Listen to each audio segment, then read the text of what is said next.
Hello, everybody. Welcome back to Best of the Best Day 2. My name is Aram Howards, and I am joined today by my co hosts. What's the dealio, or David? And I'm Frosty, aka Tyler. Oh, yeah, boys, you excited for today? Oh yeah, I'm definitely excited for this game. And the rest of the finals. It's going to be interesting. It, We got it certainly will. we got some really nice final matchups going on today. We do. So, y'all are about to cast our League of Legends final. Y'all did that yesterday. What'd you think of the matches? There are some very interesting matches, depending on what teams were playing. But at the end of the day, they're all fun to cast and watch. Yeah, I think we got the fiestas that Tyler said he wanted to sing, so this will be another one of those. You know, Tyler got to watch a Timo get teamed up on a bunch of times, so I think that made you happy, right, Tyler? Yes, that is one of my favorite things to see in League of Legends. It's just a Teemo dying. Certainly. All right. Well, up next, we're gonna have our League of Legends finals, which is going to be 200 years versus Boom and Zoom. 200 years is a primarily League of Legends team, so they're sort of the expected favorite for this. But Boom and Zoom, they're a force to be reckoned with, and I think this might be a little bit of better matches than we saw yesterday. Tyler and David, what do you think about this upcoming match? I definitely think this is going to be a closer match from the other ones that we casted because I do see potential in Boom and Zoom, but 200 years is clearly the favorite. Yeah, I think the closest it'll be is J-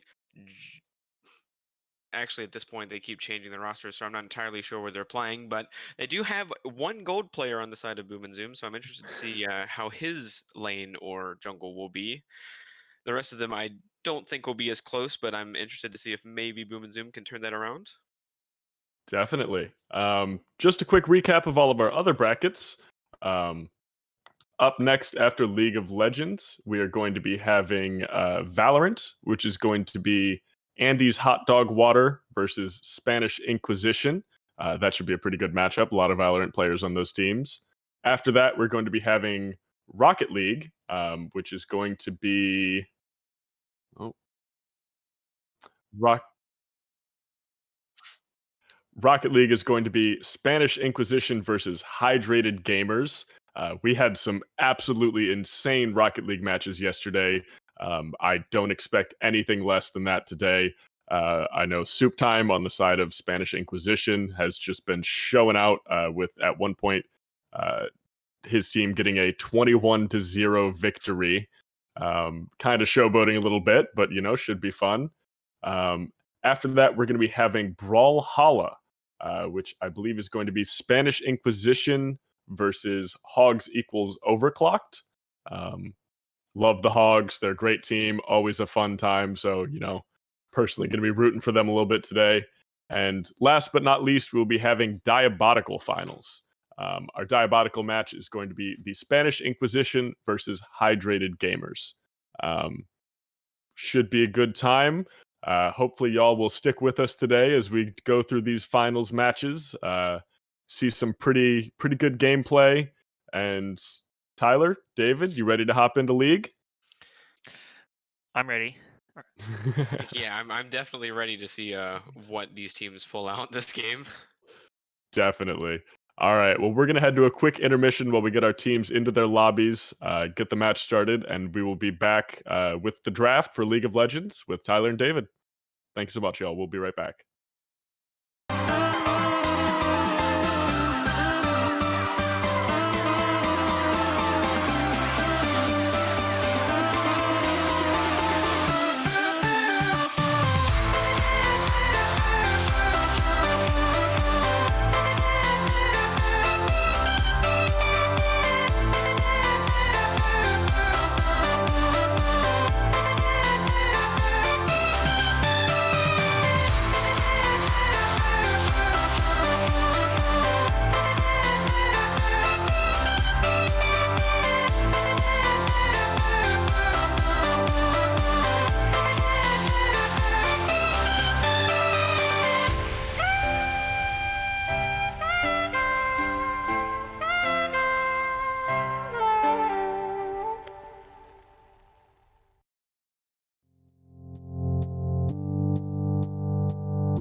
So in a few minutes, we'll be going to the draft of this game.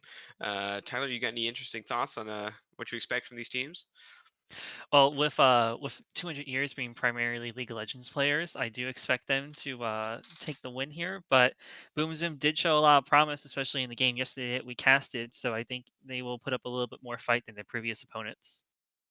Yeah, I believe so. But what do you expect to see out of this these two teams' picks and bans this time around? Well, I know that especially for 200 years, that Zach is a good Pantheon player. Eli's been practicing a little bit of Lilia. And then Joey's a little bit more of a wild card because he does have some wacky picks that he likes to pull out. Yeah, I think definitely if I was in the spot of Boom and Zoom, I think Pantheon would probably be one of the first ones I'd want to take. Zach is well known for his Pantheon, even changing his name to Atria Spear, which are reference to Pantheon. So I would definitely I'd definitely be afraid of that pick. As far as Eli's Lilia goes, it's interesting to see he seems to be taking that anywhere he feels like. So it's interesting to see if they put him on jungle, top, or mid. I'm interested to see that. And then we got Boom and Zoom because Landon looked really good on the Yone yesterday, especially paired with Sinister that was picking the Lilia for the jungle. So I wonder if that's going to be a contested pick between the two teams. Yeah, that's definitely possible. One team, depending on what sides of the draft is, it's definitely that they try to steal away for one side. I'm interested to see if they try to ban it out or steal it. All right, looks like we're just hopping into the draft, so we'll see what the first few bans are going to be.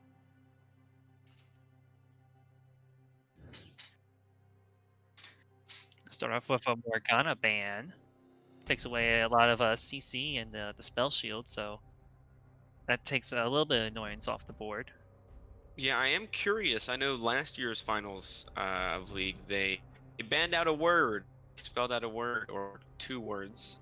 So I'm interested to see maybe 200 years goes for the same tactic, or if they just ban completely this game. We also got Jax ban, really good split pusher and top laner. Yeah, I know. Joey's played that recently, so I'm interested to see if they're trying to take that away from him, as well as the Renekton. So Yeah, they also took away the Vigar away, and there's the Lilia ban too, so we won't be able to see that from either team. yeah, no, we're not going to be seeing any steals this game from the look of it. And finish it off Surprise. with a Senna ban. I know that Zach has been putting in a little bit of practice in the Senna. Yet no Pantheon ban though. That does surprise me. I'm wondering to see if 200 years will try to pick it away or. Yeah, with the Pantheon, oh, maybe they just go for a different type of 200 years, and it looks like it is the Okay. Samira in the first pick. Yeah, Samira is definitely an interesting champion. Not exactly the champion I'd want to be seeing from Boom and Zoom, seeing as she's a very easy team fight potential. So Boom Zoom do pick up the Yone, so that is something good for them, because like I said earlier, Landon did look really good in it. And that's also the Nidalee pickup as well for the jungle, so instead of a Lilia, we get a Nidalee.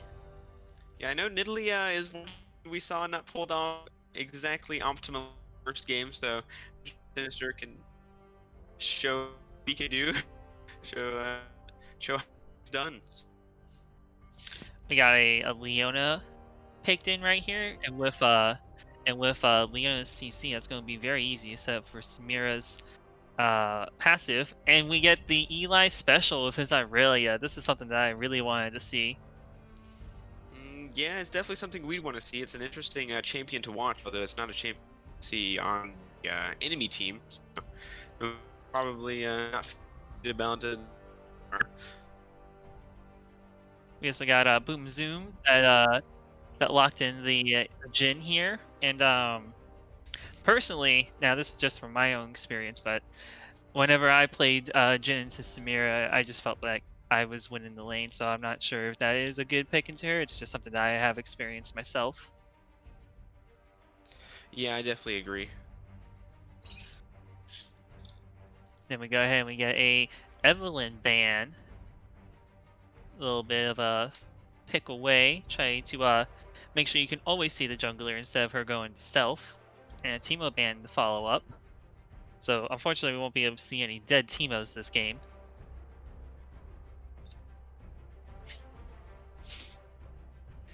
And we have a set ban as well. Get a little bit more of a little less 200-year champions, although that has been nerfed over the last few patches. So he's not as strong as he used to be. And a Lulu ban. So now they won't have that ulti and shielding to keep them alive. Sorry, some technical difficulties from my side. And they walk in the Darius for Josh, which he did play in the last game. Didn't get a lot of action in top lane, but he did come out what seemed to be at least even. Okay, I'm back. Sorry. Yeah, I'm interested to see Josh on Darius this game. Oh. Oh, we do. Ooh, this has to be Joey's Gragas. This is another thing that I want to see because Joey likes to play full EP Gragas, and it's just a fun to watch. Yeah, he's really angry. Oh, there's a Kane. So we'll see what goes on, but I think the Kane is more the jungler. And we got a Lux for Boom and Zoom. Lux Jhin is a good lane. Yeah, a lot of CC you can follow up on each other with. Yeah, I'm interested to see if the Samira wind wall can be used to full potential to really just stop all of that CC though. Lux's CC being a skill shot, so. Just taking actually, I think these two teams are, at least off of the draft, it looks pretty even. They both have some really good things going with them, and I am being told that it is Gragas top, so I am correct in that call.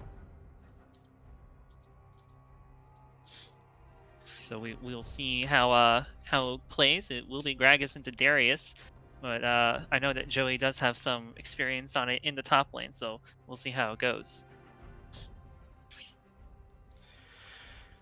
Yeah, definitely.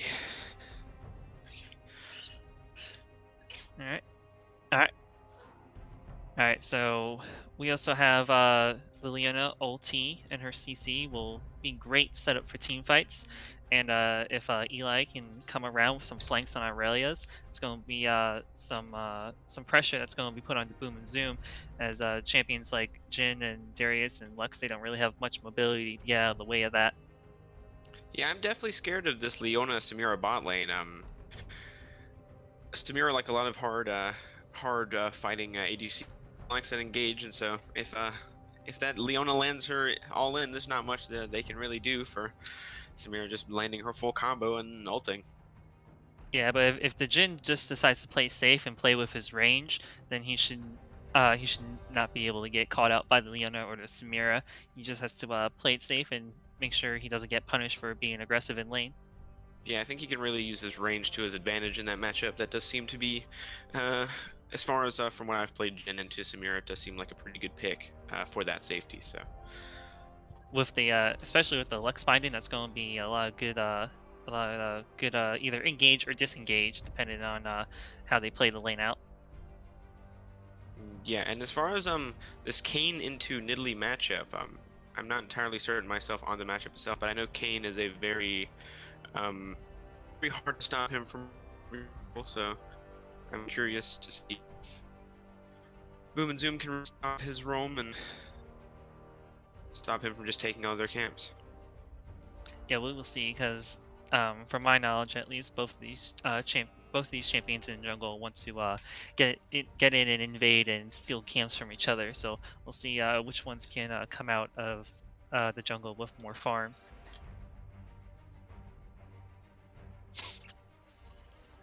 And then we also have Irelia versus Yone, which as long as Yone doesn't get CC'd and picked off by the Irelia, I think he has a decent chance to take a lead here, just because he is a 200 years champion. Yeah, he is the newer one, so it does seem to go that way nowadays. As far as a pick, I think he's somewhat safe from the Aurelia. You know, she can dash to him, he can just dash away with the end, so. I think it's going to be more of how Landon decides to use his E on the Yone, because if he has to snap back to his shadow form, it's going to be a little bit of trouble if it's in the wrong position. Yeah, definitely. And we'll see if this Kane. I know Yone sometimes can be an easy gank because after he E's, he doesn't have like, he has to jump back. So if they can really capitalize on that, watch him E, and then Kane can just come in. That's pretty free gank. Yeah, it's going. I think this is going to be a battle of position and more for Boom and Zoom. They probably want to play on the outskirts of the fight and try to pick off members as they can instead of trying to go for that full 5v5. Yeah, I think that as soon as you make one mistake, it's pretty much you. So.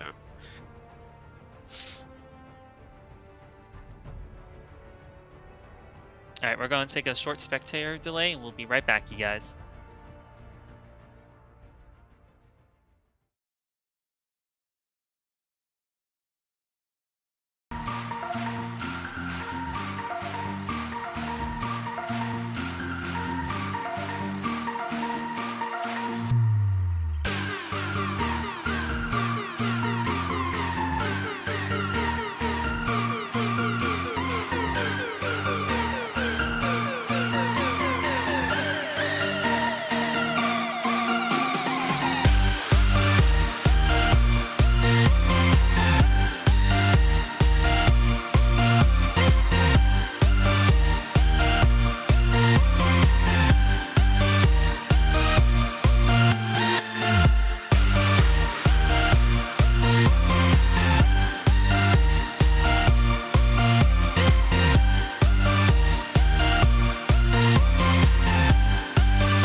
All right, welcome back, guys. We got game one, this best of 3 series, 200 years versus Boom and Zoom, and it looks like the champions moving out onto the Rift. Yeah, I'm interested to see if they try to pull off any 5-man invades this game, especially on the side of 200 years, because they know that they're favorited for this match, so they might try to pull off something spicy at the beginning. Does look like 200 years is trying to put up that classic 5-man defense, although they are sitting in that bush in the river in the bot side, so I think they might be trying to look to catch someone out on the way in. Yeah, it's definitely possible, although it doesn't look like Boom and Zoom is going to try anything fancy this game. It looks like they're just going to go for a normal standard leash. No fancy plays so far. Yeah, it just looks like Lily's just going to start on the side with her bot lane to get a little bit of a better leash. We got the Gragas dancing in the river. We got the Samira doing some backflips in the bush. Yeah, it's just one of those interesting starts. I'm definitely interested to see this matchup. I know Eli plays a lot of Irelia, although he's more of a top lane main, so I'm interested if maybe that lets Landon get a little bit out in that mid lane. Well, we'll see how this goes. We also got a quick little trade going on. Trying to get the minions in the mid lane for Irelia. Yeah, I noticed bot lane. They were positioned somewhat aggressively, but it doesn't look like they're going to go for anything. Zoom playing pretty safe, like Lux we does land a mentioned. binding for a little bit of poke. Gragas lands a body slam for a little bit of poke. Just some basic trading so far. Nothing too fancy. We do get a stun from the Irelia. A little bit of trading going in. Is he going to go for this? He's going all in. There's the ignite. That should be a dead Yone. And there it is. First blood for Eli. Yeah, as soon as Irelia maxes her passive and gets that Conqueror off, there's not Oh, much we you also can really got, do to fight her. we also got an ignite dropped on bot lane, which killed the Jhin. Yeah, like I was saying, I think that's a pretty no mistakes bot lane. As soon as you make the slightest misstep, I think that's pretty much just a death at any point in this game. Yeah, you definitely have to keep your distance, especially once Leon hits that level 2. But it does look like that Jhin did die with his flash up, so I don't know if he possibly could have made it out of that.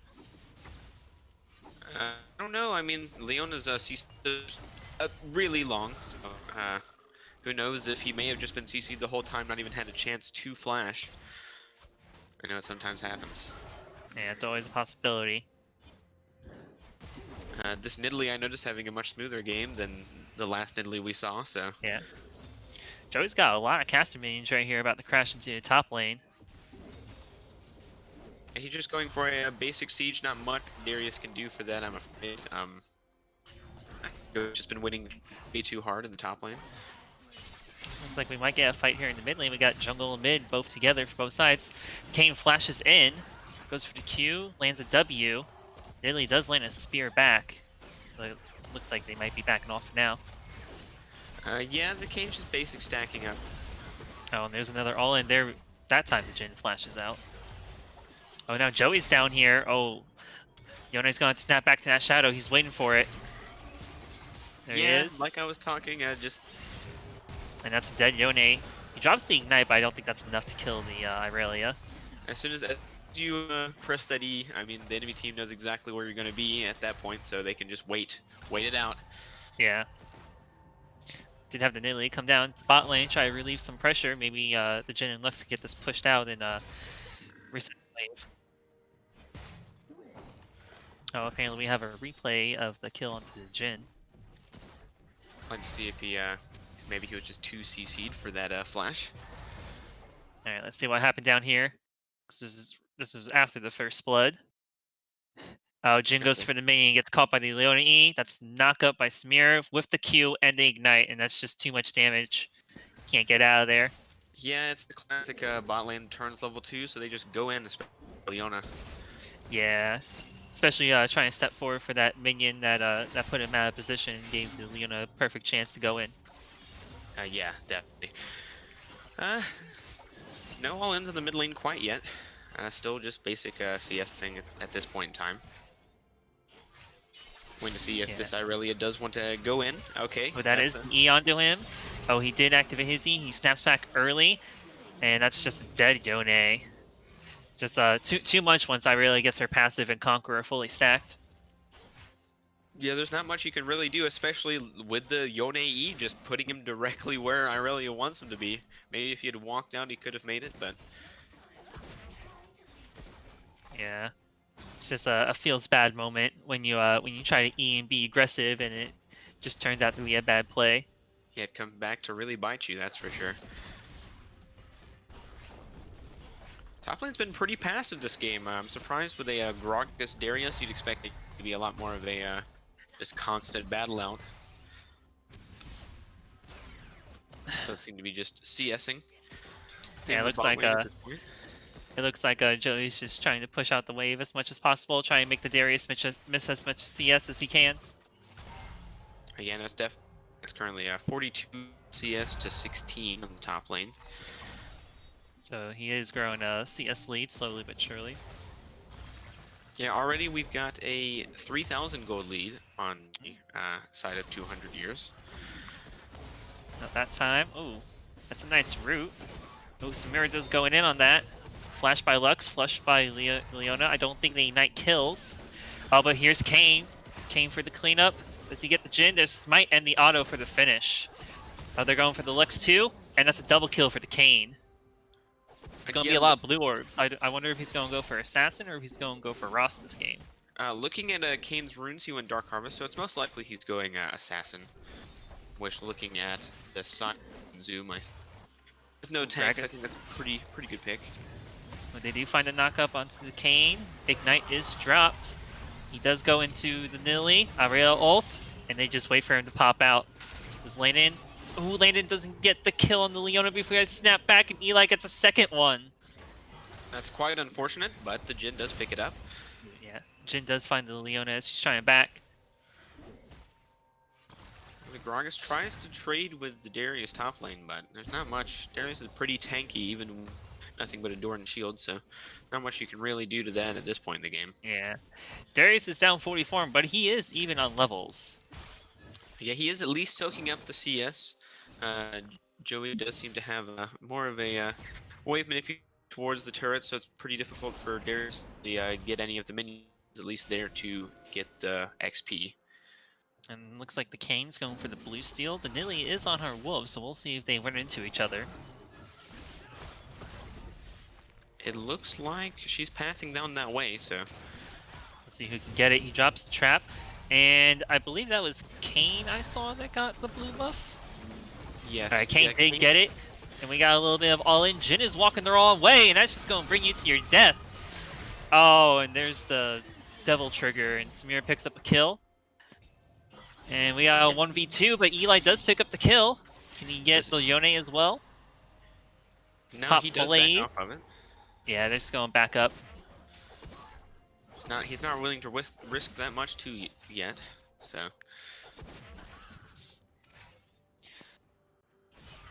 You'll see. You got Boom Zoom trying to move back out onto the map. I did notice a proxy from Gragas in the top lane. Oh, we got a replay here. Oh, this is that mid lane fight. Yeah, it looks like Kane was getting chased out of the jungle, but Irelia just came in, picks up the kill into the Nilly.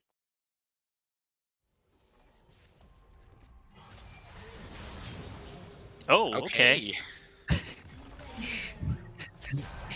We'll see if we can get a replay of that, but Jhin got a double kill, so that's gonna be some good goal going into him. As well as the kill mid lane though for 200 years, so it wasn't a complete wash. Yeah, Eli on his main champion here, Irelia 8-0 to start off the game before 10 minutes. We got the King going in, trying for the 1v2. Nice snare. Oh, the ulti in. That's just enough to kill him. And looks like they're just going back out after that. Yeah, he doesn't try for the Lux kill. It's unclear. Alright, we're going into the replay now.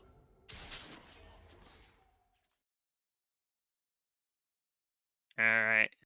So here we have the mid lane. Oh, the E stun, and he tries to ulti away, but he can't. Oh, it looks like 200 years to try and tower dive, but they just get CC'd. And is it fourth shot? Oh, the trap slows him just enough to catch up. Yeah. An infinite. Yeah, there we go. Okay, so that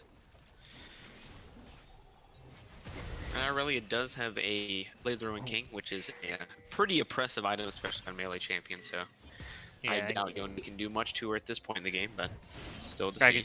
Gragas just did about half of Darius' health bar with 2 abilities, so that's always fun to watch. Yeah, we got a fight here on the red buff. Not too sure who got it. They both have red buff. Yeah. Kane's chasing down. I don't think he gets the Nidalee this time. Oh, he's going. Oh, the W not enough to kill. At the 3 lane, the bot lane seems to have basically abandoned so far. Yeah, we're about 10 minutes into the game now, and no dragons are taken, but we do have 3 people for 200 years on the bot side. They may go for it after a dive on bot lane, perhaps. We'll see. Kane is on the opposite side of the map. So we'll see if he wants to make his way over, or maybe try to go for the Herald. But no towers, no dragons, no heralds, no objectives taken yet, just kills in this game. It does seem like 200 years is more interested in kills, which honestly is the more fun thing to go for in League of Legends. Oh. Oh, the Gragas barrel to knock him back, and then knock up towards the wall, and the barrel for the kill. Joey doing a lot of damage to that Gragas now.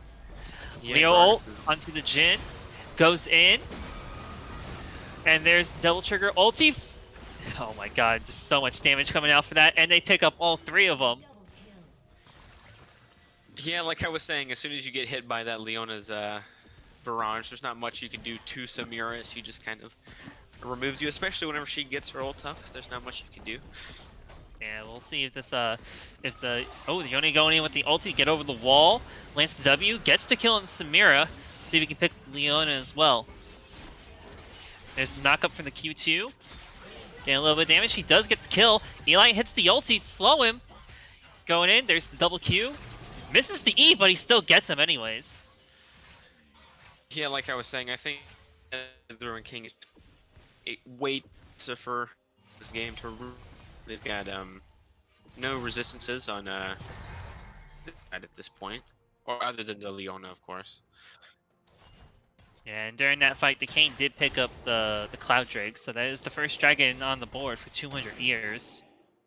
So we'll see how they can play this game. Try maybe get that Dragon Soul. Oh, Eli's going in. He does get snared by the Jhin. I think they're just going back up after that. But Eli's really strong at this point with 9-0 for his KDA. Yeah, I think this bot lane on the side of Boom and Zuma has been doing well this game, considering everything. We were right about that safe pick. Yeah, the tower here in bot lane is almost dead. You got 4 members. There's Leo ulti. It does catches the Jhin, so he's stuck in place. This should just be a kill. Yeah, there's the flash for it. There's a kill onto the Lux. Let's see if they continue to go for it. Kane's looking for it with W, Q, and yeah, you get the Jhin as well under the tower. Oh, Gragas ulti into body slam, into barrel. Oh, and it nearly just jumps out. Just barely escapes that onslaught from the Gragas. So, 200 years finally pick up the first tower.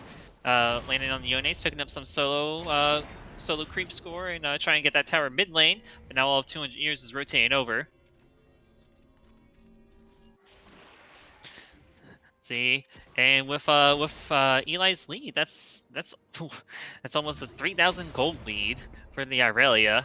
As 9-0-1, that's a feels bad moment right there, especially for Eli being on probably what is his best champion. Yes, definitely, as well as the gold lead from the bot lane. Samira is up 40 CS, as well as 1 kill for this though.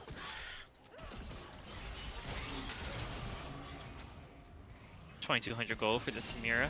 Puts her about 2/4 of item, and they're going in on this. Yeah, the Yone doesn't stand a chance. He does get the tower kill onto the Leona, and the Gragas just lands another cask, and Darius is dead again. Yeah, a bit unsafe. Curious. He was trying to go for the tower while Gragas was away, I guess. But Gragas came back quickly. See, oh, is Lily going for this? Oh, he does pick up the Samira, but I think the Irelia just kills him. See, there's the Q. Auto dead. Yeah, with that, I think when the game does just auto attack you to death, difficult to get away with it with the. Watch this find in. King going in. Just not enough for the Jhin to slow him down. Yeah, the Jhin does land the flash away, but flash to follow up. So for the Jhin, he landed the root, but no damage on the Kayn to really allow him to proc it. Yeah. Kayn also had flash for the follow up, so there's no way the Jhin was getting out of that one. Yeah, it is it happens sometimes. This Kayn did go blue, so We got Leo. Ooh, Leo misses the E on the Yone. A clean dodge by Yone with his E. Ariel did pick up the enemy red buff. That's going to be extra slow added to her damage. And unfortunately, the time in the game has passed, so if they want to take a Rift Herald, they can only get 1. The second one won't respawn in time. Yeah, we'll see if they need it or if they think they can just push this game out perfectly fine without it. No, Gragas does find Darius. He has the Proto Belt now to continue the chase with the phase rush. See if he can. There's the casket into the wall, and that's just another dead Darius. But we got double binding into the jungle. Double Yone ult. Follow up with Jhin. Eli gets a kill. Oh, Eli lane and trade kills. Samir's going in though. On top of the Jhin, and with the ult, he just ends up picking him up for the triple. Yeah, we did see a double Samir ult there. You don't see that too often until the fight lasts pretty long anyway. So with the ulti only on a 3-second cooldown, all you gotta do is get that S grade style, and you can use it right again. Yeah, just another 100 years champ with some interesting design choices. Joey, again, all the solo gold from the tower and picking up another one. Opens up the map a little bit more. Yeah, and just increases his lead against the Darius, who he's currently beating by 120 CS. Yeah, Joey has a complete item and almost a second one compared to the Darius that is still trying to look what seems to be a Triforce. So he doesn't even have one item completed. And there goes the second dragon for 200 Thieves, and we'll go and get an Inferno Rift and wombo combo for the Gragas, and the Nidalee's dead. Yeah, does the Gragas get the kill on the Yone as well? We'll see, but it looks like he might just be trying to go for the Lux, which just dies to the Kayn.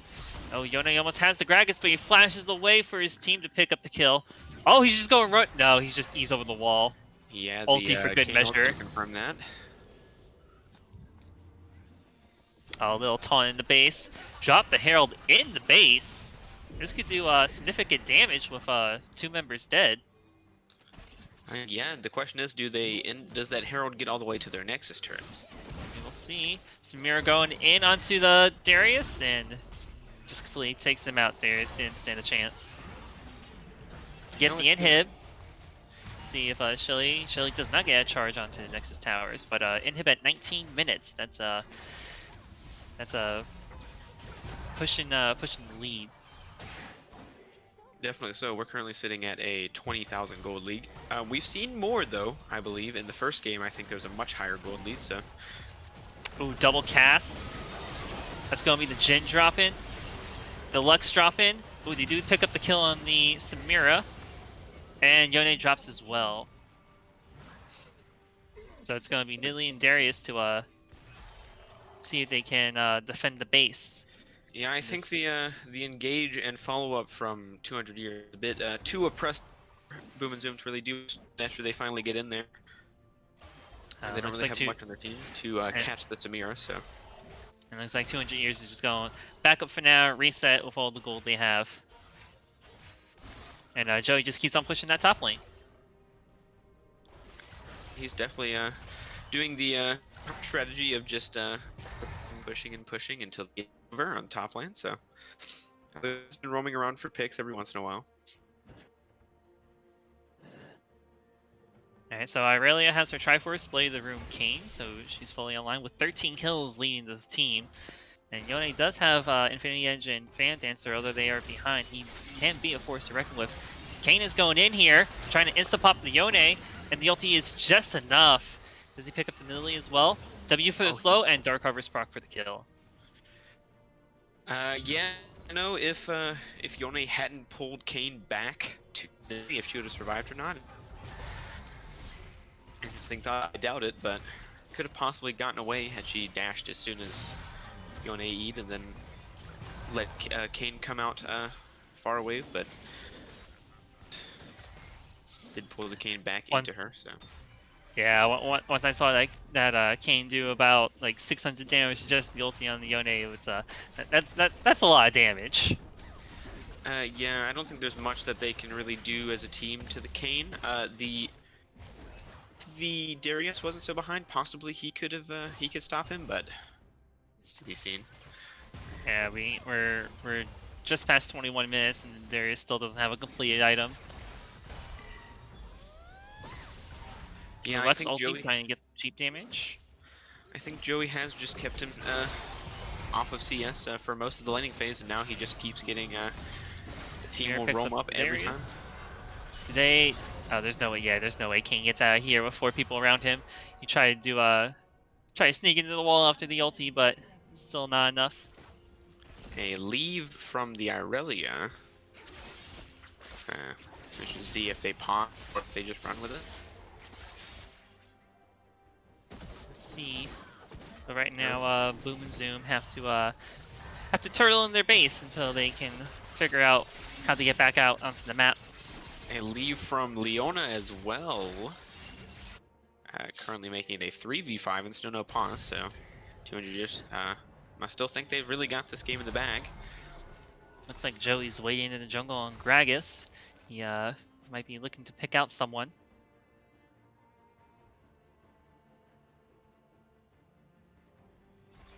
So Yep. the Irelia isn't, she's in the game because she's moving, although she is just sitting in Fountain. Oh, here we go. Gragas going in. Oh, Casket Okay. just pushes him away. He has the heal. Flashes away with good measure. He Are they both walked gonna away get from out? it. Like they Doesn't almost- like it. Oh. Body slam to catch up, but now Yone's coming. Yeah, Gragas just needs to back up now that everyone's up. Samira Right. is here. Bit too cocky. He thought he had that kill with the cask, but Yeah, just not enough damage, and the heal was enough to keep him sustained. yeah, definitely. I do notice that this does have 3 different components getting, but he has completed all those outs. Kane does pick up the 3rd dragon. We have a Yone ulti onto Samira. E flash ult doesn't get the kill though. King comes in and just picks up the Lux, and Gragas picks up the Nidalee. Oh, nice casket with the Zhonyas to delay for time. Now they're just going all in. There's the Samira ulti. It's only Jin by himself. Does the Gragas get the triple or the quadra, or is it just gonna stay the triple? Yeah, he gets the triple. Now the inhib just respawned. Yeah, Pick it that doesn't up. look- They do have Lux up in 5 and Nidalee up in 7 now. So we'll Yes, see but if no they Yone for chase another for the kill. 18. Lux is up. Ulti for some damage. Jin W misses. Jin ulti. Spear hits. But nice ult by the Leona to cancel that. But Nidalee does pick up the Gragas. Samira going in though. There's the ulti. And another triple for her. Question is she going to try and go for the penta? Let's see. No, Yone denies it with the shutdown. Yeah, I mean that 100% crit from Yone isn't although he's behind, it's still a force to be reckoned with. Yeah, it's the classic 12 health power spike, but still not enough for the Kane. It just comes in and deletes him. Oh, and that ulti onto Darius. The full ace. With only 2 members in the base, I don't think they can finish it off. Got a lot of respawns coming in. Yeah, they do back off for now. Dragon's up in about 3 minutes. That'll be soul point for 200 years. No heralds were taken, and Baron is up. Proto Belt into the body slam cast, just enough to kill the Jin. I do notice Boom and Zoom hasn't been able to get any turrets this game. I know top lane was proxied out, so but he did. And that barrel picks up the Lux. Gonna go in, misses the ult. Yone is doing damage though. Oh, Zhonya's to delay time. Irelia is now here. They do pick up the Gragas.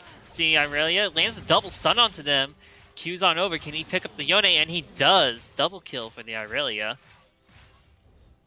Yeah, and that attack speed is just insane on 2 items and full passive. It's not much you can do. And it looks like it's only the Darius left by himself. Another E by the Irelia. Another kill picked up. Looks like they might be looking to push for the end here. Irelia ulti, but Jin walks into the base to pick up 1 Nexus tower.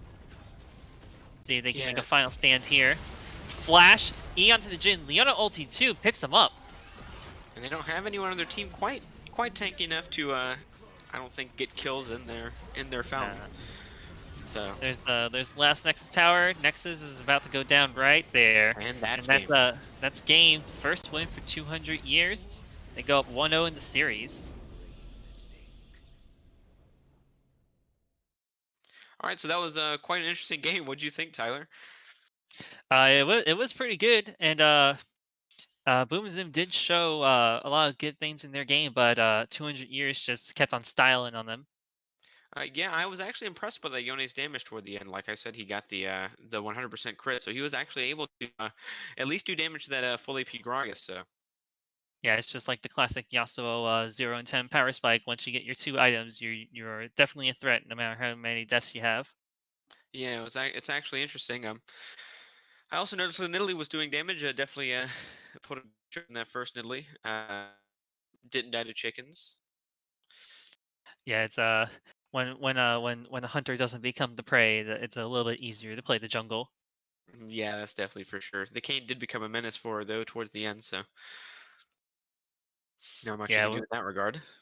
with the Kane just being able to go in and QR and just basically blow up whoever you wanted. That definitely is a problem that Boom and Zoom couldn't handle with. All right, so it looks like we're going to go to a short break before our next game. We'll see you guys then.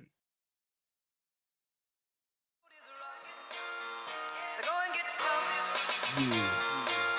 Let the beat drop. Let me let them know what's up. It said it would be easy. I was raised in a world so cold that I was named Saul when I was first exposed. By the time I was 9, I would find my flow, and that our soul knows where did that little boy go next. Solstice ain't been seen since. Not a trace, even a fingerprint. Just a voice on wax when I ride the track, and I ain't coming back till my life's intact. Give me the mic and I'll create life. Fuck it, give me the light and I will shine so bright that the sun will go blind and it will stay night. Forever, ever, never doubt the blazing sight. When the shit hit the fan and the flames is high, I'ma be the guy y'all run to like we got caught up in a ride and the road was closed. Now you're rolling down the charts and I told you so. No one said it would be easy. No one said it would be easy. No one said it would be easy. Yeah, yeah, yeah. No one said it would be easy.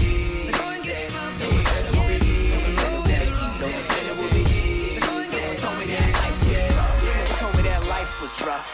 I get high when times is tough, but when I come down, I'm right back stuck in the middle, very little kind of luck. If you're trying to get rights, come fight with us. And when I'm on a ride, I drive so clutch. Might slide by on I-5, but I never fly high, I glide like such. Hit 'em up, never giving up on the game. Soul is solstice, trust in the name.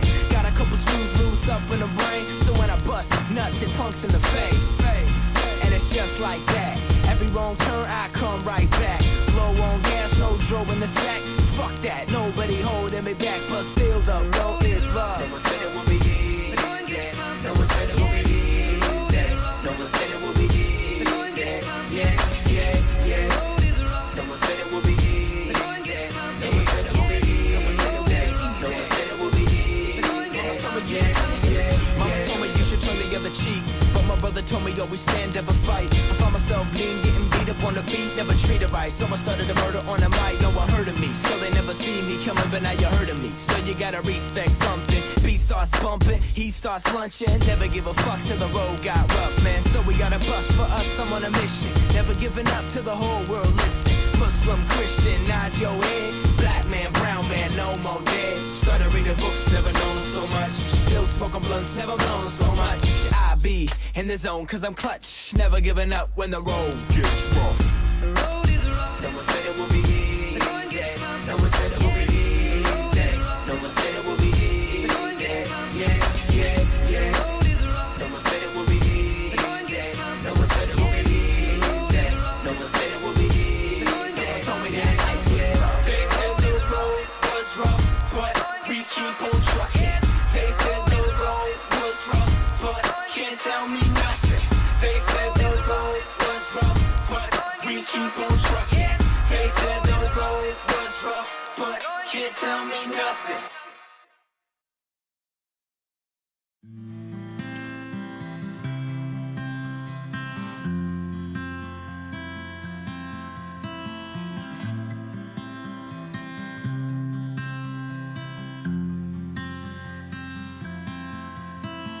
Once I was afraid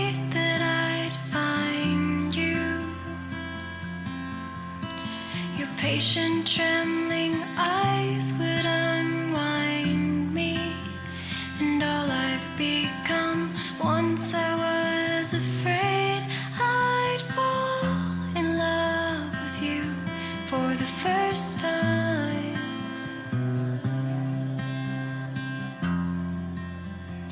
For the first time.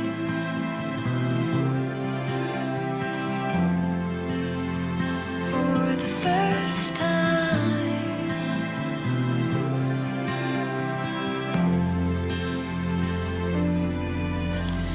Let's go set fire to all these houses.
What's up, ladies and gentlemen? I am the one and only Hypertension. I'm joined here by Frosty. I am tagging in for Delio because there were some technical issues in the game and in terms of sound quality, so we are making this substitution for Game 2.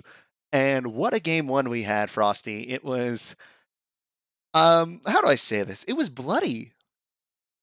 Yeah, it was definitely a lot more kills than the other two games that I casted yesterday. Absolutely was. I believe one of the teams had over 50, and then what the other team had like 12. So we had pushing 70 kills afterward because they were up in the high 50s by the end of the game. And there were so many points, even with the 45, where it just looked like Boom and Zoom were just way out of their league. Yeah, definitely. Once 200 years got a lot of items onto their champions and they started coming online, then just looked like Boom and Zoom were more Boom than Zoom. Definitely were. There was a lot of booming, and most of the time it was to their KDAs, unfortunately for them. So we are going to get into here to the draft soon. And tell me, do you think there are any picks from last game that we should see sort of being banned out this game? Is there anything that the teams really like just immediately need to take care of? Personally, I would think they had to take away Eli's Irelia because he was just a complete monster in that game. At one point, I remember seeing him 9-0-1, and I believe he finished with about 13 kills in the game.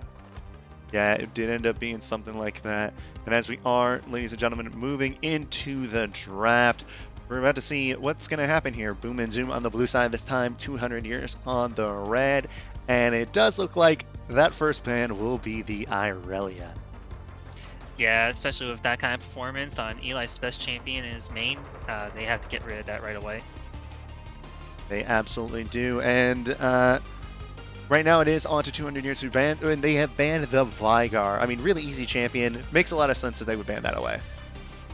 Yeah, I know, especially Landon, he does have practice onto the Vigar, and they also take away the Samira from last game, so maybe some reactionary bans.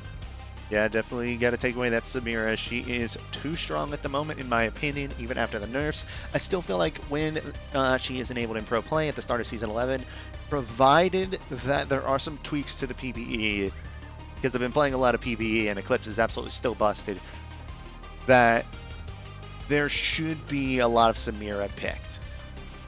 Yeah, just how strong she is, especially with the kit. I don't think we would see a reason for teams not to pick her at all. Yeah, absolutely. And oh, are you gonna lock this in again? Are you guys gonna lock this in again? Yes, they are. Yes, I get to cast that Teemo. No, not the Teemo. Yes, the Teemo. I feel bad for David because I know he hated Teemo so much, and because of the audio issues, I took up this game for him. But now he doesn't get to cast the Teemo again. I feel so bad now. I just hope that we see a repeat of the last game when I saw it, and Teemo was just happily laying on the ground in the top lane, because that makes me happy. You mean the Teemo got camped? Yeah, that too. Just set up a little tent. It was a kill Teemo but lose the game kind of situation here, Yeah. as we do see the Aphelios locked in for the side of 200 years. You know, Mr. 200 years on the side of 200 years. Yeah, the first champ to start off the meme. Although they did do a little bit of buffs onto the ulti recently, so we'll see how he turns out into this game. And no, you're not gonna do this. No, I shouldn't have said anything. No. Oh my God, they did it. So for those of you that don't know, Xerath is my favorite champion. I'm a level 7 Xerath, and I am a Xerath 1 trick. But Xerath is garbage right now. Xerath is legitimately, in my opinion, the worst champion in the game, taking everything about it, because there's no other mid that really is worse than him in terms of a team setting. But look at that jungle pick that looks like they are about to lock in, and they do. That will be the Fiddlesticks at most likely the jungle spot. Yeah, with the Fiddlesticks jungle, especially into what I see on the other side with Syndra and Aphelios, they were both immobile, so we'll see if he can land some fears and lock them down. Oh, you are joking me. Oh. Is this Twitch jungle? Twitch jungle, and we are getting confirmation that that is a Twitch jungle by the teams. Oh man, I knew they were gonna style on him, but damn, guys, have mercy. Well, I do know that Ethan has played Twitch At least the last time that I have played with him. So let's see if he can play it in the jungle, because he's been playing in the bot lane, not up there. Absolutely, and damn, again, it's just, I have a Xerath in the game, I've got a Twitch jungle in the game. This is the stuff I don't get in places like Upsurge, at like the top level collegiate, at like SGC. You don't see these meme picks, and I legitimately do love getting to see them, getting to see that, even if they don't work, which they don't like 90-something% of the time, by the way. It's still fun. I remember the other day we had a Moo locked in Upsurge, and I got so hype about it, and then it got destroyed. Yeah, although Amumu might seem to be like an easy jungler, but once you get to that level of competition, you can't rely on just easy kits. You gotta rely on your own play as well. Absolutely do. Look, we are going to see a Blitzcrank locked in, and that'll be a set on the side of 200 years as well. Now, the only champion I'm not seeing from Boom and Zoom is going to be their AD carry. So I'm wondering what's going to be going on here. Oh. Thresh. Okay. I'm getting worth it. That is legit, supposedly? Is this Teemo ADC? Taking it back to like season 3? I think it's ADC Thresh. Oh, crit Thresh? I think it's crit Thresh. Well, this definitely makes things interesting, especially with double hook champions in the bot lane. Yeah. Okay. 200 years does pick up the bard to finish out. Yeah, they picked up the bard, and it does look like that will be a bard support. I have no idea what to make of Boom and Zoom's composition. Well, if it is what we think it is, then it's interesting. I can tell you that, and maybe a heavy emphasis on the int, but we'll see how they can pull this off. Yeah, and also it does appear that there was an issue making up with the draft because one of the players was still only level 7. I thought everyone in this game was it, so that is on me, turns out. So yeah, it turns out the better idea should have just picked blind pick again, unfortunately. So while we wait on the teams to get into the tournament draft, we will start to join in ourselves and get that going. But looking at these compositions here, I don't see a win condition for Boom and Zoom. They're pretty much all AP. Like, that's just... Yeah, they all deal magic damage, that is for sure. I think the only thing is the Thresh autos and the Blitz autos. That's going to be your heavy AD components. Yeah, it is. Well, I don't know. This is what you came here for. This is going to be grade A meme fiesta. I'm currently trying to find out whether or not that it was Teemo ADC or Thresh ADC, because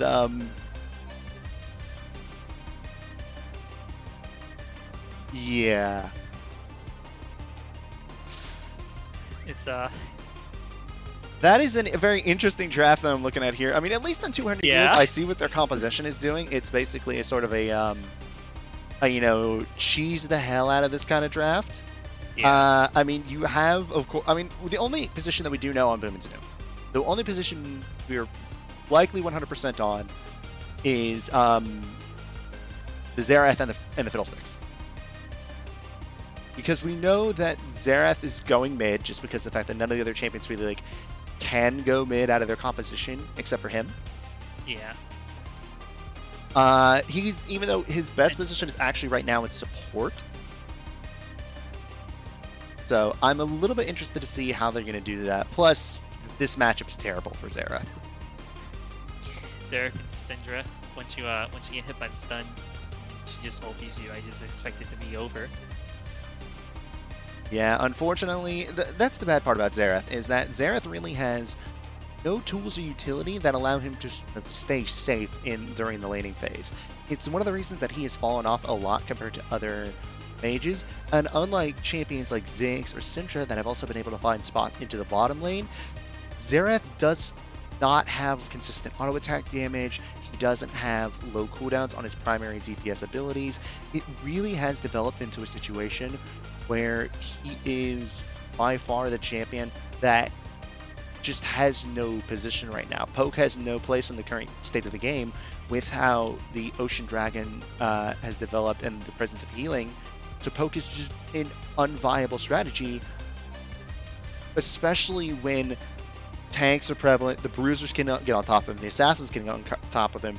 His range won't do anything but tickle the ADCs these days because they have so much healing.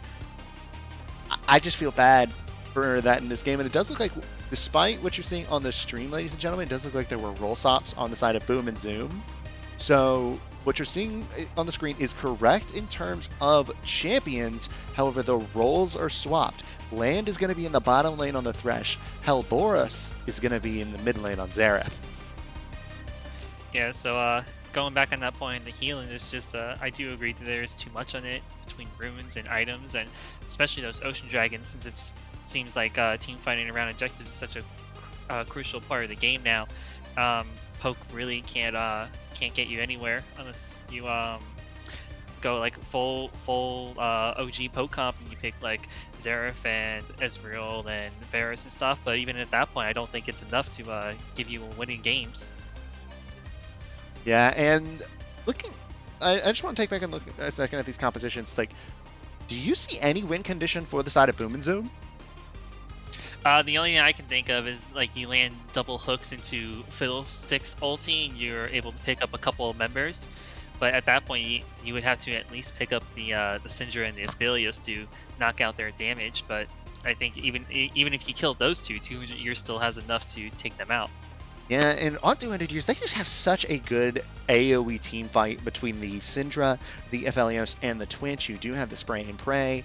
No, I'm sorry, they changed his name to Rat-a-tat-tat. I always mess this up. Then you have the Moonlight Vigil from Aphelios, which can be either the Gravitum or Infernum, most likely, for either CC or damage. You have Tempered Fate, which could set things up. Syndra with Scout of the Week for massive stuns. Set comes in, Haymaker, Showstopper, Facebreaker, Game Maker. Yeah, once it's just going to be wombo combo after wombo combo after wombo combo, and it's just going to most likely bring them to the win unless Boom Zoom can find some way to pick them off and clutch out a win to bring us to Game 3. Absolutely. And ladies and gentlemen, we're actually going to be right back in just a second with this Game 2. We're going to take a short break, ready up in game, and then we'll be back with Game 2 here in between Boom and Zoom and 200 years as part of Best of the Best.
All right, guys, welcome back. We're into game 2 of 200 Years versus Boom and Zoom, and champions are heading on to the Rift, and it looks like both teams are both heading to mid lane right away.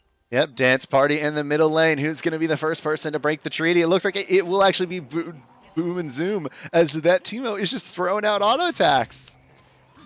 Also, you know what? Let's make this a little bit bigger a show. Let's go. Let's get everybody on the screen right there. Get the full zoom out, and looks like 200 Years is starting to back off in the dance party. Aww.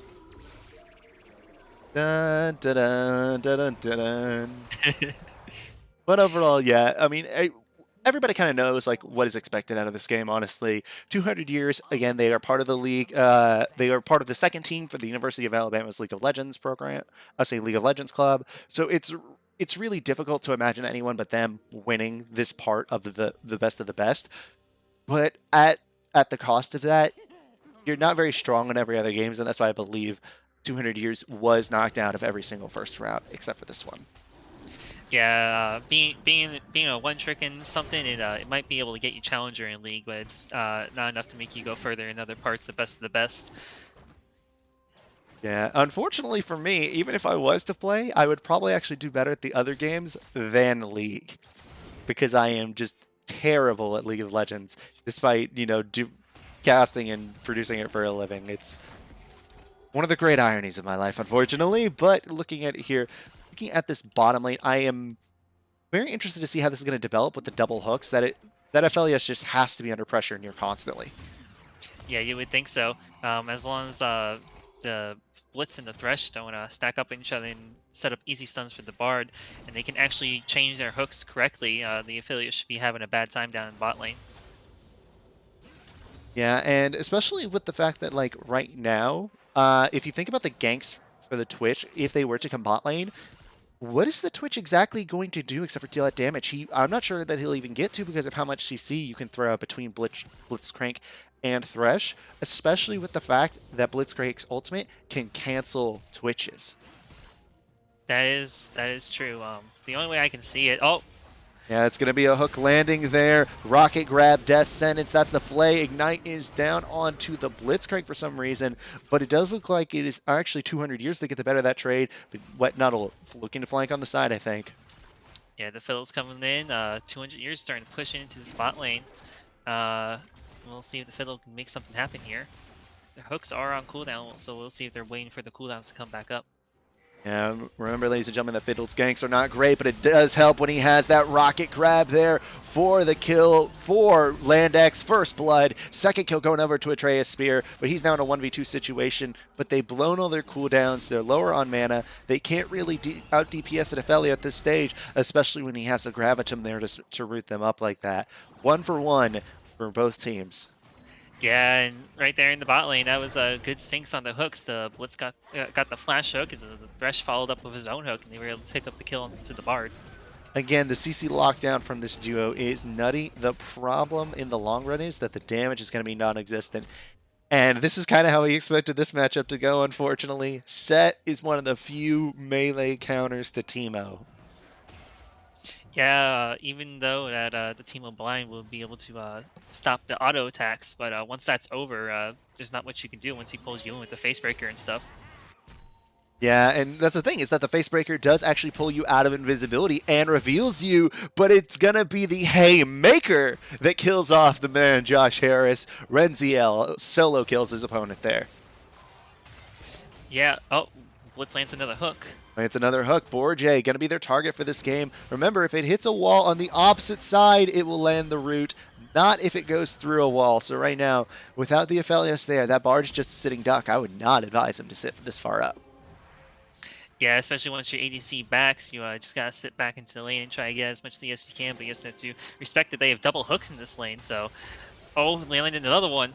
Landing another one, and this will likely be another kill. That's 2 kills for the Thresh. If you're wanting to get an AD on-hit Thresh, or a crit Thresh to help build up with that Flay passive, getting him 2 kills within the first 5 minutes is probably the best way to do it. Yeah, picking up these kills early on is going to be really big, because it's going to accelerate that damage that the Thresh can put out. Yeah, and as you saw then, ladies and gentlemen, we just saw one of the worst aspects of Xerath's game, his farming under a tower. His auto attacks deal basically nothing. They're so clunky, and you have to spend so much mana to clear the wave at early levels. So right now, it does look like Youngster Joey not only knows this matchup, he's executing on it well, whereas 6'5" ADC trying to take his matchup into Wet Nuddle and just trying to go good shocking orbit long range, gonna follow up with the Eye of Destruction, but it doesn't matter as Atreus Spear and Youngster Joey help 6'5" ADC pick up that kill. Boros trying to run away. Sinister on the flank here. 6'5" ADC waiting in the wings. That Blitzcrank tries it. Oh, they got the hook instead on the Twitch, and what a kill by Boros. Great hooks this game by Sinister. Yeah, this Blitzcrank has been doing a really good job of landing these hooks and picking up these kills for his team. Let's see if he can continue to do that, especially with that roam he just did to the mid lane. Yeah, and you know what? We were talking about how right now 200 years are the heavy favorite in this game. But Boom and Zoom, unlike last game, they are not going down without a fight. Yeah, I definitely said, oh, Set goes in with the ulti. Yeah, that's the showstopper. That's the fun punches, knuckle down, left, right, haymaker for the kill. Renziel picks up his second solo kill of the game. Yeah, like I was saying before, Boom and Zoom definitely looks like the stronger opponent, and another hook for the Blitz. Yeah, like you said, another hook. Those rocket grabs are absolutely grabbing everyone and everything that they can. Land is on a killing spree. I did not think I would say that about an AD Thresh in 2020. Yeah, it's more of a ARAM meme build for AD Thresh. Usually it's the support, but it looks like just running double support is trying to pull out the win against 200 years. Yeah, and even then, as a ARAM veteran of 5 years, by the way, just beaming on that one. AD Thresh and ARAM, not that great. Tank Thresh and ARAM, pretty hard to beat if you have a good supporting team comp. Yeah, it's once you get max CDR and you just keep on landing hook after hook with the teams being so close to each other, it's pretty easy to just pick up wins and kills for your team on ARAM with that build. Yeah, and speaking of the hooks and the kills, one build I would be interested in is possibly the only crit item I cannot remember. Essence Reaver still gives CD. Oh, hell, Boros. That's part of the reason why you don't take Xerath into the Syndra. Yeah, really, that's a really feels bad moment, because in the last fight in the mid lane he did use his barrier when Syndra used her ulti, so it wasn't up this time when Syndra decided to use the ulti again on him. Absolutely, and it does look like another hit lands, this time onto Atreus Spear, but that Thresh damage is actually really high with those crits coming out from the static shift. One more auto attack should probably do it, and that's going to be Sinister getting the kill. The man, Josh Harris, once again, he survives the Haymaker. Renziel going to make sure that he gets it, but will he die for it? It looks like he will. That's a shutdown for the man, Josh Harris. Yeah, to get a shutdown after 3 kills, though, that's going to be a lot of gold going to the Teemo. It's a whole lot of gold going to the Teemo. Let's see how much gold. That was a fair bit of gold. He's actually not as far down as I thought, as Sinister was getting pretty low. Boar JJ going to try and steal it, and he does not get it, despite the Fiddle not having Smite there. That was dangerous to not just turn on to the Bard. Yeah, it's always a little risky when you go in and you don't have Smite. You can never really predict the damage that the other team's going to do.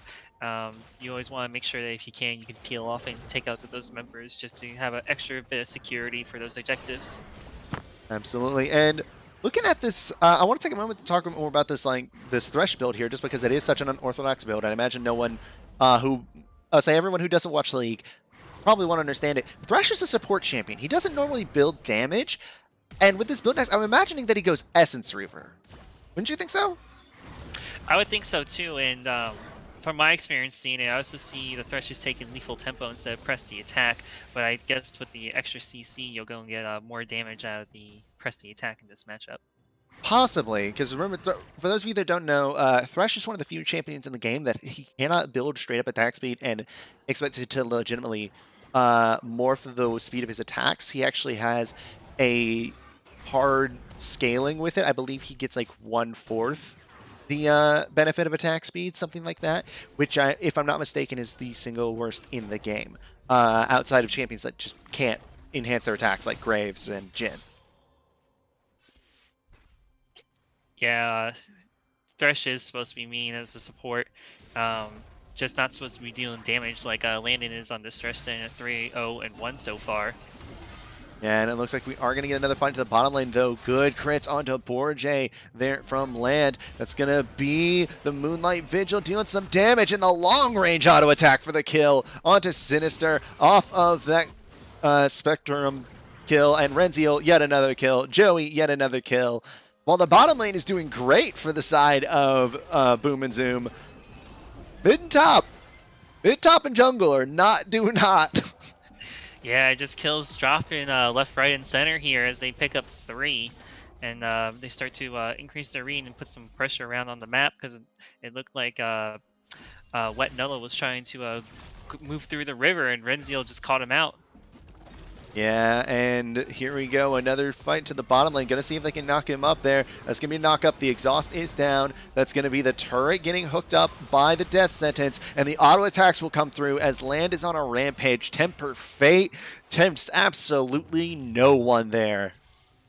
Yeah, and in that engage, Thresh ended up missing both his hook and flay, but they still end up getting the kill. They'll give one up to the Aphelios. Yeah, absolutely. And oh no, once again, Showstopper. That's going to probably be a facebreaker here, the Haymaker, but he does get out alive. And now 6'5" ADC. One of the only times I've said his name this game, youngster Joey coming in. That Fiddlesticks is probably dead here, but he is going to pop that ultimate there. That's the Crow Storm coming in. That's a lot of damage onto 6'5" ADC. Can he hit the Rite of the Arcane? No, he cannot. The stun misses with the Shocking Orb. Arcana Pulse will hit. Auto attacks. Gonna finish off youngster Joey. And now Josh, I think he actually does get the kill on the rebound here. One more. Oh no, one more tower shot, and that would have been a kill onto Renziel, but he did not get it. Now this is the point where Helboros, he's got so little DPS in terms of consistently here. He has to poke out, but there's no response damage coming out from Sinister to assist. So Atreus' Spear just gets to walk away. Yeah, Helboros has to be careful here because he could easily get picked off, but it looks like his 3 team members are going to stay around to make sure that the Aphelios can't actually kill anyone.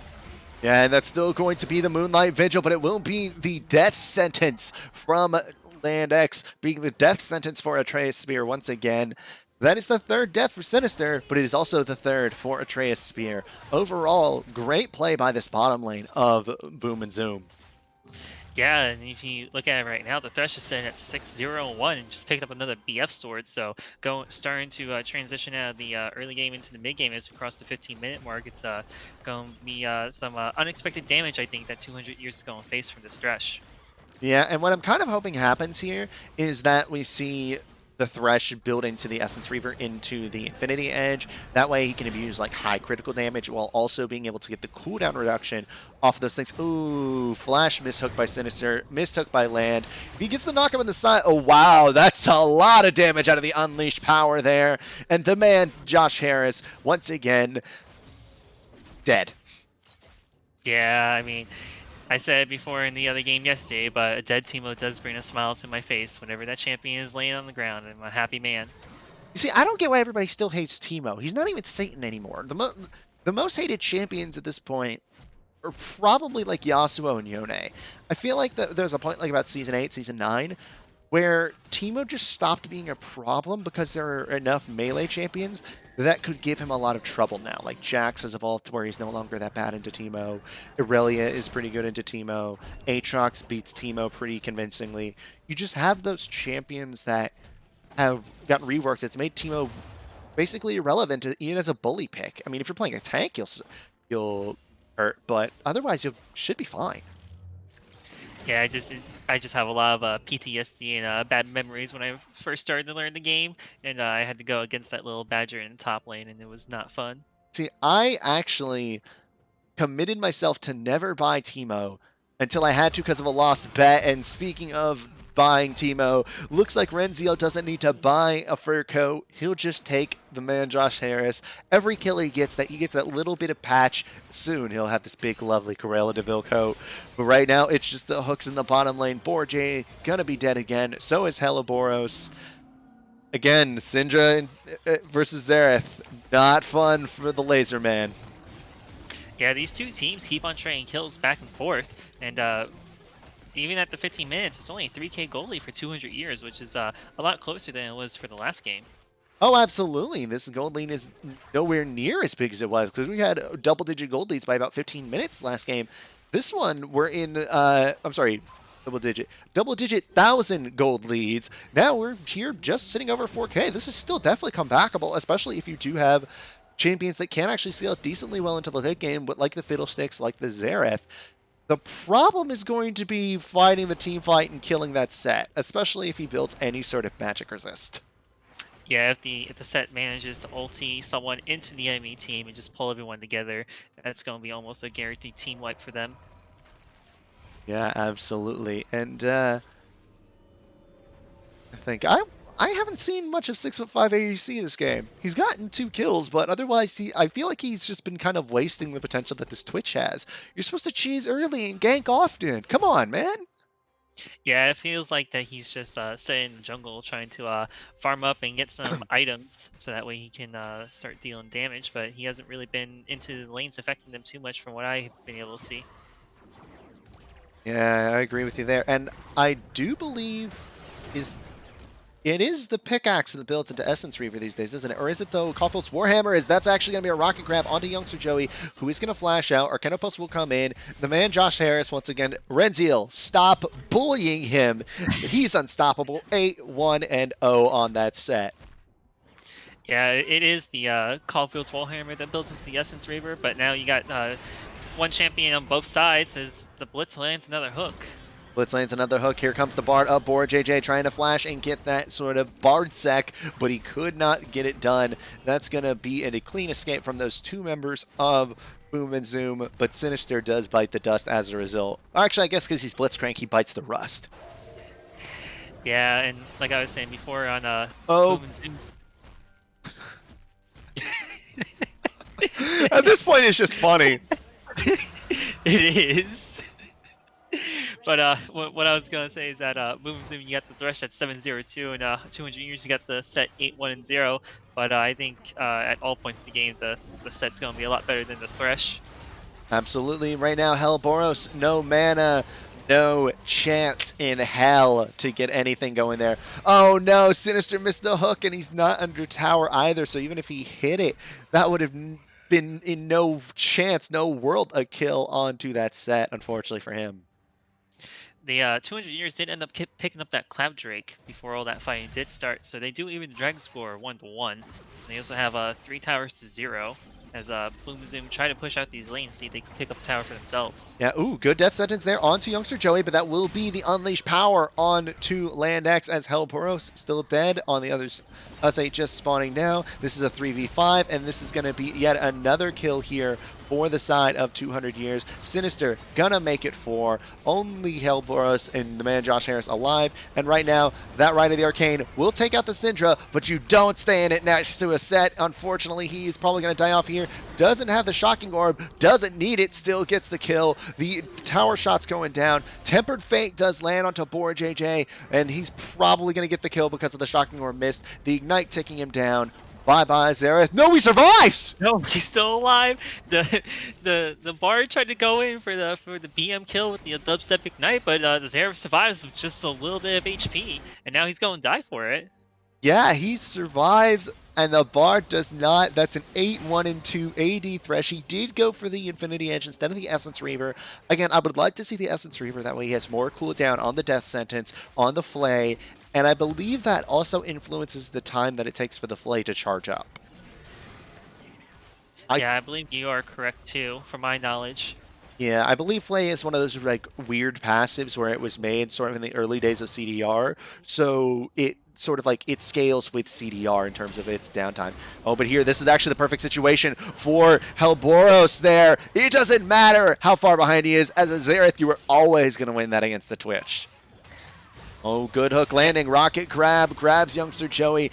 This is actually a good fight here for the side of Boom and Zoom right now. Sinister is going low, but he's spending so much time distracting the carry of Atreus Spear. That's going to be a hook onto the set. That's going to be landing a lot of damage onto him. As soon as that shield goes down, that guy should be it. But oh, right on the edge of the Cosmic Binding, it hit the wall, allowing a triple kill for Renziel. And the whole time, the man Josh Harris just split pushing in the top lane. Thank you, Direct-to-Cam.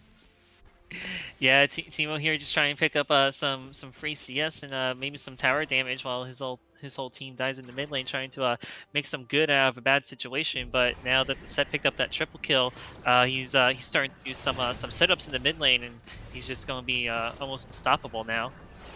Yeah, and it does look like the Rift Herald has been spawned in the top side right here, but Renziel actually might have bitten off more than he could queue. That's going to be the Haymaker, but the Rocket Grab will be there, and the damage will be there to finally shut down Renziel. That's so much shutdown gold onto the Fiddlesticks that really needs it. Yeah, and while that fight was going on, youngster Joey did pick up the kill onto Josh Harris, so he got a little punished for being overextended that far. I mean, the thing is, though, we expect Josh Harris to die to really everyone. I think even the Bard would probably beat him at this rate, with the fact that he has a Twin Shadows, which is an item I will miss come the PvE, but right now it looks like Atreus Spear will not be missed by these hooks. One more auto attack does it, and that is actually still the mid lane tower falling into the bottom, falling in the mid lane, I believe?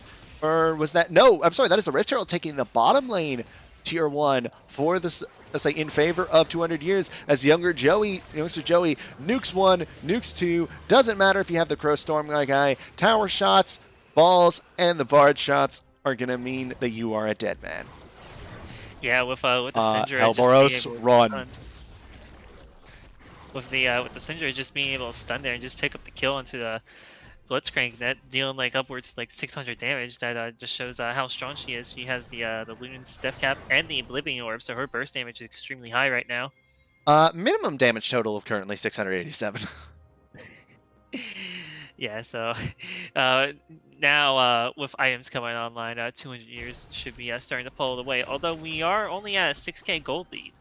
That we are. It could be a lot worse, honestly, with that kill score and the way that the Teemo is. Usually when you see an 11-3 set versus a 1-8 Teemo, you expect it to be a lot more one-sided of a game, but right now this bottom lane and the fact that they're getting catches onto Atreus Spear is just helping them out so much. That's going to be the Arcana Pulse and the Exhaust, as well as that field to help save them. But right now, this is not where you want to pop the right of the Arcane. You aren't going to get it there. Looks like the Thresh is going to do so much damage to Borjay. Land gets a kill. Now the damage coming through onto youngster Joey. He picks up that Blitzcrank. Jesus Christ! Holy.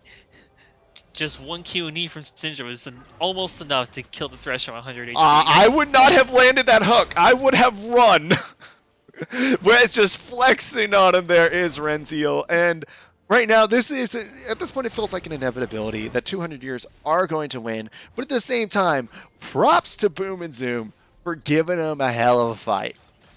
Yeah, this game is definitely a lot closer than the last one, and Boom Zoom is finding a lot more picks than they did in the last game, able to try to keep up and trade evenly with 200 years. Yeah, what I really want to see the side of Boom and Zoom do is, one, stop walking into bushes because there's going to be a set in the bush. But two, I want to see them shut down youngster Joey because I want to see that Medjai's go bye-bye.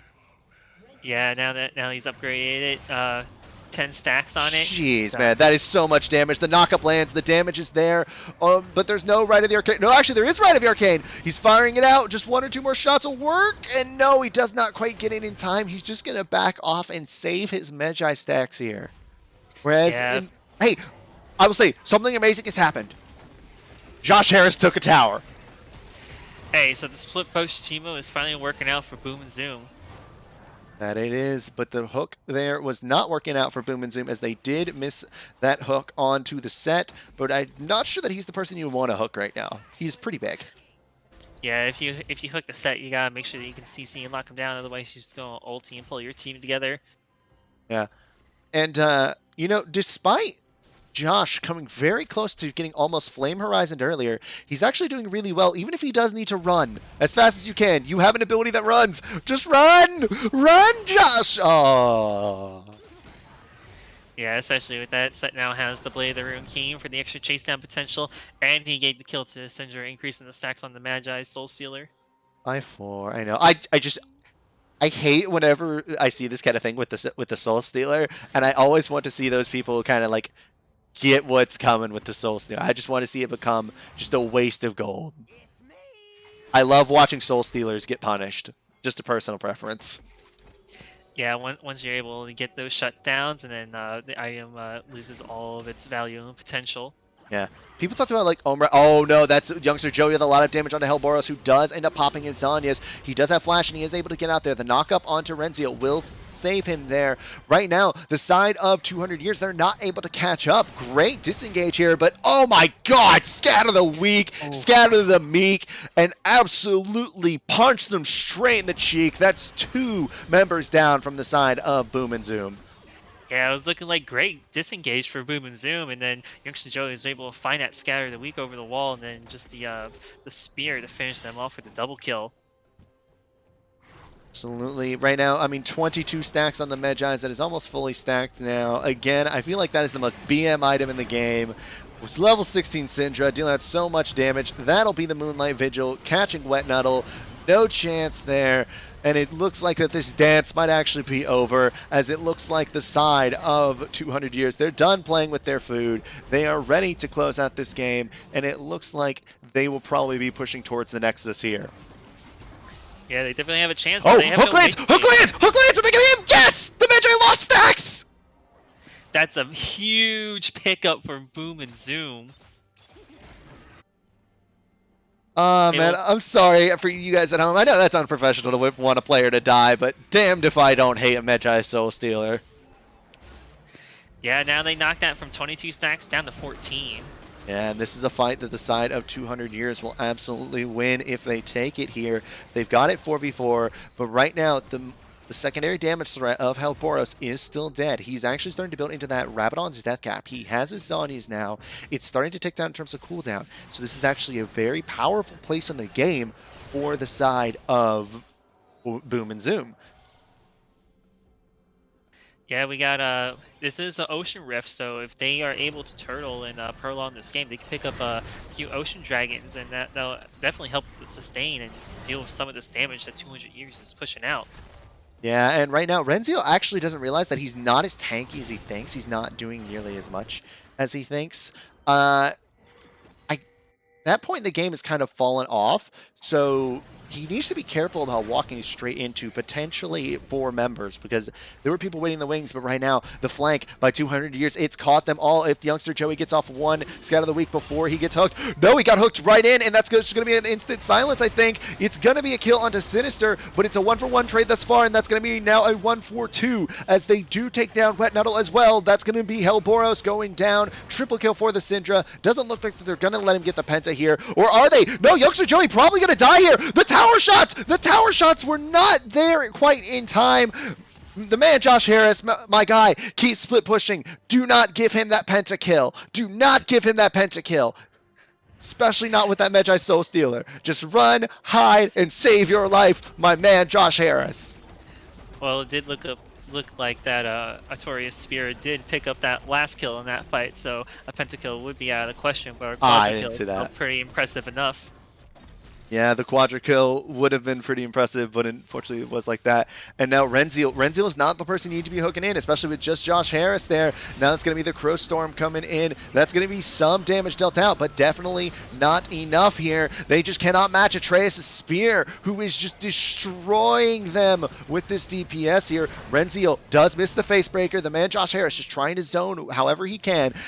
One Nexus Tower falls, so does the inhibitor. It looks like now that mid lane inhibitor should be respawning any second, I believe. And overall, I think that this is the time in the game where it's just turtle. Do it. Knock up onto Renzio. He does get hit up there. Lots of damage. They're juggling him around. They just need to DPS him out before he lands the Haymaker, but they don't get to do it. And the rest of 200 years have closed the gap. That's going to be a triple kill for the Syndra of youngster Joey. 21, 4, and 7. Full stacked BM. 25 stacked Magi's. What a game by the side of 200 years. Yeah, with only Phil sticks up, you got next closest person is the Blitzcrank in about 20 seconds. So they just follow the minions in. This should just be game for 200 years, closing up the series 2-0. Yeah, and there's another kill. 22 kills for youngster Joey on the Syndra. They said they didn't want to do it to him. I call BS there. I think they intended to do this the entire time. But you know what, ladies and gentlemen? That will be your League of Legends Best of the Best champions. Once again, that'll be 200 years. Yeah, 200 years coming with a big O 2-0. Too bad there's not enough place on the scoreline to add another 0 to match their name with the 200. But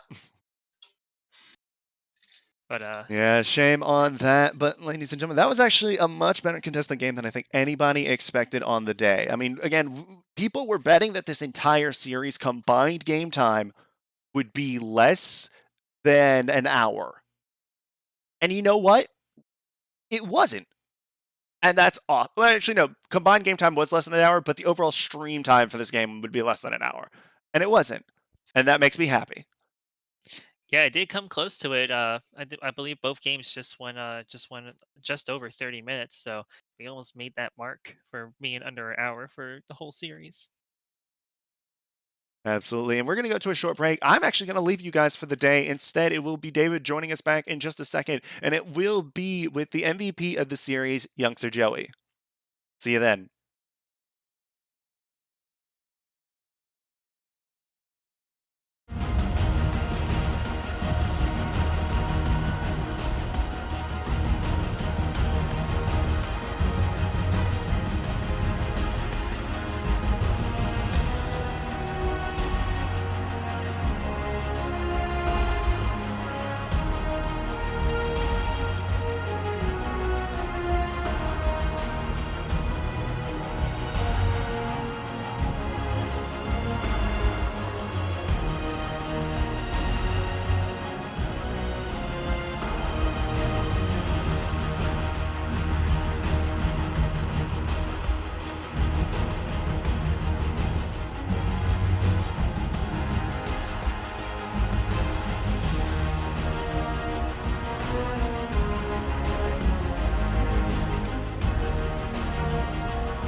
Welcome back. Interview with a member of 200 Years, Gangster Joey. Hello. So Joey, you got the MVP for this series. You Did in your I? last game, you played Syndra and you had 22 kills, the most in the game. Yeah. Um, Champion's how? quite dumb. Yes, as I remember you always saying that mage items are balanced, right? Yeah, mage items are quite balanced, I swear. They're definitely not way more gold efficient than every other class. Yeah, you started to pick up some really good kills and a lot of one shots on two other champions in the game. You know a champion's balanced when you can one-shot multiple champions at the same time. Yeah, and you definitely did a lot of that this game. Yeah, especially with just an E or QW half the time. You gotta hit him with the 25 WQ, man. 25 stag Magi's. I want to ask you though, what do you think about the fact that you guys were almost bot diffed that game?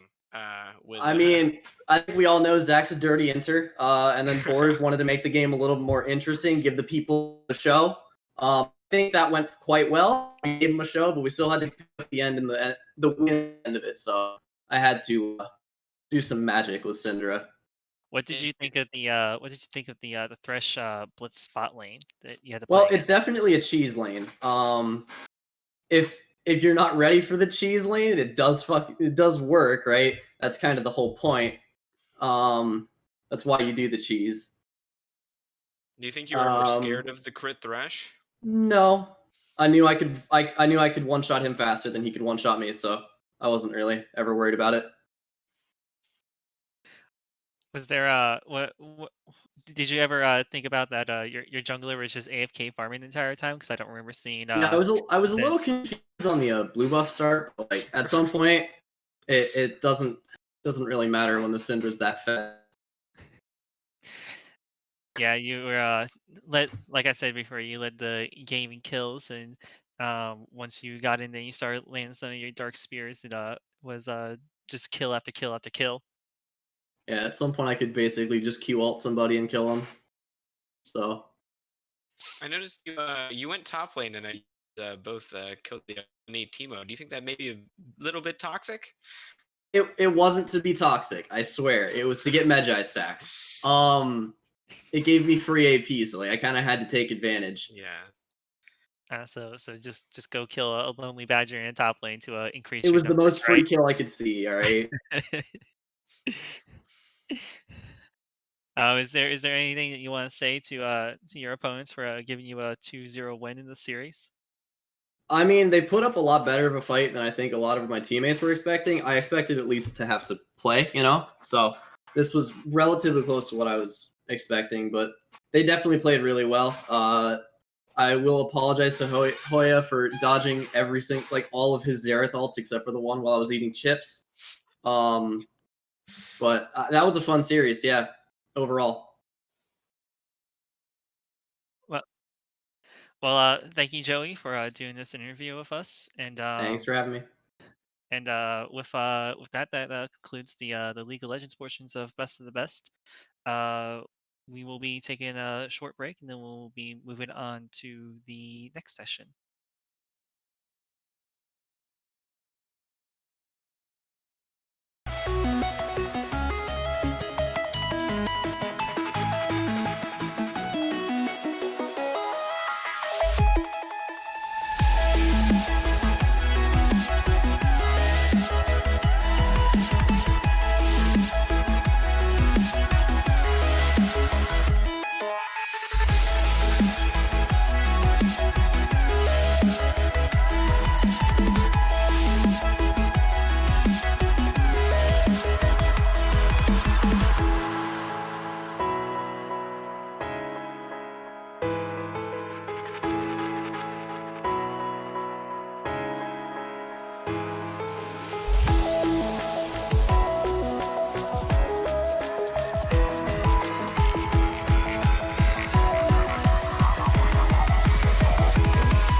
Some of you love sleep more than you love success. And I'm here to tell you today, if you're going to be successful, you've got to be willing to give up sleep. You got to be willing to work off for 3 hours of sleep, 2 hours. If you really want to be successful, some days you're going to have to stay up 3 days in a row. Because if you go to sleep, you might miss the opportunity to be successful. That's how bad you got to want. You got to want to be successful so bad that you forget to eat. Sleep is for those people who are broke. I don't sleep. So I got an opportunity to make a dream become a reality. But listen to me, you will never be successful until I don't have to give you a dime to do what you do. You won't be successful until you say, I don't need that money. Because I got it in here. To be able at any moment to sacrifice what you are for what you will become.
Because the time you spend on your cell phone could be used for your success. The time you could be using to be successful, you're using it on the cell. And the cell phone is not bringing you nothing but a bill. And somebody has told you you couldn't live without it.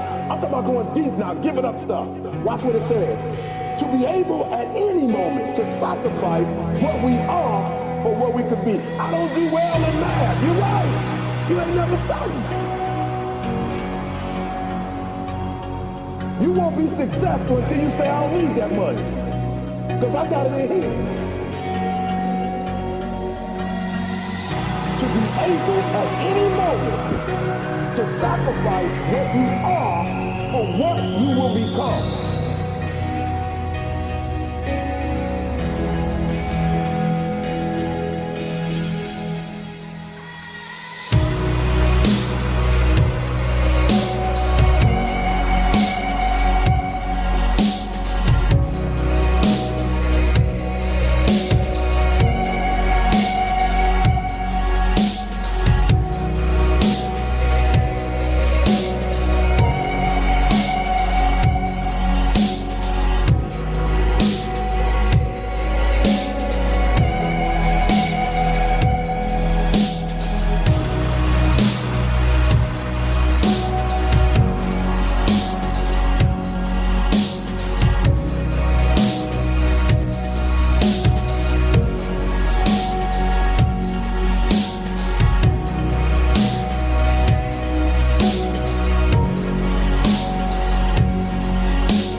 Hey guys, welcome back. We are here with the finals for Valorant.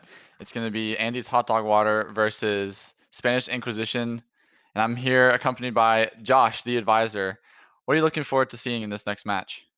Well, once you get to the finals, you're really getting to the cream of the crop of the organizations. So I'm really kind of seeing more of the flashy plays that you might not see at the beginning of the rounds. A lot more teamwork, communication, play calling, things like that. So I'm really excited for that. Yeah, we got Spanish Inquisition here, who has made finals for pretty much all the games except for League. So they're looking really strong in all these games and probably gonna take the overall win here. But who knows? Maybe Andy's Hot Dog Water having a couple Counter-Strike players here could bring it back and beat them. We'll have to wait and see here. We're on Ascent for map 1. And Ascent is a map that we saw Andy's Hot Dog Water, not Andy's Hot Dog Water, Spanish Inquisition beat Hydrated Gamers yesterday on pretty convincingly. So this might be their strong map. Yeah, Ascent's always a map that can kind of play weird. You have a lot of ability to kind of move around on the map. So it's really going to see which team has played the map the most, how they know to maneuver around the map, utilize the map to their advantage. So I'm excited to see that. For sure. Got two really strong teams here, both with a lot of Counter-Strike players. So looking forward to seeing this match head up. Probably the best match head up we'll get for Valorant here. Yeah, one good thing about this game is a lot of people who have played CS are able to still use a lot of the mechanical skills that they've had from CS. So it makes things a little bit easier to kind of transition to that game. So I'm expecting a lot for these two teams. Definitely two of the best teams here, and I'm thinking the match is going to go to map 3 if I had to bet. Oh yeah. Looks like we'll be loading in very soon. Yeah, waiting for the agent select screen here, and we are gonna be in just a couple seconds. We have Andy's Hot Dog Water on the attack first. We'll see what they're going here. Looks like they're gonna probably go for a B push here. It looks like a very fast B push. Looks like we only have one person really watching that. They're gonna have to really communicate with their team so they know that hey, it might be a 5-hit B. And something I'm noticing is they have two players looking to play mid here. They've got the Omen and Jet playing in mid. Typically they play two B site, like one back in CT spawn, and then one holding mid. It's very interesting that they're holding two there. So they're gonna have a lot of help here for B if they choose to go there. And they are going B. Yeah, I was going to say that they're getting kind of zoned out there. It's Yeah. really going to be hard for them to get back. Nice headshot right there, though. And Andy's Hot Dog Water is gonna go ahead and take site here with 3 kills already. Thomas and Crimson are the only ones left. Yeah, they're definitely going to have to make some highlight plays to try to get this back. Zones or sites completely given up. Everyone's set up where they need to be. It'll be a tough one. Thomas very low here. Not sure he's gonna. Oh, and he's full blind. He's gonna have to delay the push here. And Crimson's currently blocked off by the door, and he's the only one left now as Thomas gets taken out in B main. And they know where he is. Great content with the 2-piece there. A very smooth push there. You don't see many offices better than that. Kind of got zoned off at the beginning and just had complete site control. Yeah, Jake with the only kill on the team there, but it was a fast push here. Maybe they'll be expecting another fast push on B. Well, it looks like they're giving B up. Possibly they're transitioning into now. I was about to say it looked a little weird with only 2 people mid Yeah. and no one at B. Look like they're trying to do the same play, same setup. There's the wall. Slightly misses, but they just destroyed anyways, and he gets blinded and he jumps back to site. Yeah, it's another very, very fast push here. Maybe we can see it. Oh, a huge headshot, but can't get the finish. And that's a good job by them closing the door there, preventing Sillin from rotating from mid. Another dink there and can't finish it. They're getting a lot of damage with these pistols. Hope to see they can at least get a few kills, but as you can see, flawless round once again. But you kind of expect that with round 2 after a round 1 loss. Yeah, Andy's Hot Dog Water being able to buy weapons after the pistol round is a very big advantage. And what I'm noticing is great content decided to buy the Odin? Very interesting buying the LMG after first round, but I guess it worked out. I mean, he's top fragging right now. I was about to say he's 4-0. Can't really complain with anything he's done now. Definitely an interesting pick on the Odin. Not something you see often, or at least that I've seen. But he's making it work. So that's really all you can ask for it from him. Yeah, John with the only one on Andy's Hot Dog Water with a death. This round's gonna be a little different. They're not gonna fast push B. They're gonna sort of use some abilities here in mid. And they got 2 pushing mid, 3 going that A long site, seeing if they can get into there. Good kill there by Crimson. It's very low back sight, and they know where he is. Huge eyeball there, Oh, nice. but They're they still get getting taken that out. trade. Yeah. 2v2 now. Wonder's all alone on site getting that plant. Looks like they're going to try to split push this, try to get back into the bomb site. And Andy in a really good spot here. He's going to be able to get a Oh, he lot of might get information. he might get snuck up on by the Sage there. Soup time, knowing where Andy is. Wonder's getting that kill is really going to make it tough here for Soup Time. And Soup time not really able to help Sillin in the push there. He's just kind of sitting back. Andy hits him through the smoke without knowing. I think he Looks yeah, like he's just opting for the save here. Gonna try to catch someone on rotation, but he's not gonna see anything. yeah, without winning that round, he knows his team's not going to be able to get a fully comfortable buy next round. At least have that gun ready to make it hopefully a little bit of noise. Yeah. Good attack there by Andy's Hot Dog Water. They're looking really strong off the bat here. This is not what I was expecting. I was honestly expecting Spanish Inquisition to put up a better fight than this. Yeah, Spanish Inquisition is definitely the team I would expect to win, but we don't know with how practice has gone whether or not Handy's Hot Dog Water has been playing a ton of this map or just playing a ton together, really understanding what attack and how to attack this map. Yeah. Spanish Inquisition, not a lot of money here. Not gonna be able to buy any weapons. It's gonna be a kind of a half save round. Sillin just taken out immediately there. Oh, another Andy. huge kill from Woo! Andy. Andy G just getting 2 quick kills, pushing through, trying to get that spawn locked down so they can't come back through spawn. And this is just another roll of a round. Just immediately taking the site and planting the bomb. Just taking everyone out. Not standing a chance against Andy's team right here. This is where it gets kind of scary, though. You don't want to let Andy just completely build up that economy. Any kill here could be big later on. Yeah. Both for Andy and Spanish, just so Crimson can maybe buy in a round earlier than some of his teammates. For sure. You might be able to. Oh, it's just another pistol there. He'll tag StarX, but still gonna get taken out in the end. Yeah, one thing I'm noticing is Andy's Hot Dog Water, they're doing really well with smokes, kind of zoning off a lot of those areas, slowing any push that Spanish Inquisition could make. Yeah, It's they're like- playing really well, using their utility to deny sight lines. But Thomas has the op now, and he was popping off in the last Valorant match yesterday. So maybe we'll get to see something from him as he's gonna peek mid here. Andy's gonna looks like he's gonna smoke it or blind it, but maybe he'll be able to shoot through it. We'll see. I was gonna say that op can be something that instantly switches around into your favor. So if he's going off with that, it's gonna be tough for them to stop it. Andy's gonna be lurking here. And so they initially showed 5 going A, but now they have or 4 going A, but now they have about 3 in mid. Yeah, Really getting a lot of information. very slow round.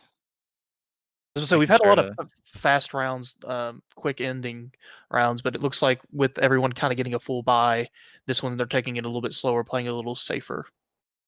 Here comes the push. Maybe gonna see the Sage here in the middle. Andy's about to be in a gunfight.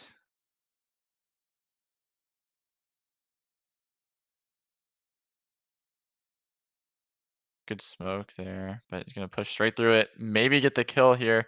He's on They the might get- flank, and they have no clue he's here. Oh, if only he knew there was 2 there. Still getting to kill on this, but the person who's going top heaven now can see that there's a guy behind him. He's got to play a little bit safer. Still gets the kill though. Andy on to soup time. Andy still without a death here. 10 bullets left. Doesn't know that Crimson's right around the corner. And I Caster's Curse. He just got his first death. As soon as we bring it up. right now. But the They're gonna B push site, B.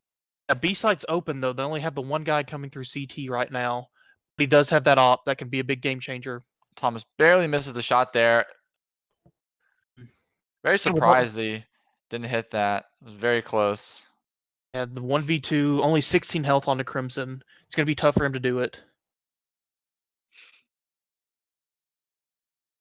He does have the ultimate, but probably wouldn't be worth it.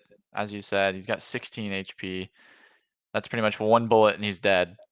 Yeah, And the these thing is two players are probably going to hit a bullet. They're good enough to do that. I wonder if he tries to get that op to save that for next round. And Wonder's taking him out there, securing the round win. And Andy's Hot Dog Water is currently up 5-0. Complete, I wouldn't say complete opposite of what I was going to expect to happen. I did say it was going to go to map 3, so I was definitely thinking Andy would have a competitive game, but I was not expecting them to be up 5-0, getting those first 5 rounds. Yeah, for sure. And Jake and Thomas, the stars of this team from the previous Valorant games, are currently 1 kill and 0 kill. Very interesting. I never thought I would see this. Crimson with 5 kills, pretty much solo carrying the team at the moment. And Sillen's going to be hiding around the wall here. So see if they check that. And Great Content's going to take him out, but he'll get the trade. This is in favor of Spanish Inquisition. This is their first time really having a man advantage and not giving up the site right away. See what they do, get the revive off, get it back to a 4v4. Very good res there. Wonder if Soup Time is going to have his res available in case anyone else dies here. He can't revive Sillen. He's stuck in this room with all the other players. Wonder's going to watch the flank here. Andy TP's back point. Soup Time has no clue. That B side have a free B site. Yeah, I'd say that B side is wide open once again. The smoke's off, blocking down 2 lanes. Andy knowing that Thomas is over there and gets a nice headshot there onto Jake. And he gets taken out by Thomas. Wonders with the trade though. And once again, it's left up to Crimson here. Also in a 1v2. This time he's got a little bit more of a chance. He's got full health, full shield. Very tough retake here. He could ult, but it's a great kill, but he doesn't realize the other one's also back there. Good play by Wonders and John. Yeah, playing it safe, making sure they're not too far apart. You don't ever want to be fighting multiple 1v1s. You want to try to stick together when it's a 1v, 2 or 3. So really smart on them to stay together. A little BM there from Wonders at the end of the round. And once again, Spanish Inquisition with not a lot of money to work with. And you look over at Andy's Hot Dog Water, and Wonders has 8,500 right now. He can buy 3 of his teammates almost. Yeah, Wonders definitely doing good, staying alive, getting kills, building up that economy. So if his teammates, do have a couple of rounds where they're not getting the kills, he will still be able to help him get a full buy. And I've noticed that Crimson's opted to give up A site, and Jake just gets taken out immediately with his ult there, and they don't have anyone except for the Reyna on A now. Crimson trying to flank here, doesn't have any equipment set up, which Cypher's really good with his equipment being set up. I'm confused as to why. Oh, a huge kill there. I'm confused as to why he's not holding a site. He's holding this angle here. Might be able to get a pick, but he's probably going to get traded immediately. He's waiting for them to all pass. Ooh, still gets the kill. Great kill there. Definitely needed that to try to even have a chance this round. Great content though, getting the trade, taking out Thomas. Sillen, sneaky positioning here. Oh, great content. That was really good of him to check that corner there. That's one thing you can kind of tell the difference between guys who have played this and people who haven't played it as much. Making sure to check those smokes. People still like to play around those a lot, and checking that corner probably didn't save the round, but definitely made it a lot easier for him. Yes, and Spanish Inquisition here, able to buy finally.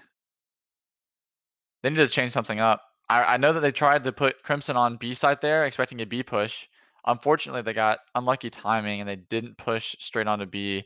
and Crimson was not set up on a site with his tripwires and all that. And I see he's back on A now. They need to figure out what's going wrong here and try to fix it, because right now it's not working out. Seems like they're kind of playing it relatively close to the same, 2B, 2 around mid, but they get Crimson gets killed by great content all over on the A site. So A site is wide open. And great content sort of waiting for Crimson to get impatient and push up, not knowing that great content was lurking, and great content gets Sillin as well. They're flooding the B site. Soup Time gets taken out by Andy. Thomas does get a kill on a Star X. A very decisive round again.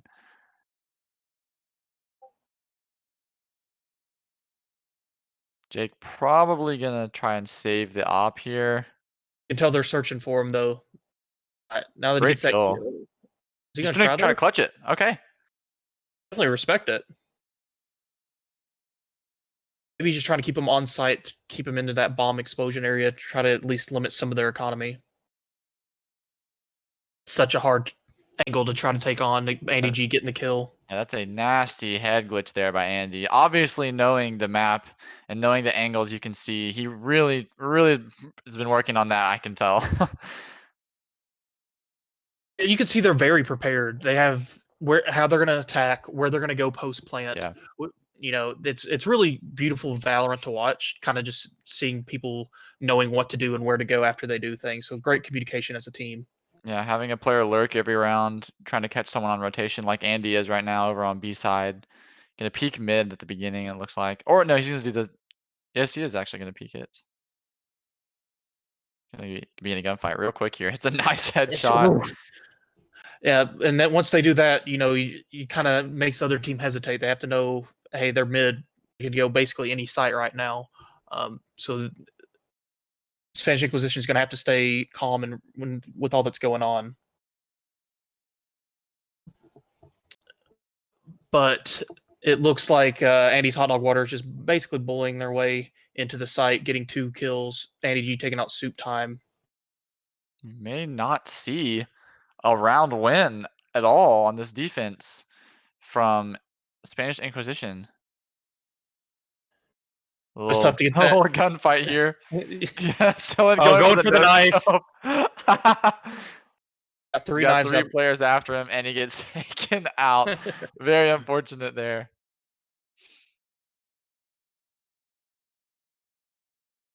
Andy's Hot Dog Water asserting their dominance right now, showing that they're not scared.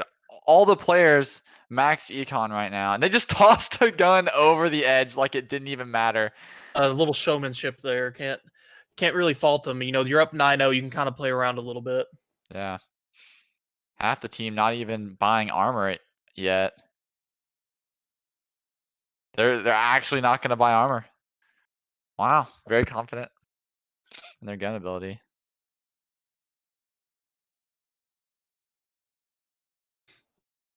It seems like that's their only chance to win here with Spanish Inquisition. Taking out one player who did not buy armor, so could have been a mistake. Still getting taken out.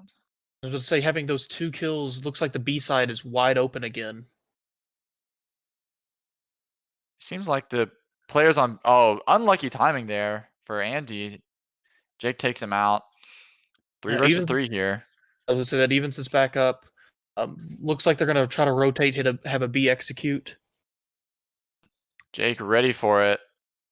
Might get a kill here. Oh, huge double kill. Wow. And looking like it's a 1v3 here for Star X. Maybe he can pull it out. No, Jake gets a 4K that round. As for the quick scope, Jake getting those 2 kills onto the B site basically won the round. They had bomb down. It was hard for, 1v3, bomb down. It's never going to be an easy situation. Now all the players buy armor. They instantly regret their decision there. Realizing armor is kind of important in this game.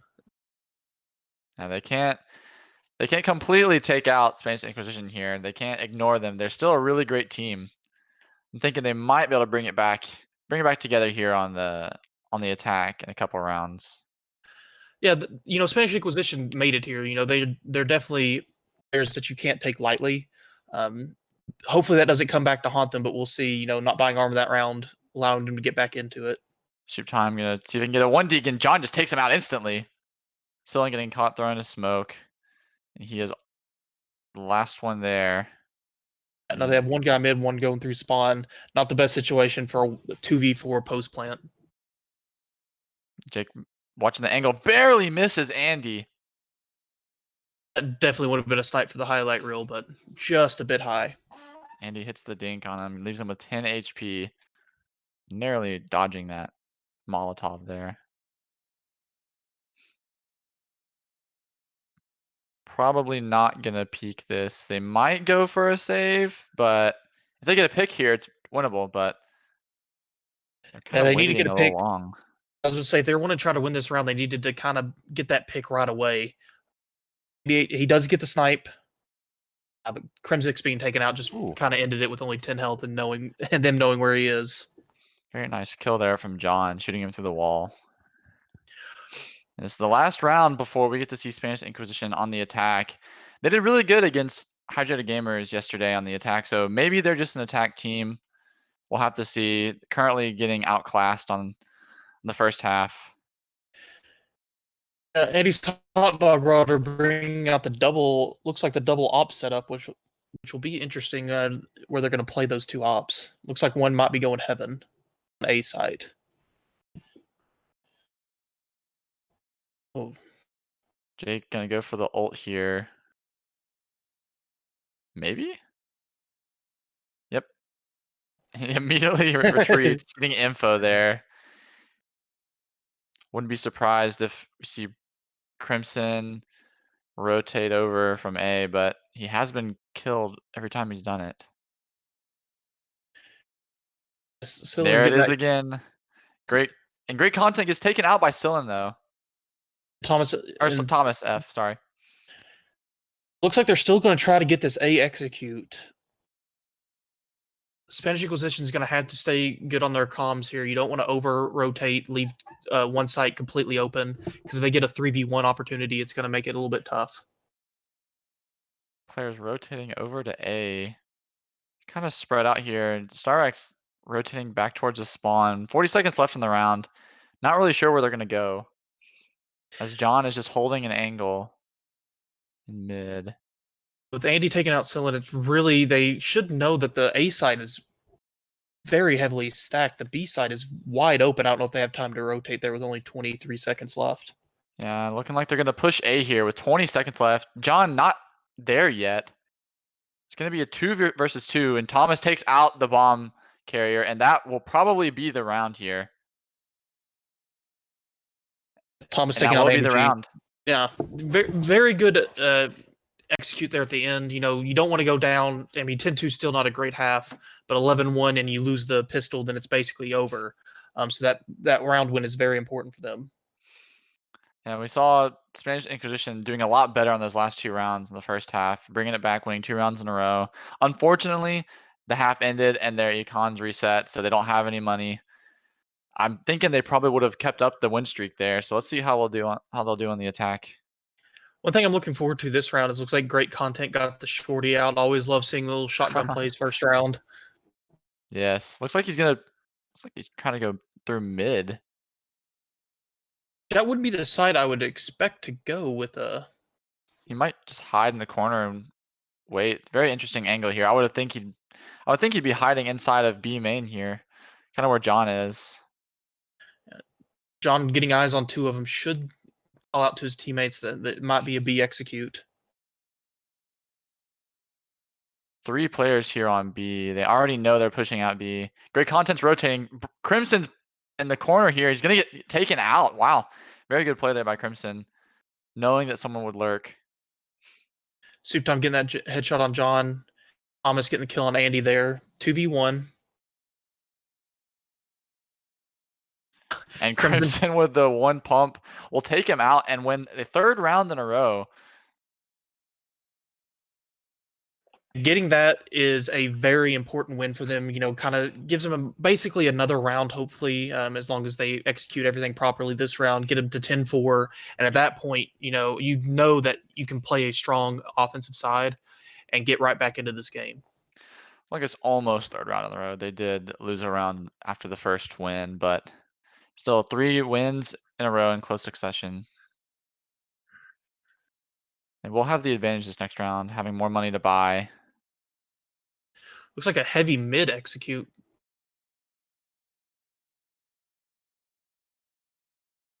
Still with the kill Catches on Andy Andy. in rotation, and that is their top fragger currently down. Both their 2 top fraggers are currently down. It's left up to the last 3 here, 4v3. That mid push is actually getting them onto the B bomb site from mid. Looks like Andy's hot dog water pushed through, trying to catching some people behind, but Very decisive round there. that's what you want after winning a pistol round. You know, something super easy, keeping 3 guys alive. You know, saving your economy. And this is more what I was expecting when I was looking forward to this match. A more close game, and it's looking like Spanish Inquisition is gonna maybe bring this back. They're on a hot streak right now. Yeah, if you're Andy's hot dog water, you got to keep the comms live. Keep everybody calm. Make sure no one's getting too high, too low with what's going on. This is a game that's going to have some runs. You know, this isn't a team you can just run over. So they had to expect that they would make a little bit of a play.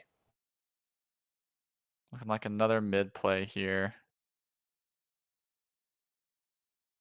Star X gonna be hiding in the corner in mid. Great Content's gonna take out Thomas. Got a full blind Jake, and that's already 2 down.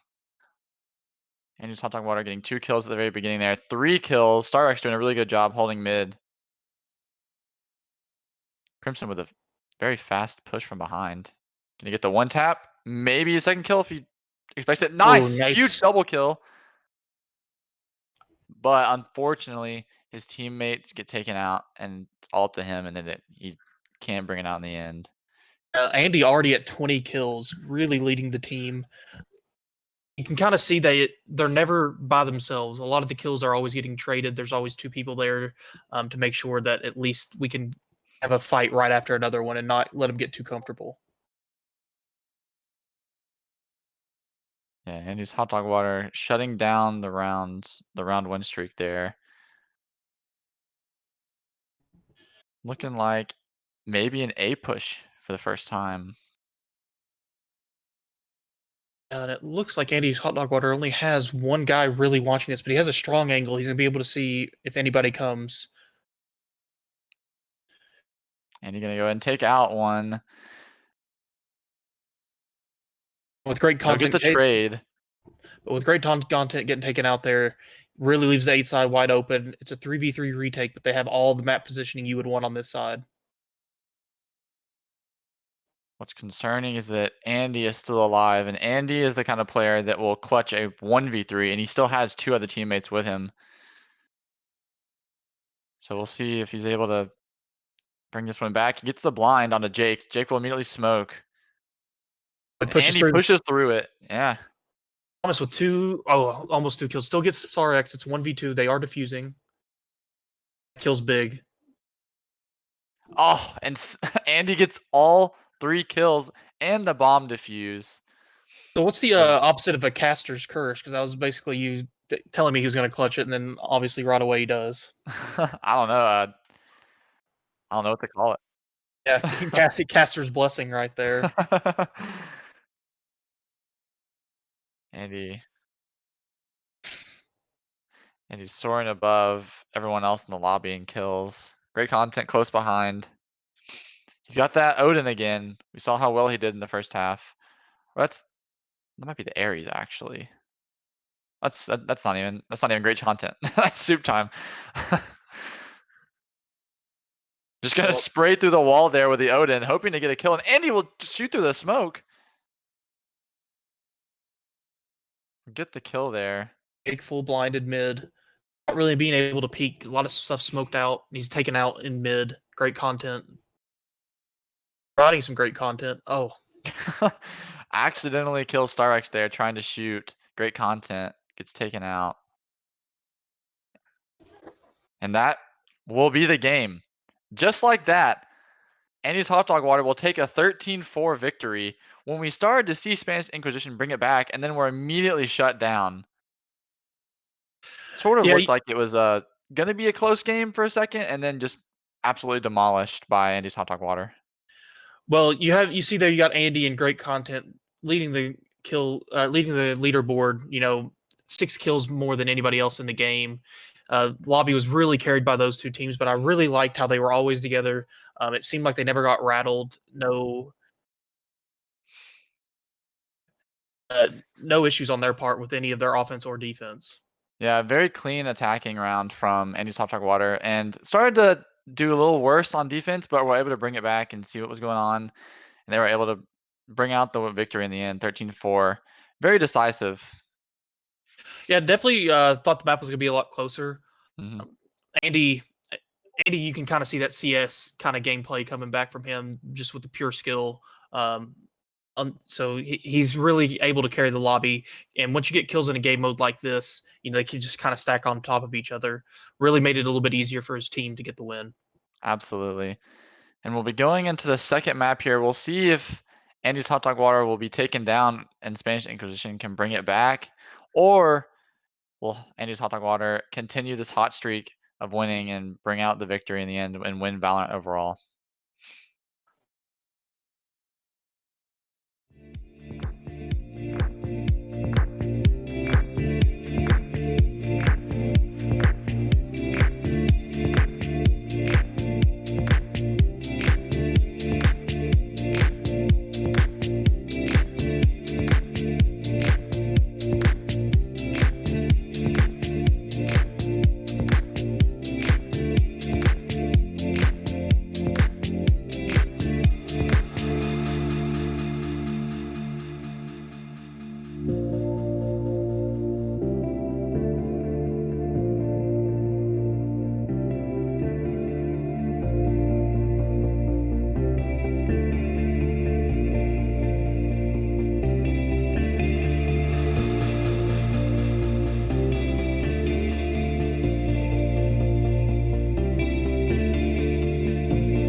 Welcome back to round 2 of the Valorant Finals. We saw in round 1 Andy's Hot Dog Water take a decisive victory over Spanish Inquisition, 13-4 on Ascent. We'll be headed to map 2 here. It'll be on Haven this time. What are you expecting to see here, Josh? Well, Haven's definitely a little bit different of a map. Your team communication's got to be really strong. I will say the team I was a part of this week, this is the map that we lost on. So insight might not be as good as some of the other players, but your team communication definitely has to be good with the sites being very easy to move in between. You got to know when to push, when to stay where you are. I'm expecting Spanish Inquisition to come back out with a little bit more fire than they did the first round. I don't think they want to go out in a 2-0 sweep. So I'm going to still predict them because I predicted this going to map 3 anyway. So I definitely think Spanish Inquisition is going to come back out strong. Yeah, I'm really hoping we'll see Spanish Inquisition bring out the fire, like you said. And this map is a little different. There's 3 bomb sites instead of 2, so we'll get to see how they split their players amongst the sites and how Andy's Hot Dog Water are gonna take the defense here first. It'll be Andy's Hot Dog Water on defense and Spanish Inquisition on the attack.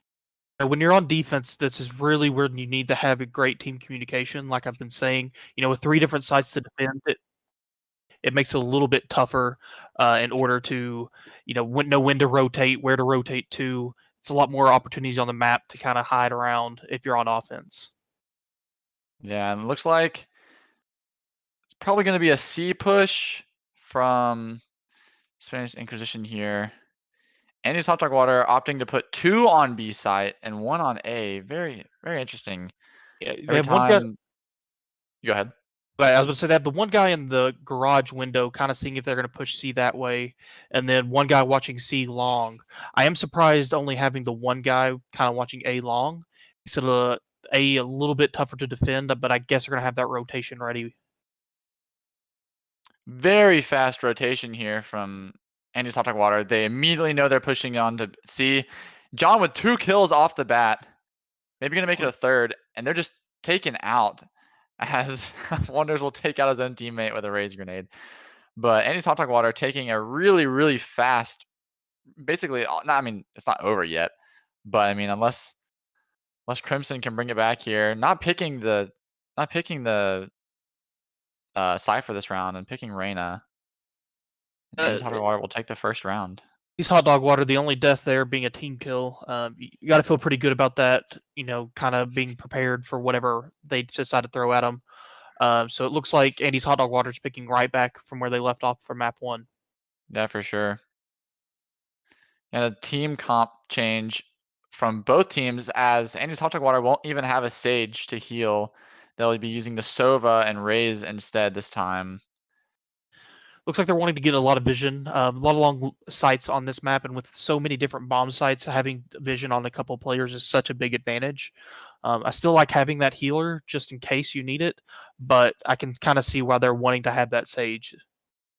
Yeah, they weren't really needing it too much in the last game because they were pretty much rolling every round, so they thought that they'd opt in for the more information gathering characters.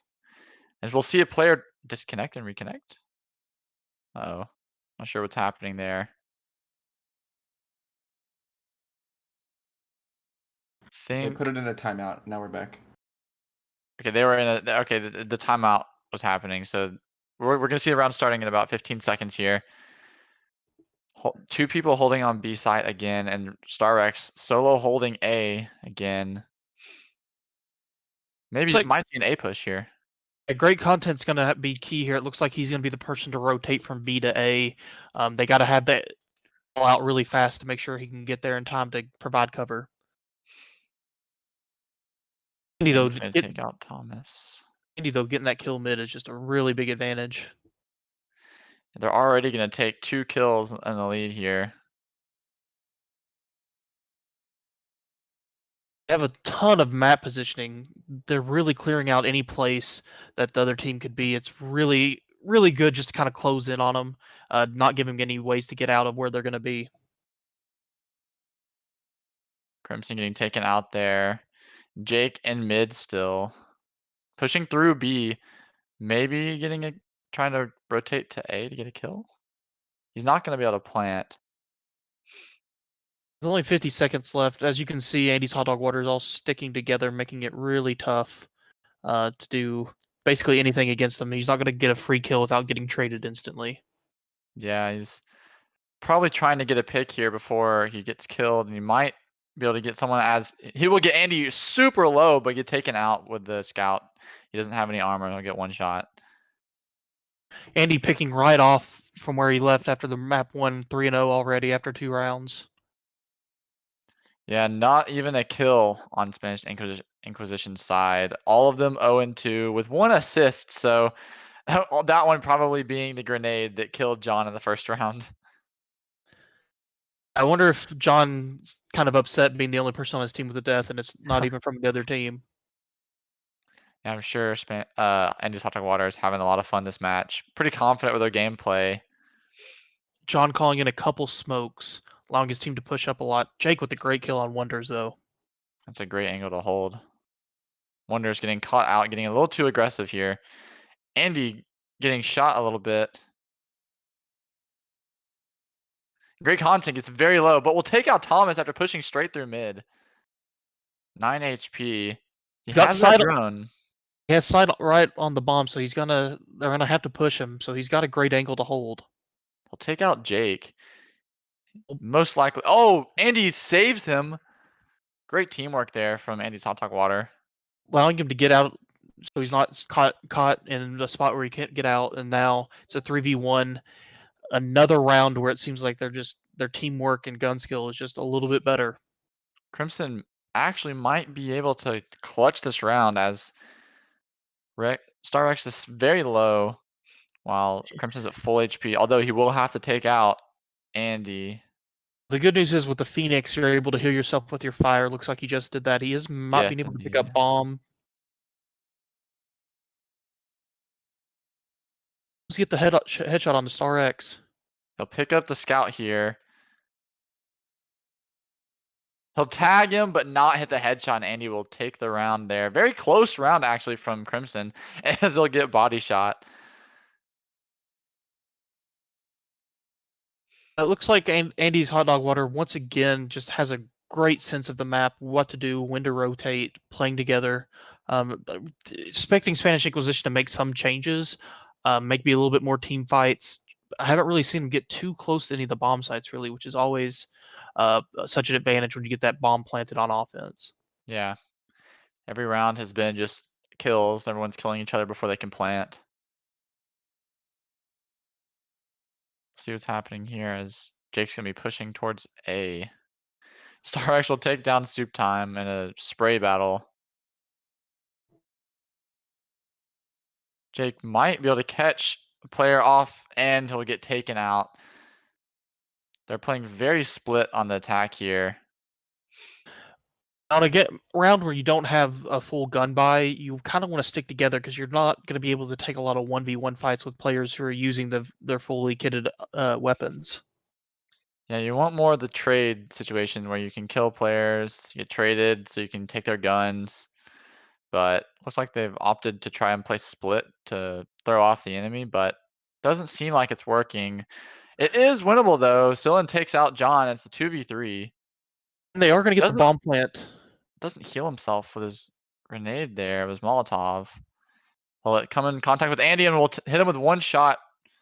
Big kill. 2v2 situation. Phoenix weak too. I wonder if, but that's the thing. If he had healed himself, they'd be at a 100 health people instead of being weak. So now he's only 48 health against 2 people. Crimson and Sillin getting very aggressive there, not holding down the site, but instead pushing out, and they're going to get taken out for it. Yeah, once you get that bomb planted, they have to push you. I think it would be smarter, especially on lower health, to be playing the angles that you know that they have to push in order to get to the bomb site. Yeah, very surprised to see them try and push the enemy there when they have the site on lockdown, but maybe they thought that they were going to catch the enemy off guard. Didn't work though. They are going to get a full buy this round, so that bomb plant at least got a little bit extra cash for them, and getting those kills was big, kind of resetting a little bit of the economy for Andy's Hot Dog Water and allowing them to get a full buy this round. Yeah, Andy's Hot Dog Water currently doing better than they did in the first game, currently rolling. It misses the TP. Unfortunate. Great content. We'll take out Jake with Sova ult. That ultimate's very difficult to hit as it lowers your sensitivity on your mouse when you use it. Anytime you use an ult like that, you definitely want to take advantage of it. Anytime you use an ult in a game mode like this, it's such a big deal. So winning this round is of utmost importance, even though you're already down 4-0 as well. Great shots there from Star X, taking out 2. Great content. Will spray down Sillin, who stands no chance in that corner. And 2 players just running around with LMGs, just spraying around, having a good time. Once you get those LMGs, accuracy isn't as important as if you're using a sub or an AR, especially if the other person's not shooting back. So definitely taking advantage of that. No gameplay changes here from Spanish Inquisition. Seems like they're just sort of banging their head into a wall over and over again, not trying any new strats. Looks like Great Content and Andy are both leading the team again. Great Content getting 2 kills off that. A huge triple kill at the beginning. Crimson taking out one though. But this round is basically over as Crimson will be collapsed from all angles.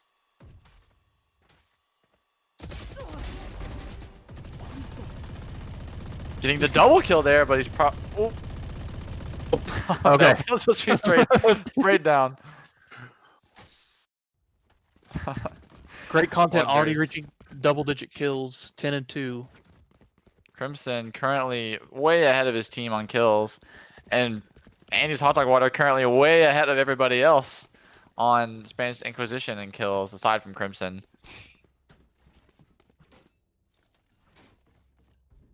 You like to say that, you know, a lot of strategy and rotations and things like that's important, but if you're not getting the kills, none of that matters. At the end of the day, the team with the most people alive at the end is going to win. I would like to see Spanish Inquisition play a little slower here and wait for one of Andy's Hot Dog Water's players to get aggro and push something, catch him off guard. They haven't tried anything new. Jake does get that kill on Wonders in B. Pushes right into the Jake. pushing right into his sight. That blind barely missing Andy could have made the difference there. He will TP over at A. Starrex getting very low. Dodging that raised grenade. John gonna smoke off here. Still getting that 2-piece does keep him make it a 2v2. Still a winnable round for him. They really need this round to get started back on the comeback. John about to be pushed here by Crimson, and now it's just up to Andy on B site. Yeah, uses the ult there. Does it a little too slow in order to get a kill. I guess if you want to use it, you want to use it to win a round, and that kill would have definitely gave him a better chance of winning. But now it's a 1v2. But if there's anybody you want in a 1v2, Andy is definitely that person.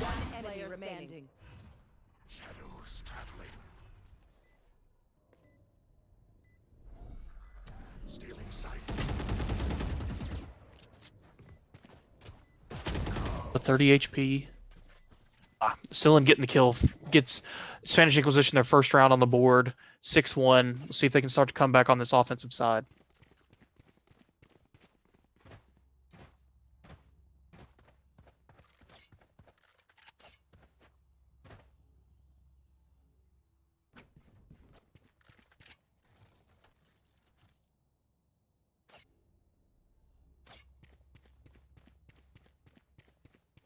It's left, it looks like we're going to have 2C, 2B, one guy going heaven on A. Let's see if after that big round win, Spanish Inquisition can string a couple of rounds together. But great content getting the snipe into that B window. Andy getting a kill on Sillin. Instantly a 3v5. Stark's at a little bit of no man's land. But Wonders getting that kill on Crimson makes it a 5v2. Really tough to see them winning this round.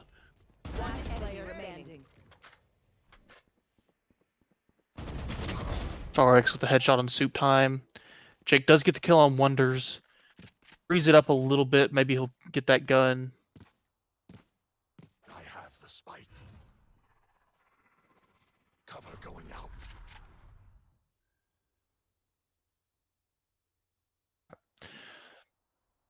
So 1v4 here for Jake. Caught in spawn. Both people on. Oh, he does get the double headshot on Starrex and Andy. A side is wide open. I wonder if he knows that. I wonder if he knows he can go get that plant. It's just a definitely winnable round. That throws the smoke down. 30 seconds left. Looks like Nova's going into heaven. Spike planted. Bombs planted. They are a little split up, so if he does get this kill, it's down to a 1v1. Doesn't have to worry about the instant trade. Pushes through the smoke. It's the headshot onto John. 1v1 is huge. Teleporting gets out of so. Oh, he stays. He cancels it. 10 health left. Ding the bomb.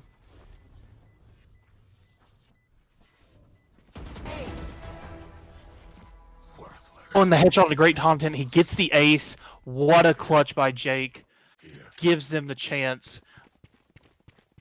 And yeah, what a turnaround there for the side of the Spanish Inquisition. I will be taking over for Aaron for the short term. And Josh, just talk to me, like, how was he exactly able to get that ace? One thing that they did is they kind of split up 2v2, and he got the instant 2 headshots onto Andy and Star X. Really opened up the A site, and once he got to the A site, great content, and John split up. Made it 2 1v1s instead of a 1v2, and once he got those 2 kills, it really allowed him to win that round. Spray there, taking out 1 apiece. Trying to set up here, I believe that, yeah, they're making a mad dash for the B bomb site as Spanish Inquisition are already on it. Yeah, they've been playing. Andy's Hot Dog Water has played 2B this whole time, but looks like they opened up the B site. Didn't plant though. Right? Okay. Yeah. Sorry. No, you're good. You're good. Crimson getting the headshot onto Wonders. It's a 1v3. Looks like they're still going to try to get that bomb planted at B. Dancing around the other side of those boxes. He might catch someone here on the lookout if she just ducks right over. But then again, they know where he is now with that those grenades coming from one central location. Teleport not going to be popped, but he does get taken down there by Thomas. 3 kills for him in this round. And now, Aaron's back. Yes, internet has been very iffy today, going in and out. So glad I can come back and see that Spanish Inquisition has won 3 rounds here. Yeah, Jake, the round before the one that was just played had a 1v4 clutch, ace clutch, I should say. Really brought this game back, and if he loses that, their economy gets broken. It's 7-1 instead of 6-2. Now it looks like Spanish Inquisition's kind of on a little roll, getting a little bit more confident with their gameplay. Cover going out. Very fast kill there, and a good trade there. We'll take out Andy. Not very optimal for Andy's Hot Dog Water, as Andy's the top fragger. It looks like they gave the A bomb site wide open, so really going to try to take advantage of that. Still getting that kill in Garage. It's just great reaction. Great content, getting taken out there while having his bow out. And John, the last one alive, probably going to opt to save his gun. Not going to risk taking on the 1v3 with 30 HP. When you have the lead, you don't really have to risk anything like this. Getting your gun back next round, not having to buy that, save your economy as much as you can. If he gets a pick here, that's even better, but really saving the guns of the utmost importance. He does hear Thomas. Maybe we'll be able to get the pick, and he gets taken out. Another round win for Spanish Inquisition, bringing it back. Let's say that's 4 in a row now, getting a little bit more comfortable on the map. Crimson Art getting into those double-digit kills, really helping his team. Jake and Thomas and Sillin all getting pretty close. Definitely a different start from the 0-2, 0-3 we saw the first 3 rounds. Yes, for sure. Great content here, doing the most on his team, 14-6. Maybe they'll be able to bring it back here. We'll see around 3.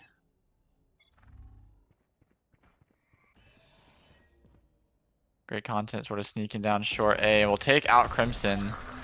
Wonders will miss the grenade, unfortunately, and we'll have to back up. Gonna throw the raise drone and kind of run away from that ultimate. That ultimate will take you out instantly, as it is so powerful. They're really playing their bomb sites. Looks like they're leaving B open. Mid is wide open. I don't know if Spanish Inquisition knows that, but they probably are gonna hear that now. You're gonna get the call to, hey, B is wide open.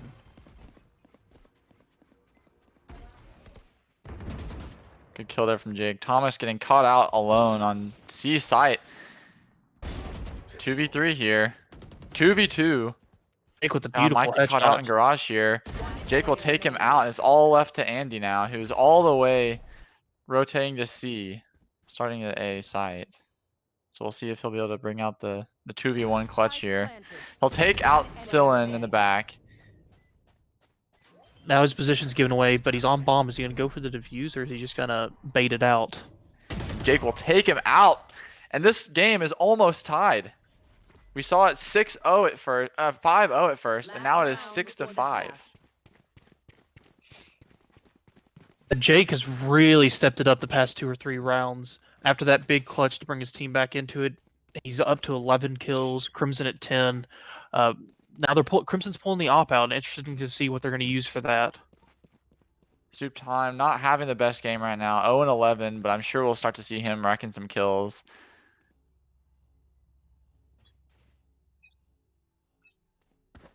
Spanish Inquisition finally starting to find something that's working. Whatever's working, they gotta keep doing it. Smoked off C long. Sillen will be extremely low from that Molotov and will heal himself up. Almost got taken out by it. Really good there by John. Yeah, perfect throw. Landed right on him. John will take him out. And that op, taken out. That op on C site is just such a big advantage if you can hit your shots. It's just one long sight. Perfect for that op. Very nice tag there by Great Content with the ultimate. Just guessing randomly. They will have C site open here after getting the kill on Wonders. They're gonna have to go. Andy's is now taken out, and it's a 5 versus 2. This is insane. It's like we're watching a different team. Spanish Inquisition really starting to take advantage of their man advantages, pushing as a team, getting those sites wide open. They know one's in garage right now. It's a great shock dart there. It's almost gonna take out, and then great shots there. Nice double kill. We'll bring it to a 2 versus 3. It's winnable now. Yeah, great content making this from a very unfavorable situation to one where they can win. But with Starix getting taken out, it makes it that much harder. Great Content currently getting all the kills himself. This would be for the ace clutch. Jake denying it and making it a 6-6 game. Andy's Hot Dog Water getting shown up here. Great Content currently doubling the kills of 2 of his teammates. Spanish Inquisition is bringing this one back. You can kind of tell that these are guys that are winners. They didn't get flustered going down 6-0. Slowly and surely making the comeback, making it 6-6. Definitely a winnable game now. And with that momentum, you gotta feel confident that they're going to be able to take the win. Yeah, not sure Andy's Hot Dog Water expected this at all. They probably got really cocky after the first game, and now they're seeing what a threat Jake, Crimson, and all of Spanish Inquisition is. Yeah, once you win a game 13-4 and then go up 6-0, it's just natural to assume, like, hey, we're just going to keep rolling. But it looks like Spanish Inquisition really got their comms. Everybody makes sure they're not getting tilted. And by doing so, they're able to claw their way back and about to take the lead if they win this round. No one from Spanish Inquisition starting on A site. They will all rotate over there. 2 quick kills over Andy. We know how good Andy's Hot Dog Water is at attacking. So this is very dangerous for Spanish Inquisition.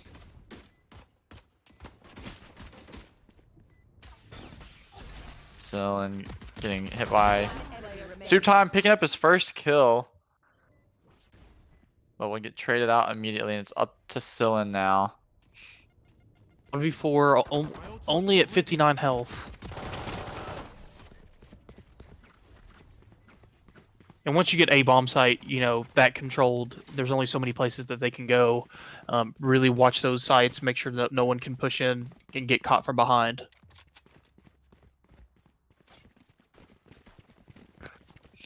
Andy's Hot Dog Water taking the lead again.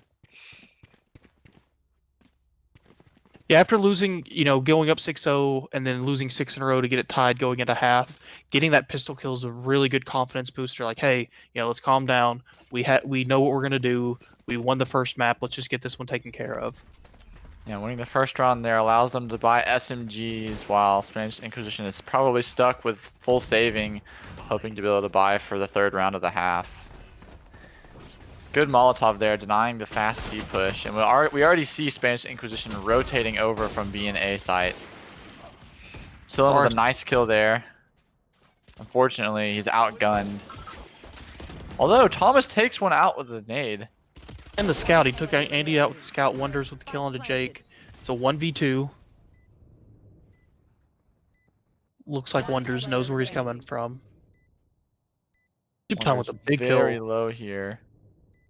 Soup Time showing he's not not bad at the game, having only 1 kill after the first few rounds. Takes out one on site, and it's up to Star Rex now. Doesn't notice that they pushed onto site. This is very, very good from Soup Time, and Soup Time will take him out for the round win. You know, even though Soup Time might be at the bottom of the leaderboard, you can't ever count anybody out. As long as someone's alive, they have a chance. And after these first 2 rounds, he's back up to 3 kills, really helping his team with that big 1v2 clutch there. Seems like he was just having unfortunate timing in the last few rounds. He's popping off now, getting 3 kills very quickly. And we start to see better gameplay here from Spanish Inquisition. Someone actually holding A site this time, not going to leave it completely open. But might not see them go A this round. Or we will.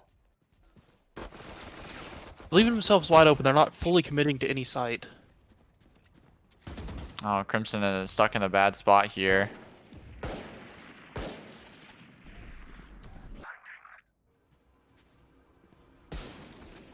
It looks like they're going to have a few 3 or go through garage. You got to expect either a C or B push. It's still able to very easily rotate. John with the shotgun kill onto Soup Time, though. And Thomas currently rotating, maybe to get the flank kill. Gonna rotate to A. Predicting the A plant. He will predict correctly.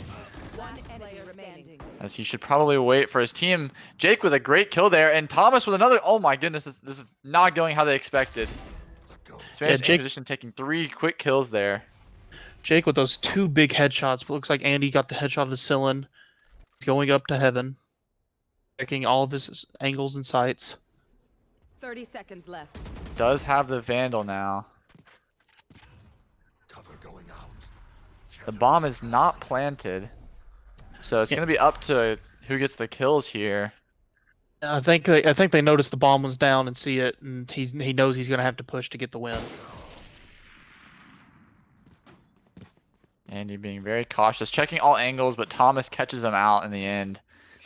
Will take the lead for the first time in this series. Spanish Inquisition is currently ahead of Andy's Hot Dog Water on map 2. The back and forth rounds, I don't think any teams won 2 rounds in a row on this since half.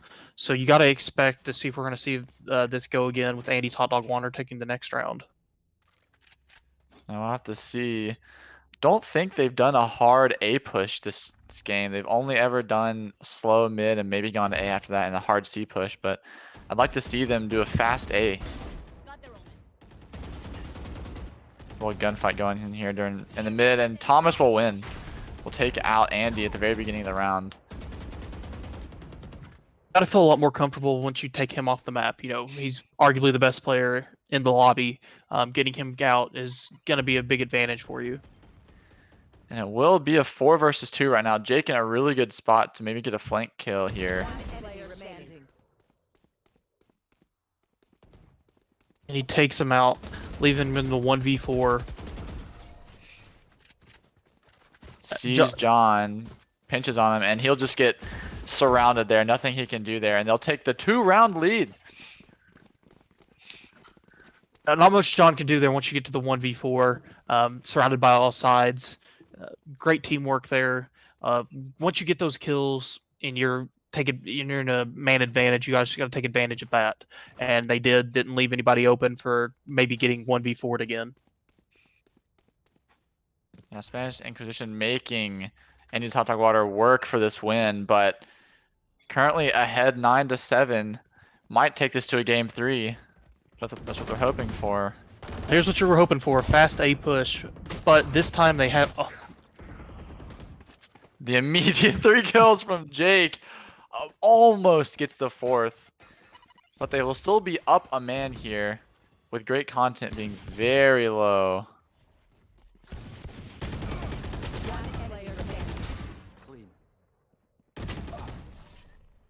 Unfortunate reload there. Great content. We'll get the trade, and we'll get taken out by Cyllin. making it 10-7. Only 3 more rounds for Spanish Inquisition to take this to a round 3. Very, very good comeback. They've won 10 of the last 11 rounds. Very comfortable on this map. I'm feeling good about my map pick for them winning. Not to brag a little too much, but you got to feel good about them with being up 10-7. We got to see if Andy's Hot Dog Water can make the comeback, get a plant, just string a couple of rounds together. Yeah, Andy's Hot Dog Water playing a little bit more carelessly, but probably going to start reeling it back, realizing that this is not a good situation that they're in, and that Spanish Inquisition want to win this. John will take out Soup Time. So they're up a man right now. Already got the plant on A. Jake had to give it up. Too many people around there. He's gonna opt for the teleportation flank. And he gets taken out immediately, not knowing that Great Content was watching it. Great job there. 2v4 situation. Wow. What an angle there from Thomas. Not getting caught by the flash. All up to Thomas now. Big round there for them. They needed that. They needed after getting a few rounds against them in a row, they had to make this round a win. Great play on their part, getting those kills, getting some map advantage, and taking advantage of it. Yeah, finally getting some rounds there from Andy's Hot Dog Water, taking the round win. Currently up in money compared to Spanish Inquisition. Looking like they're probably going to go for another A push, maybe. Or they're probably just going to take mid here. Tom's going to throw the nade, going to push behind it. And just gets taken out immediately. A big kill there by Andy. That's just pure gun skill right there on the map. Getting that headshot really opens up the garage area for them. And Crimson getting the kill to even it out, 4-4 here. StarX taking out Crimson. A couple players pushing up C long. Still get a flash. Choose not to peek it. We'll take out Great Content and Andy. And it's all up to StarX now. All to StarX and John to kill Sillin here. He's holding C site. Looks like he's gonna flank through their spawn, but they have the A bomb planted. He's gonna get a little heal here. Probably didn't need to use that since he had enough HP. Probably could have just taken a gunfight and then healed if he got low. John hiding in the corner here. We'll see if Sillin checks the corner here. Hoping to get that pick. He will check it, and he'll get taken out. Just a little aim duel there. He made the right call in checking that corner. It's a very popular corner, especially if someone's coming from that side. But you got to get the kill. Playing your angles instead of pushing out. We talked earlier. Sometimes that seems like they push out a little bit more than they should when they get the bomb planted. Playing their angles there really helped them secure that round. Andy's Hot Dog Water winning 2 rounds in a row, changing the tide for their team, hoping to secure the lead here, making it a 10-10 tie after this round, and then trying to win overall. As Thomas will take out StarX and put Spanish Inquisition a man up. Do you think that Andy's Hot Dog Water is regretting not running the Sage here? I think so. We talked about that at the start of the map. It seems like they're always just a little bit down on health. Not having that kind of advantage really has seemed to hurt them. It might be a different game if they had been running it, but I guess this is just something they feel more comfortable not running Sage on this map. But what we see and what they practice is a little bit different. But it still seems like it could be an advantage if they had played it. Great Content bringing it back for his team there, evening it out 3-on-3. Wonder's very low, not able to heal himself.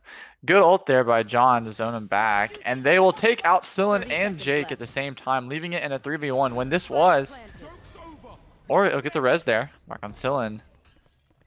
This was a 3v5. And is now a 3v2 in favor of Andy's Hot Dog Water. Ooh, Soup Time unfortunately getting tagged by that recon dart. Very unfortunate timing, and John will catch him on the flank. Yeah, at this point, 1v3, it's going to make it very tough to win. Good flash there. And that will be a round win. It's tied up for Andy's Hot Dog Water. Andy's Hot Dog Water will bring it back after losing so many rounds in a row. They'll finally be able to bring it back and change the tides. At 10-10 now, anything can happen. It looks like everybody's basically on a full buy. Sillin a little bit low on money. Definitely not going to get as comfortable as a buy as he would want.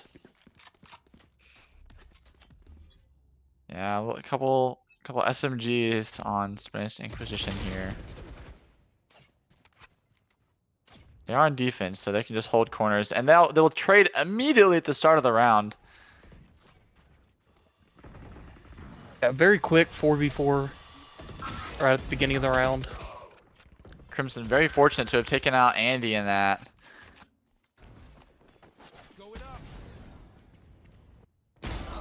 They will have control of B site here. We'll see if Spanish Inquisition can take it back. Thomas will get the kill with the judge. Knows they're playing on the other side. That's a great nade. Yeah. 2v2. Definitely a winnable round and a very big round. At this point, 10-10, it's getting close to that round and match point. Wonders there. Taking out 3 players on the site. Being able to clutch out the win for the round. Now, this is where, if you're you have to wonder, do we try to force up here, or do we want to save our money? Because if they lose this round, it becomes match point for Andy's Hot Dog Water. Well, you can think of it as if they save here, then they're basically putting themselves at a really big disadvantage for this whole entire round, basically giving them a free round win. If they buy here, if they force up, they're able to maybe have enough weaponry to get the round win, and then they'll be able to buy next round. It's honestly, it's dangerous either way, but they're gonna have to clutch up and win this since they're very low on money here. As Sillin will get taken out immediately, and they're doing a fast garage push here. Jake in a great spot to get a double kill. Oh, that's the ultimate. He'll get the ultimate kill. Starbucks will still be taken out by Crimson, knowing where his ultimate's gonna recall to. 3v3, but they have all 3 on site. Andy's Hot Dog Water looking in a great position to win this map. Crimson currently coming from C long, very split from his 2 teammates. Great recon dart there. We'll catch 2 players. Jake getting tagged by that. Super getting caught, reloading there, and it's all up to Jake with an insane TP. Doesn't realize that he went straight past great content. Match point. And this is not looking good. Yeah, that's the one thing you got to worry about when you TP. You don't know exactly where things are going to end up, what things are looking like once you get to that new spot. Unfortunately for him, got caught getting killed right away. Andy's Hot Dog Water, very, very good spot for them right now. Tons of money.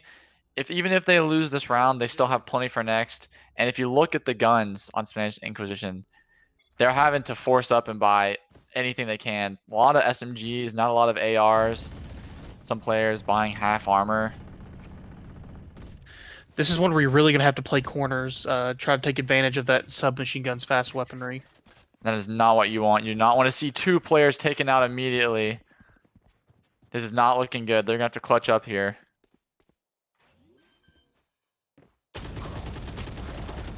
They have to push the site. They're going to be able to plant here.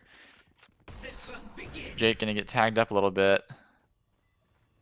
3v5 situation, match point. Soup time, marching towards garage. He will get John. But, oh no. And that's the game.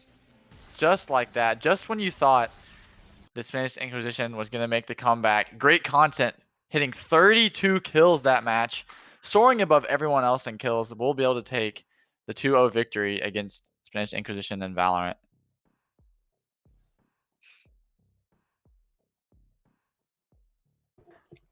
So, after seeing all this gameplay, is this what you expected would happen? Well, for my initial pick of Spanish Inquisition winning, obviously I not foresee this exact outcome happening. I was surprised to see the 2-0 victory. I thought both teams were evenly matched. I'm for sure this was going to a map 3. But once you get into the server, it's all about what happens there. Great content and Andy carrying that team the first round, and then great content having a massive game 2, getting 32 kills, really secured that victory for his team. Yeah, I was really expecting to see a closer first game on Ascent. Ascent's really a pretty balanced map. It's not super defensive sided. It's not very attack sided. It can go either way. And seeing them getting taken out, seeing Spanish Inquisition getting taken out 13-4 by Andy's Hot Dog Water is definitely not what I expected. But they started to bring it back in Haven, but they got taken out in the end. They couldn't bring back the comeback. Couldn't take them to a map 3. It's very close though. Yeah, once they got the 6-0 lead, it was looking like, oh, we're getting a repeat of map 1. Spanish Inquisition does get the next 6 rounds to even us back up for going into halftime. And then, once Spanish Inquisition gets that 2-round lead, I'm thinking, all right, it's map 3. They have the money advantage. They've won a couple rounds in a row. But then, you see the other team just kind of pop off. Andy's Hot Dog Water winning most of the rounds left. Crimson... Great content, really carrying that team. Great map from him. And then you see, once you get those last 2 rounds, Spanish Inquisition really had to decide what they were going to do. It really didn't matter. That team was just, Andy's Hot Dog Water was just ready to win. Yeah, Andy's Hot Dog Water taking the win in Valorant. We're going to take a quick break, and then we're going to interview a player from Andy's Hot Dog Water. Let me get back.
We are back with Andy, Hot Dog Water owner, the victors of the Valorant tournament.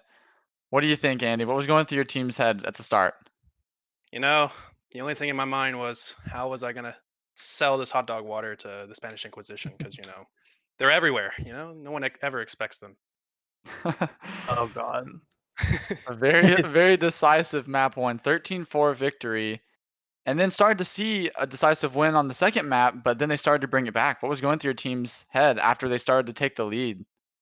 I feel like there was like a bit of a burnout going on, especially for me. I mean, there was just this one moment, Jake, man. He really got me going. I mean, he got his ace, and I was like, my goodness, like that was a good ace, but that was not good for us. Like it kind of affected us for a little bit, but then Evan was like, he had enough of it, and he just started going ham.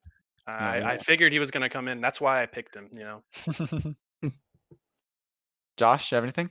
Yeah, so when you're playing, your first map and you're getting that 13-4, how do you kind of keep your team motivated? Like when you're like, hey, you won 13-4, we won 6-0, what are the comms like there to try to like, hey, we got to keep pushing the way we're going.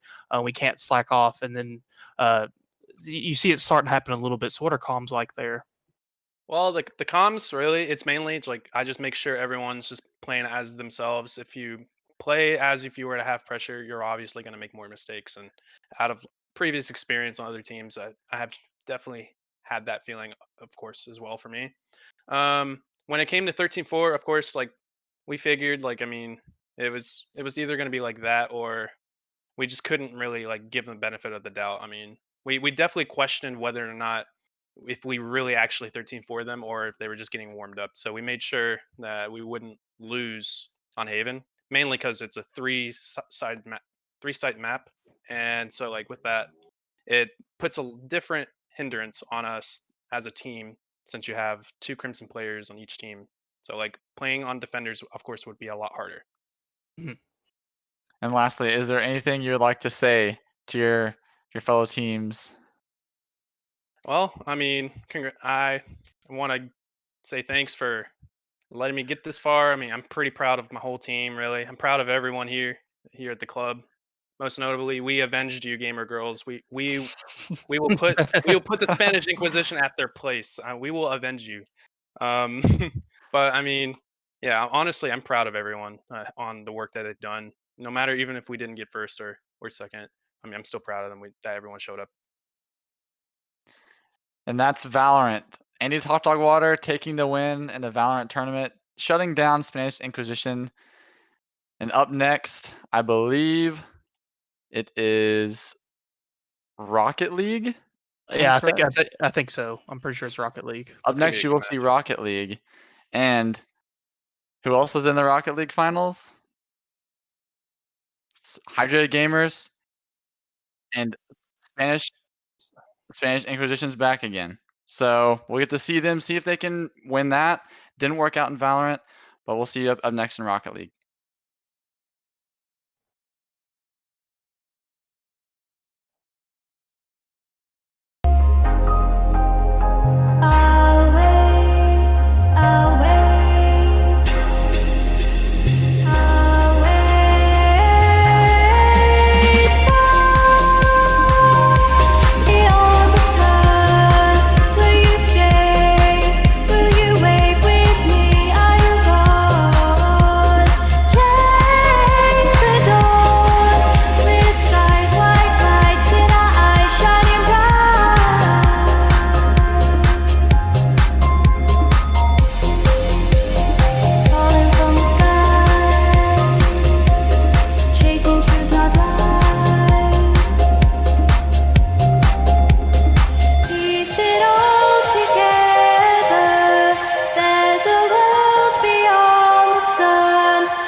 Welcome back, everybody. We are going to be going into our Rocket League final here in a second. I am Christopher Pollock, and I have Matt Parks here with me. How you doing, Matt? Doing good. How about you? Can't complain, man. It's been an interesting day to say the least. I'm excited to see this match play out. That's for sure. Yeah, definitely been exciting. That Valorant match was definitely a good one. We tried to keep it entertaining for y'all over on the side of Spanish Inquisition. So we'll see if we can bring it back around in Rocket League. I'm definitely excited to see how this one turns out with Hydrated versus that Spanish Inquisition. Oh yeah, I saw you getting some kills there. You did a good job, man. Thank you. Yeah. But yeah, so I mean, what are you expecting to see coming out of this match? Ooh, that's a tough one because we obviously saw how dominant Soup Time and Spanish Inquisition were yesterday, but we also saw that Hydrated Gamers has the ability to go out there and dominate as well, and they even brought back their round 2 match. They were down 0-2 and they brought it back to win it. So it looks like we're actually getting into the game here. Hopping back in a little bit past the kickoff, we're seeing a bit of aggression already from the Spanish Inquisition side into the side of Hydrated Gamers. Matt here looking to get some pressure on Soup Time, is going to be able to deflect that, get it back towards the midfield. Keeping up that attack. Soup Time getting control of the ball. Thomas there to be able to get that contest. Med going up into the air. Soup Time is going to be back to defend on that goal. Looking for the open shot, and truthfully, Cool actually is able to put it in. So that's going to put up Hydrate Gamers 1-0 right off the start, about 30 seconds in. Already getting really intense on this match. So as you probably know, I have Brown, who is on Hydrated Gamers, on this team, and I just heard him yell at the top of his lungs that this should be exciting. For sure. So Blake coming here off of the kickoff. Thomas looking to put that shot on goal, but truthfully, Cool is there to deflect it. And sorry, that was actually 88 Jake. Soup Time is able to find that open net, put the ball in, tying it up 1-1. Already getting 2 points into this match between both teams. We're only 30 seconds in. It's definitely going to be a high-scoring match. I was expecting to see a little bit more of an offense versus defense type scenario here, but both teams are definitely keeping up that attack. Oh yeah, what do you think the keys to victory are going to be for both sides of this ball? Right there, I think that's exactly it. Finding these open goals. I think that we can already see both of these teams are really pushing the attack, and I think that it's going to leave a lot of those open net type situations. I think both teams really have a bit of heat between them, with a bunch of our Crimson players up here, and Thomas being a very well-versed Rocket League player. I think that a lot of them are kind of going to want to showboat here. I think that we're going to see a lot of those open net situations. I'm also looking to see Hydrated Gamers try to really fully attack here and see if it'll work out. Yeah, for sure. So we are seeing Thomas here able to clear the ball out. Met is back to receive it. Passing it over to Truthfully Cool. Truthfully Cool trying to take it off the wall, but it is going to be blocked. Thomas up in the air, getting it into that corner. Trying to keep up the attack there. Med looking for that open net, but Soup Time is able to get up, block it, but Med just comes back for the rebound and puts it into the net. 2-2. As we saw him do so many times yesterday, man, with those finishing goals. I expect this to be a very high scoring match, and we're already kind of seeing that happening here. What are you predicting the scoreline to be? Jeez. With the pace that we're already at, I think that we could easily see it being somewhere near 6-7 by the end of the match, and that 7 being on either side. It's really being a back and forth here. Spanish Inquisition has been able to get and there Brown actually putting in that goal, finding the open net once again. And I think that Spanish Inquisition is going to have to find that balance between being able to play that defensive and offensive side, and I think that they're still kind of getting back into the groove of that. Once again, going back into this kickoff, Soup Time against Mel on the kickoff is able to get it onto the side of Hydrated Gamers. Truthfully Cool looking to put it on a net. It was a little high, but Thomas was there to intercept it as well. ADJ coming off the corner. Thomas and Soup Time both playing very defensively, trying to keep it out, and Truthfully Cool able to capitalize on that while they were out. So definitely seeing here Spanish Inquisition. We've got Thomas and Soup Time playing defensively, but they aren't quite in the same headspace of knowing who needs to be on that net, who needs to be off of it. So once again, I think it's going to take a little bit more adapting. We're definitely seeing a little bit higher play than we had before. And man, right off the wall, putting it into that open net. Hydrated Gamers taking it up 3 points above Spanish Inquisition now. That was a very interesting hard shot on goal too, and he just managed to, get it right in the right spot it needed to be.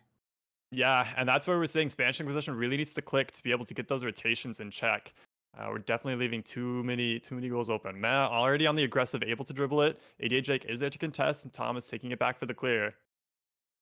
Mez gonna fall back there. Soup Time missing that pass there. ADA Jake back in goal, hopefully to defend. Soup Time does clear it out a little bit. Hydrated Gamers is really keeping up that attack, and let's see if Spanish Inquisition can get it here. Soup Time looked for the pass on to Thomas there, I believe. Sadly, didn't quite get it off, and Hydrated Gamers was able to beat it back. Truly cool, looking for another shot on net. I believe that one was a little high as well. Also intercepted by Soup Time. Met is still keeping up that attack, though.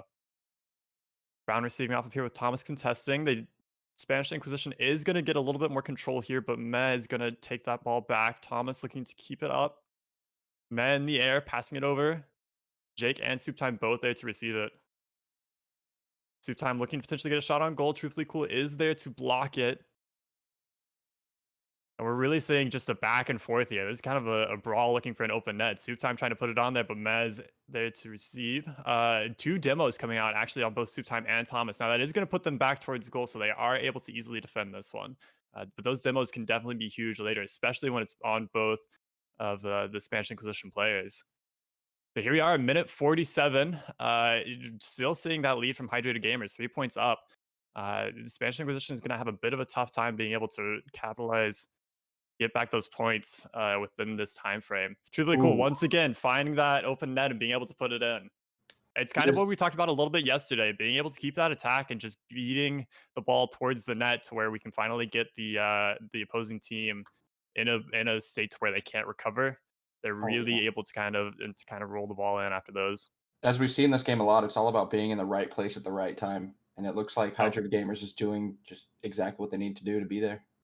For sure. And that definitely goes into a bit of the micro of Rocket League, is understanding where you need to be and when you need to be there. Soup Time able to get control of the ball there for a little bit, putting it back into the corner. Truthfully Cool looking to get a pass towards midfield, and Meh coming in to be able to shoot that one in while the net was open. Really need to see Spanish Inquisition start to click with that rotation. They're a little bit off on these. And Hydrated Gamers has just been on top of it. I mean, we're seeing time and time again, Truthfully Cool able to put it towards the net. It might get blocked, but then we've got Med right there to receive it and be able to put that back in. Med taking off the wall here, looking to get a bit of an aerial dribble. Trying to get a bit fancy with the Soup Time, is able to beat that one back, clear it out towards Thomas, and actually take it back on his own. Med taking off the wall, looking to get it to Truthfully Cool. Truthfully Cool almost had the shot on net there, but it was a little bit wide. Soup Time in control of the ball here, trying to dribble it down. Is going to get contested and actually demo. That's going to be big. Brown getting some aggression on the net. Met looking to get the point there, but Thomas is able to clear that ball out. Truthfully Cool once again back to try and contest this. In a bit of a battle there, trying to get control, being able to dribble that towards the net, but it is going to be cleared. Soup Time in the corner, taking it off the wall. Maybe looking to get a bit of a dribble here. And he does actually manage to demo Brown and put it right over the top of the defender on Hydrated Gamers. So here we see 3-7, 30 seconds left. It's going to be a very intense situation to see if Spanish Inquisition can bring back 4 points in 30 seconds. It's very unlikely, but, I got to have faith in my boys that they might be able to do it. I kind of like seeing the fact that Spanish Inquisition hasn't won a final yet today. Yeah, no, it's definitely been interesting. Spanish Inquisition trying to keep up that attack, seeing if they can get a goal here. But it seems as though Hydrated Gamers is going to take control of the ball there. And Soup Time looking for that redirect. Met is there to defend. And once again, those rotations from Hydrated Gamers have been really, really good this game. I can definitely tell that they kind of worked out a game plan coming into this match and are really getting those in. Soup Time looking to body the ball in, and he does get the point. But at 4-7, that is going to be this first round. I was expecting it to be a lot closer than it is right now. I was expecting these teams to come out here, be very evenly matched, and just kind of, battle back and forth like it was in the beginning. But as you see with Soup Time getting all 4 of Spanish Inquisition's goals, do you think that he's just not getting enough support from the rest of his team right now? I don't think it's a question of support. I think it's just a question of Thomas and Soup Time being able to coordinate a little bit more. We definitely saw a lot more goals from Thomas on that last featured match that they had played. Oh yeah. And so I think that they need to kind of work to be able to work a little bit better together. So definitely a little bit of that support needed, but I think it's just that overall cohesion from them. Once As again, we going jump back into this. into game 2 right here, we're going to see it highly contested right at midfield off the jump. You're going to see Jake coming out of goal, going straight towards it in the left side, trying to get that contestant, and it doesn't hit. Neither him or Brown are able to hit the ball. And Soup Time's just going to try to dribble it down. Gets deflected by Truthfully Cool. Ooh, and Truthfully Cool barely misses the shot right there. And Meh here pushing it back towards the center. They look like they have a couple goaltenders sitting there. They're going to deflect it out.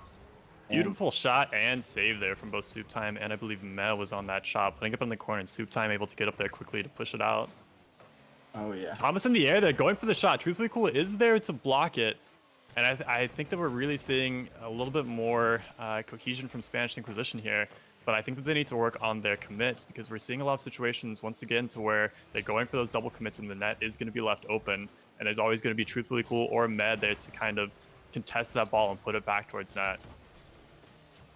Once again, seeing the open net, can't quite get it in. Soup Time trying to contest there. Idiot Jake is going to look to clear, gets the demo onto Meh. Soup Time with a bit of control on the ball. He is going to have to get it past Meh and Brown here. And Meh, with that contest, is able to put it back up in the air. Thomas back on net, trying to defend. Goes for a bit of a clear. A little bit of a battle there in the air, trying to get control of that ball. And these passes out of these corners have been phenomenal. Both teams being able to kind of get up there, try to get the pass out of the corner up into the air so that their teammates can come in for the aerial and be able to contest those. And I think that it's something that we see with Spanish Inquisition, to where they try to go to apply pressure onto the ball there and can't quite seem to find, again, those rotations to where they have somebody still in net to be able to defend if they might miss on those contests. Yeah, it looked really like cool. Looking to get the pressure here, looking for the redirect, can't quite get it. That was a very close shot. With just 88 Jake on goal there, it would have been a little scary for Spanish Inquisition. Getting a little bit of controls here. Soup Time going up. Thomas staying a little bit behind. Thomas is going to go to get control of that ball. Does get it past Met and Brown, but they are going to have a bit of time to recover, as the ball is going to be floating in the air for a bit there. Truthfully Cool going up off the wall, trying to get around the corner. Soup Time is there to contest it. Met looking to get a shot on goal, but can't quite get it there. A little bit wide on that shot. Soup Time taking it up, getting control, taking it past one defender, two. Met is still back in the air looking for that beautiful pass into the midfield, but Thomas couldn't quite get there to capitalize on it. And I think we're seeing here, 88 Shake is starting to adapt a bit of a strategy. It's something that we see in our pugs all the time for Rocket League, to where, you know, sometimes the best thing that you can do is just go for those demos. Hopefully try to take out a key player or two. Oh yeah, was that his main strategy going into this round? You know, I didn't quite get to talk to them about what their strategy was going into this, but I think that he's definitely trying to, you know, put in as much as he can to be able to help out the team there. Soup Time able to potentially get the ball out of the corner here, gets it past one defender. Met is going to be there to take it up in the air and defend. I think something we're seeing here is this is a low scoring match compared to that last one. You know, going into the 30 seconds, we already had one goal, I believe, on both, and about a minute in, we had 2 goals from both teams. But I mean, here we're at a minute and a half left, still no points left. Yeah, these teams are still trying to just figure each other out, and it looks like they're succeeding in doing that. Yeah, definitely trying to figure out a game plan. And there we see a bit of a commit from Spanish Inquisition, but they are able to get those demos and get the ball contested enough that the hydrated gamers can't get it back. Thomas close to the shot there, couldn't quite find the net on that one. Soup Time able to defend, clear it out a little bit. Brown going back up for that contest, bouncing it off the corner, but we do have 88 Jake and Thomas there to defend. And Truthfully Cool getting it right under Soup Time there. That was a beautiful shot coming from him. Just perfect angle to get it right past. It's a beautiful shot. But here we are, 1 point, hydrated gamers, minute left. Spanish Inquisition still has a bit of a chance to come back, looking a little bit better than they did in this past round. Truthfully Cool taking it up the wall, getting a little bit of pressure towards the net. Soup Time is going to take it back, getting it past Brown and Truthfully Cool, but Met is there to contest. And once again, on those rotations, we're just seeing that hydrated gamers always has somebody back to get on that defense. Soup Time up in the air, looking for a redirect towards the goal. Needs a little bit more to be able to get it past these defenders. We're seeing 2 in net there, and we just can't get it past with that amount of power. Thomas taking it up off the wall, looking for a bit of an air dribble here. Brown is going to be back to defend. Truthfully Cool going up into the air, and Brown is able to clear it. Matt hoping to get up here while the net's a little bit open, trying to get it past Jake. He gets it past Jake. Soup Time actually swoops in, gets a beautiful save there. Truthfully Cool is going to go back to contest, take it up into the corner. Looking to hopefully get a shot, but Soup Time is going to take it back. Thomas there for the contest, and it might be an open net situation here, but Matt can't quite get on it, and Brown going up. Beautiful save there. They get some big shots here coming out, but they can't quite seem to find the net on these. 5 seconds left. Spanish Inquisition can't quite find the pressure to get it back towards the side of Hydrated Gamers. Looks like Met is going to put it back towards the net, and an own goal from Thomas there. That's got to be heartbreaking. There we are, second round going to the side of Hydrated Gamers. It's not looking too good for the Spanish Inquisition right now. The beginning of the game, it was pretty even. They were just going back and forth, and I think Hydrated Gamers just like sat down and said, we know what we need to do here. Let's start pressuring, and they got it done. I'm really proud of them for it. Yeah, they definitely did. And so I believe we're on, this is a best of 5? Yes. Yeah, so best of 5 is going to be match point for, sorry, I just got a correction, best of 7. So there's a few more rounds to potentially bring that back for Spanish Inquisition, but they really need to kind of analyze their defense and offensive strategies and see if they can get those rotations in check, because Hydrated Gamers are definitely finding a lot of those open net situations that shouldn't be happening at this point. Oh, yeah. What do you think the keys are for Spanish Inquisition to get this victory, to, come back and win this? For Spanish Inquisition, once again, I think that those rotations, as much as you don't think about them when you're casually playing Rocket League, those play big into these situations. And I think a lot of the times we're seeing double commits coming out from Spanish Inquisition, both Thomas and Soup Time trying to battle it out to maybe get a big play on the ball there. And I think that Hydrated Gamers just has a better rotation strategy, and they're able to always have somebody back that's able to contest it on those and get it back to a point that they might be able to find an open net. So I think that working on those rotations, I think if they can figure that out, they'll be able to bring it back around. But it's just going to be recognizing that, kind of being able to play off of that.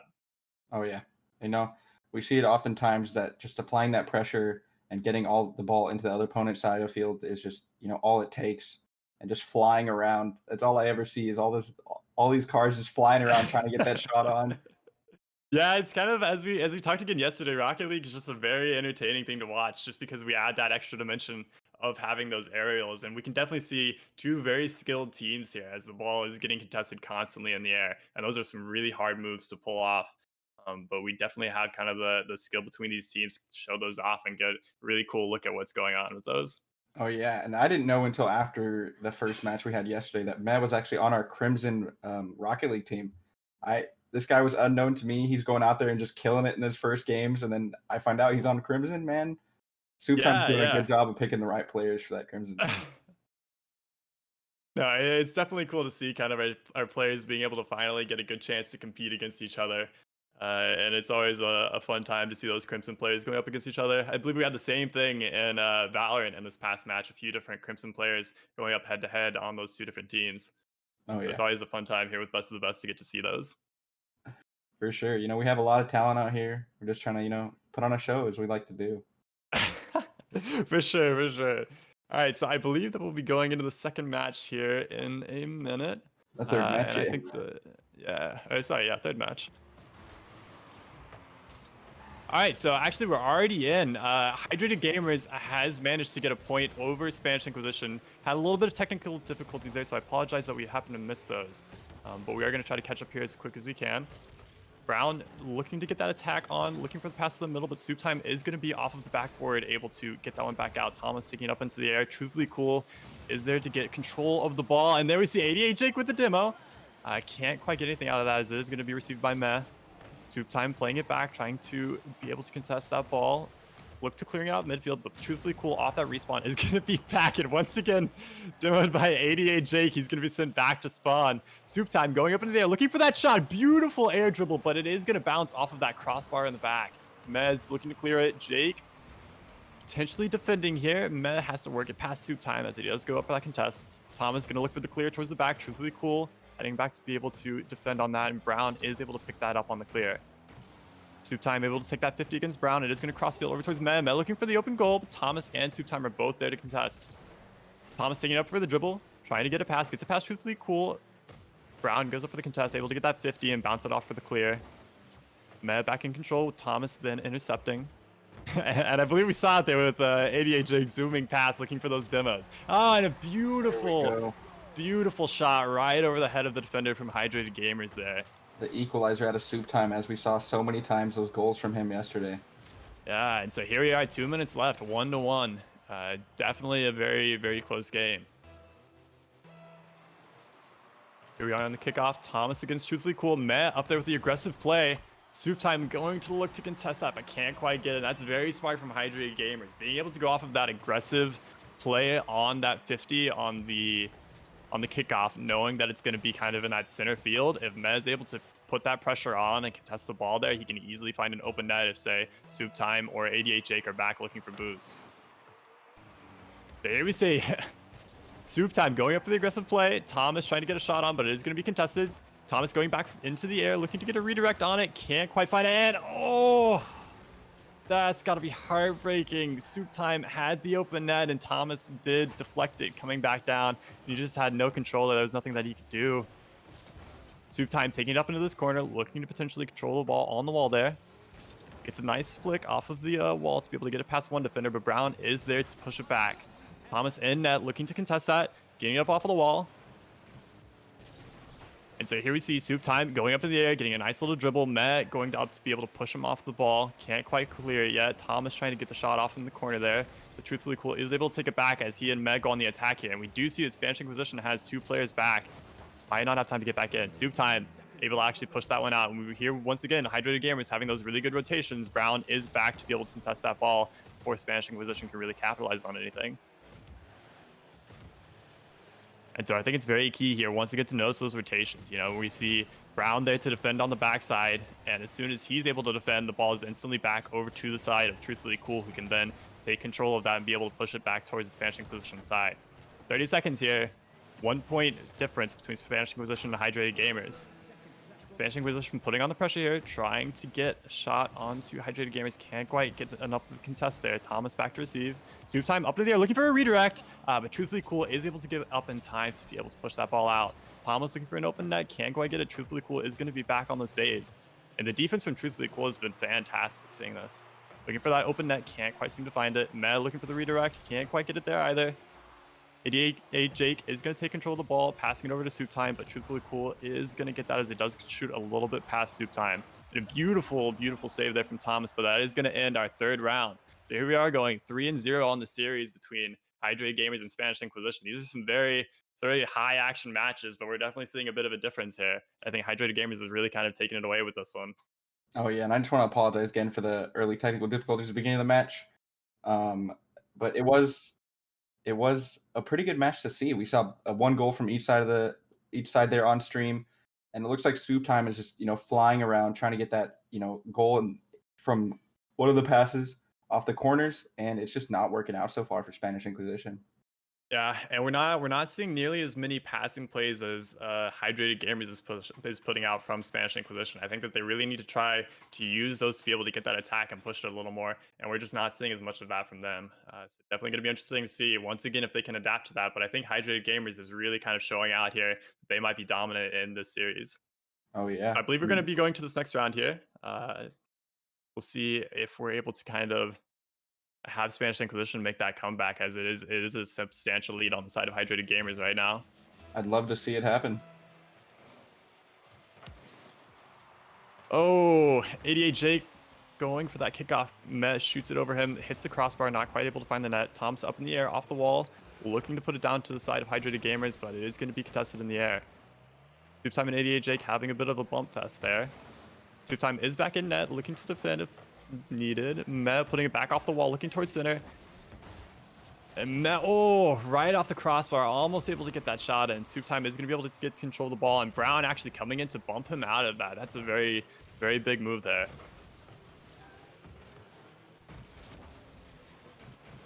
Soup Time looking to get a shot on, can't quite find it. Thomas putting it back towards, and there we go. Spanish Inquisition able to get that point there. And that's really goes to show, Soup Time putting those shots towards net. We see that Truthfully Cool goes up for the defend there and gets just moved out of position, and Thomas is able to capitalize on that moment. Oh yeah, I think that's something finally able to capitalize on one of those shots right towards goal.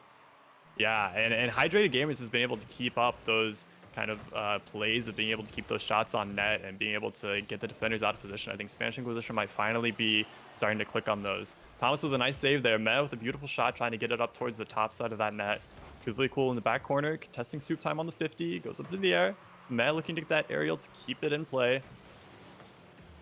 Brown is going to be back to receive. Can't quite seem to get it, but Truthfully Cool is there to get that pressure off. Thomas looking to get a shot on net. Can't quite find it. Hits the crossbar there instead. Soup Time going for the shot. Hits the crossbar once again.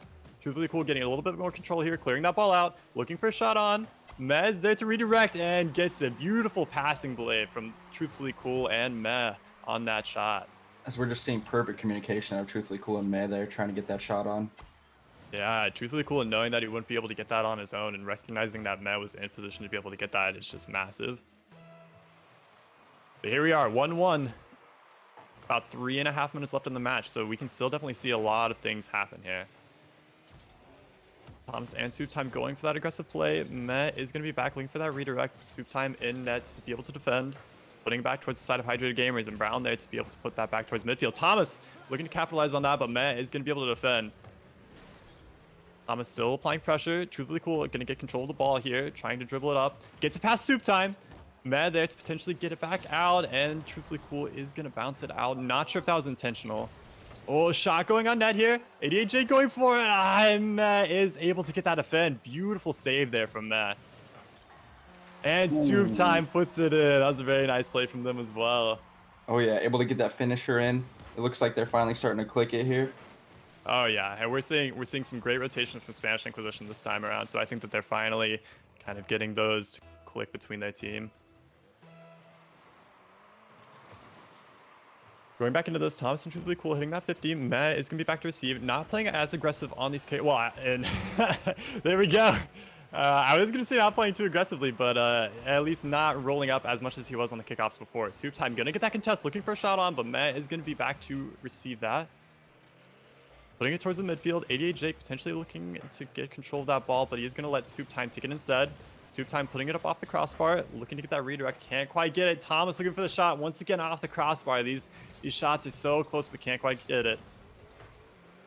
Brown trying to dribble past defenders, couldn't quite find it there. Truthfully Cool getting a little bit more control. Soup Time going for that dribble play, trying to get it past the defenders, and he's got all three in net that he's got to try to get it past. Can't quite find the shot. Looking at a potential open net situation, Thomas is able to get that contest. Beautiful run up there, trying to get it out of the control of Truthfully Cool.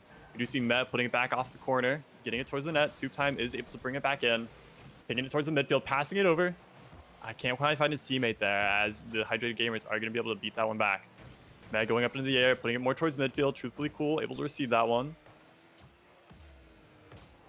See Met from the back end there, getting it up towards his teammate. Truthfully Cool is already in the air, possibly looking for a redirect there, but couldn't quite get the position to find it. I think once again, we're really seeing those big passing plays coming from Hydrated Gamers. They're really sending it back and forth between Blake and Meh, or sorry, Truthfully Cool and Meh, being able to get those shots on. Soup Time up there in the air, able to contest that ball. Brown once again bringing up the midfield, looking for an open goal, but Soup Time is able to get that clear. Brown going up off the corner, looking to get it towards the middle field. Thomas is able to contest. Matt taking it up off the wall. Beautiful clear there. Potentially looking for a second touch on this, but Soup Time and Thomas are both there in the air to be able to beat that one back out. Thomas looking for the dribble here. Gotta get it past. Can't quite find it past Brown there. 1 minute left. Spanish Inquisition is still holding their lead. I think it's going to be interesting to see if they pull this one out. Yeah, I'm really interested to see how this one plays out. I know it looks like Brown has started to attack a little bit more and get out of the defensive mode. As we see the ball go towards net, and Mez going to play it off the wall, trying to get a pass in, but no one's there to receive it. Truthfully Cool is just a little bit too far forward as the ball gets pushed back towards the Hydrated Gamer side of the field. Meh here pushing it back over, sitting here at midfield. Soup Time deflects it back. Looks like both players are just kind of sitting here in the corner waiting for it. Truthfully Cool is going to dribble it forward as Thomas tries to deflect it away from him. Looks like Spanish Ink is just putting on that pressure right now, getting it towards the net as Brown takes it out. Demo Soup Time. And Thomas is just here, flicking it in the air, trying to get this match over so that way they can finally get a round win. Matt pushes it towards Spanish Ink's goal. Go ahead and take it, Matt. Yeah, Hydrated Gamers looking to get that pressure on. Can't quite seem to find it. 7 seconds, looking for an open net. Can't quite find it. Truthfully Cool, trying to get that redirect in. Couldn't seem to find a med going up, and Thomas is going to put it back in. So, Spanish Inquisition being able to take back around here as we are 1-3 in the series. So, definitely the possibility of seeing a reverse sweep here, which would definitely be interesting to see. Oh yeah, I would be really interested to see that happen. I know Spanish Inc. finally getting that round win is going to be huge for them and push that momentum on their side. But I do think Hydrated Gamers, they've got the skill. We've seen it. They're up 3-1 right now. I kind of want to see them close this one out. Yeah, and I mean, it's definitely going to be a change from this previous best of the best. Spanish Inquisition were a lot more dominant in those previous games, but I mean, this Hydrated Gamers showing that they're a force to be reckoned with on this one. Oh yeah, So what is something that you see that might be able to change in these next games from either team that might push the momentum in either side's favor? We saw Brown coming up for more of the attack on this one. I think that he needs to keep doing that, but he needs to do it a little bit smarter. Yeah. All right. So here we are going into this 5th round, seeing if Spanish Inquisition is able to complete that reverse sweep. We are seeing a bit of pressure on a Spanish Inquisition. Thomas getting it past Met, but Met is going to go back to receive, and Truthfully Cool getting that demo onto Thomas. Met bringing this ball upfield, able to get that 50 with Thomas. Looking in favor, but Soup Time is going to be able to get that dribble, and a very nice flick there, trying to keep control of the ball, but Truthfully Cool is going to go off the wall and be able to contest that one. Thomas pushing back towards midfield, may be able to take a play here off the wall, looking to get into that corner and potentially pass it towards the midfield. Is able to get it past Meh, but we do have 2 defenders in net. It's going to be very tough to get it past here. It's Soup Time with a beautiful play, passing it towards that middle and being able to capitalize on that. There we are, once again, looking at potentially a high-scoring game again, as we are 30 seconds into the match, and already seeing a point on the side of Spanish Inquisition. So we'll see if Hydrated Gamers is able to match that tempo that Spanish Inquisition is kind of putting out right now. Oh yeah, I just think they had a little miscommunication there on Hydrated Gamers side, having both guys sitting there in the corner. So definitely seeing some pressure coming from Spanish Inquisition, getting on the side of Hydrated Gamers. Brown is going to look to clear that. We're going to take it off the wall, potentially look for an open net, but Thomas is there to clear that one back out. 88 Jake looking for the shot and can't quite get it, and Thomas is going to come in to finish that goal out. Definitely seeing a lot more team play from Spanish Inquisition there. Thomas and Carson, Soup Time, are getting those rotations in and able to find those openings to get those shots in, and it's definitely showing out here as we are 2-0 already at a minute into the game. I'm starting to think that maybe Soup Time just wanted to draw this one out as long as he possibly could. Yeah, beautiful kickoff there from 88 Jake and Soup Time, both going into that kickoff. Hydrated Gamers trying to figure out how they're going to get control of the situation. Thomas and Soup Time still keeping up that attack, and Meh is going to be able to finally clear it out. Soup Time already going to be back to defend it, though. Soup Time clears it back out to the right side of the net there, is going to go for the clear and gets it past Meh. Beautiful. I believe that was a bit of a pinch, and actually is going to find the open goal. Wow. Yeah, just caught Hydrated Gamers out there. Yeah, and I can't tell if that was a pinch or just pure power from Soup Time hitting the ball there off of that aerial. Here we go, 3-0 Spanish Inquisition. Definitely a bit of a change from these previous rounds that we've seen, as they are taking a lot more control in this round. We might just be seeing Hydrated Gamers be a little deflated here and not knowing what to do. Yeah, and that's something that we definitely see a lot in these Rocket League matches, is that as it kind of goes on, teams start to kind of lose that tempo. Soup Time getting control of the ball here, looking to potentially get a shot on, but Brown is going to be there in the air to contest, but Thomas right back on it.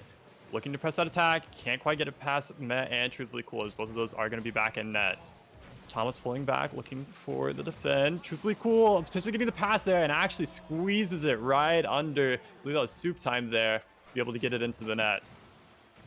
Yeah, once again, that beautiful passing play. Meh to Truthfully Cool. Thomas going for the defense there and couldn't quite seem to get it out. So 1-3 here, 2 minutes into the match, 3 minutes left. Potentially seeing if Hydrated Gamers can bring this one back. I believe this is actually going to be a very big round to see who can kind of take this one away, because I think if Spanish Inquisition takes it here, they might be able to run a little bit further with that momentum and take the next round as well. Soup Time able to get back on that defense. 88J clearing out of the way, potentially getting over to Thomas, but Truthfully Cool is going to get that contest and clear it out. Truthfully Cool getting bumped a little bit there, but his teammate Meh is going to take that 50, pop it straight up into the air, and Soup Time actually very smart there, being able to get that out, as Hydrated Gamers did have another player looking to potentially clear that ball towards the net. Soup Time taking it up the wall is going to be contested by Brown, but Thomas is back to get that shot there on net from Truthfully Cool. Soup Time is able to get that defense. Meta clearing it back out towards the side of Spanish Inquisition, looking up to go for the redirect, putting it down for his teammate. Truthfully cool there, and Soup Time is going to be back for the clear. Some beautiful rotation there from Thomas and Soup Time. Thomas went up for the defense while Soup Time stayed back in net, and I think that's very big for Spanish Inquisition to be able to kind of work with here. Spanish Inquisition putting the pressure back onto Hydrated Gamers. 50 there from Truthfully Cool and Soup Time. Thomas coming up off the wall, keeping it back towards the net of Hydrated Gamers. ADHA gonna get bumped a little bit there. Soup Time looking to contest Mez. Med does have control of the ball right now. Med looking for that beautiful pass to Truthfully Cool, but Soup Time is able to get there in time. Beat that one back. Brown looking for the clear. Right to Thomas. Thomas is gonna put it back up into the air. Looking for that redirect as well. Getting it back towards the middle. Soup Time is the only one back on Spanish Inquisition right now, so he does need to be a little bit more defensive. Goes for the bump there. Messes up Truthfully Cool just a little bit, and he's got control now. Looking to get into the corner. Tries to edge it past Brown, but can't quite get there. Thomas up in the air is going to take that 50. Looking to get a bit of control of the ball, but can't quite get it. Truthfully Cool misses the aerial there, but it is going to be taken by Meh. And actually, wow, almost got the shot there. Truthfully Cool getting that redirect, but Soup Time is there to defend. Spanish Inquisition definitely has a rotation check here. Oh yeah, as we see Hydra Gamers just trying to apply that pressure and nothing's resulting from it. Yeah, no, definitely a beautiful performance from both sides here. Soup Time able to get that contest. Meta looking to get a little bit more control. We do have a bit of a scrabble there in the midfield. Truthfully Cool taking it off the corner. Thomas being able to beat that one back. Brown trying to get some control, but Soup Time is gonna, wow, and a beautiful flick there to get it past Soup Time. It is gonna be cleared out of the corner there. Truthfully Cool looking for the open net. Oh, and right off the crossbar. That's gotta be heartbreaking. Soup Time and Thomas both back there in net to defend. Soup Time back right now, Truthfully Cool, no boost, trying to look for the shot, but can't quite make anything happen. Brown looking to put it towards net. Soup Time is there to defend, and a beautiful clear. Looks like a shot on net, but Met is able to get back in time to defend. Gonna look for the clear, and his boost pad, I believe, was just stolen right there from under him. 88 Jake here, looking to potentially get this past. Truthfully Cool is going to intercept in the middle of it. So, I mean, once again, we're seeing a lot more passes there from Spanish Inquisition. Soup Time getting a little bit scary there, taking it across the net. He's able to keep control of it.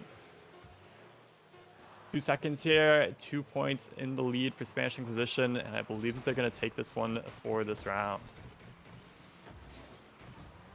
They're just seeing the a little bit of a battle trying to... Yeah, that's definitely one of the interesting things in this game is that once that ball's in the air and we're into kind of that a little bit of overtime, as long as the ball's in the air, the round doesn't end, so you can still capitalize on a point there. But as long as there is that 2-point lead, the team with the most points will kind of take it there. So definitely a more dominant performance from Spanish Inquisition there. Hydrated Gamers is still holding the lead in the series with it being that 3-2, but definitely a bit of a comeback from the side of Spanish Inquisition. A little bit surprising there, and it's very entertaining to see. Oh yeah, I saw Spanish Inc. kind of, boost, keeping them, off the boost there. As we saw a couple of the Hydrated Gamers, just run at a full boost the entire time and not being able to do anything with the ball. Yeah, and that's another one of those things that's really small in Rocket League, but when you think about it a little bit more, being able to utilize that is huge. Being able to take those boosts from the opposing team and make sure that they don't have those resources to be able to pull off some of those moves that they might do. Really kind of see it start to wear on the defending or attacking team, whichever side is needing that boost.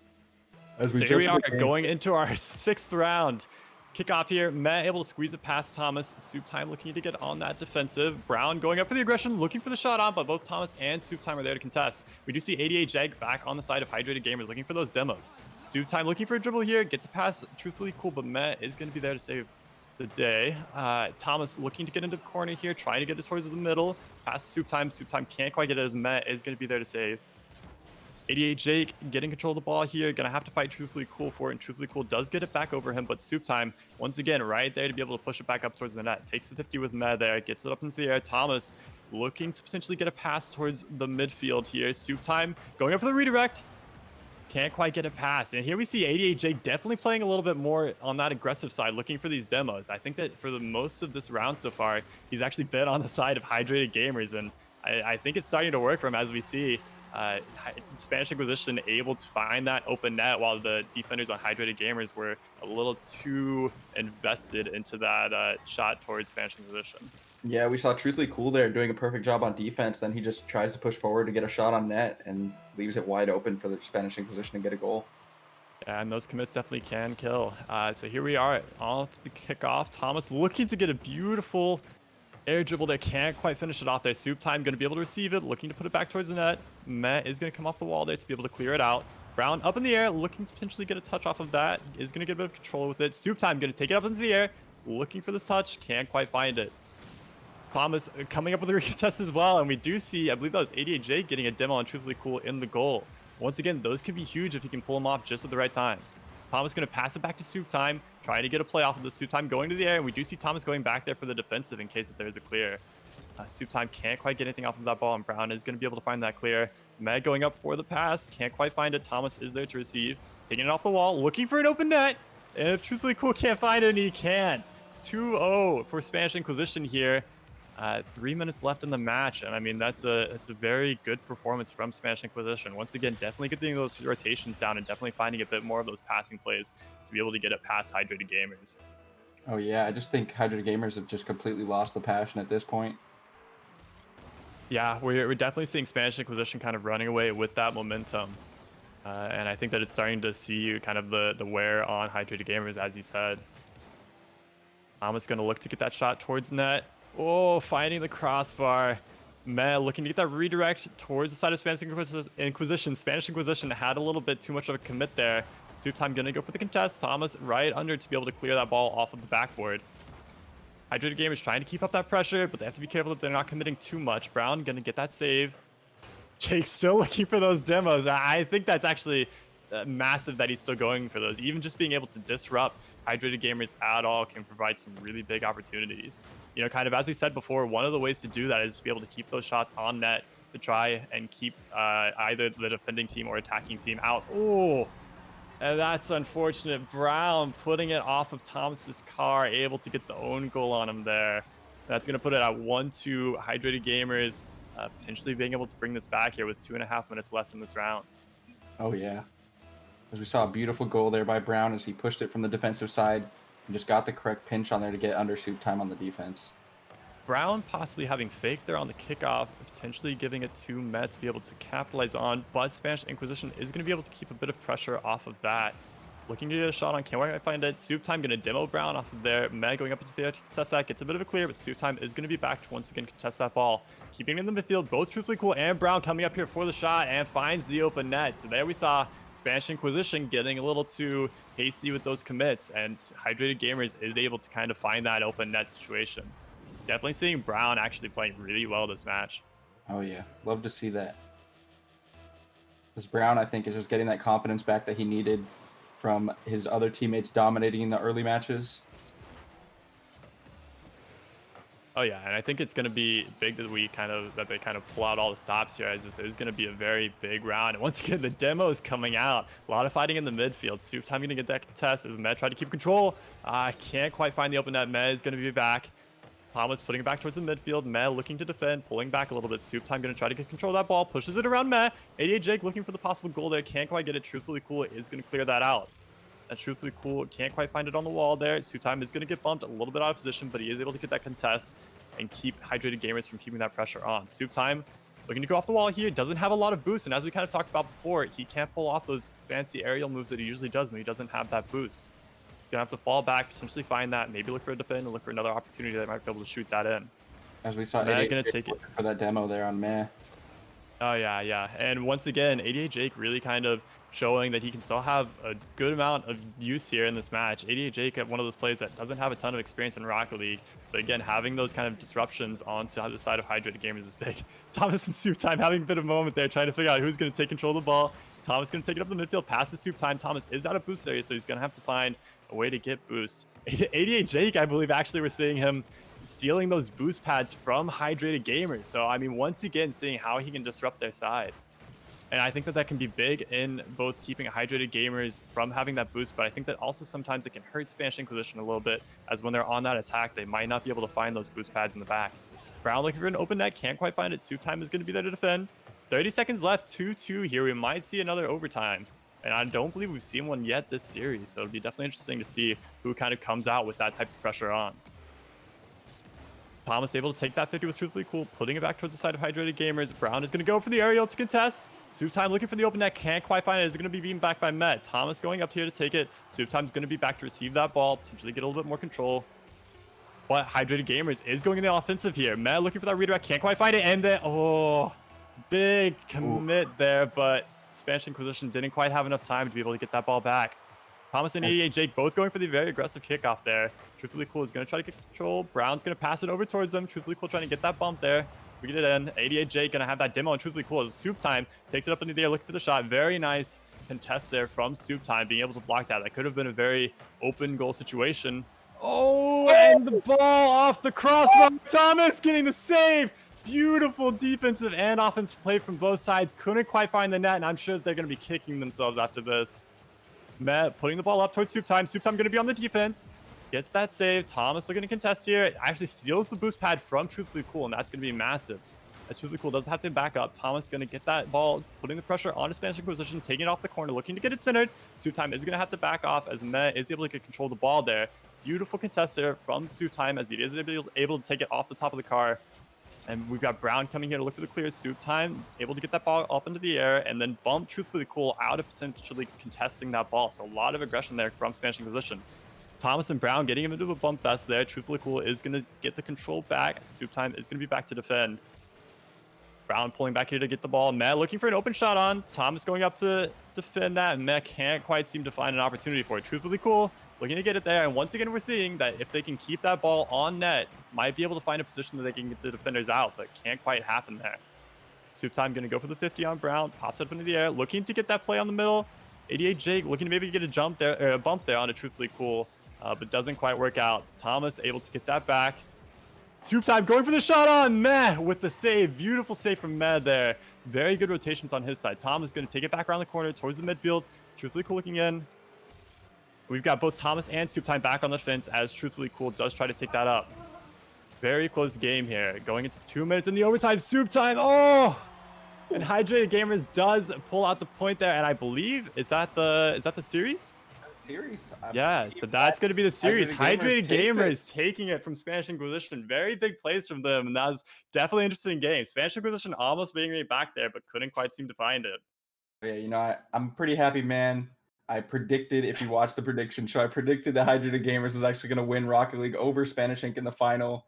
So I'm happy with my predictions, seeing them work out like this. Yeah, and it's very sad for Spanish Inquisition not able to find a final win here yet. And we'll kind of see if that starts to wear on them going into these future matches. But it was definitely a very entertaining game to see those big powerhouses from both sides able to come out and really show off what they can do. Oh, yeah, and I believe we're going to go into a little short break here as we get a person from the Hydrated Gamer side for a little interview. So just give us a couple minutes and we'll be right back. Thank you.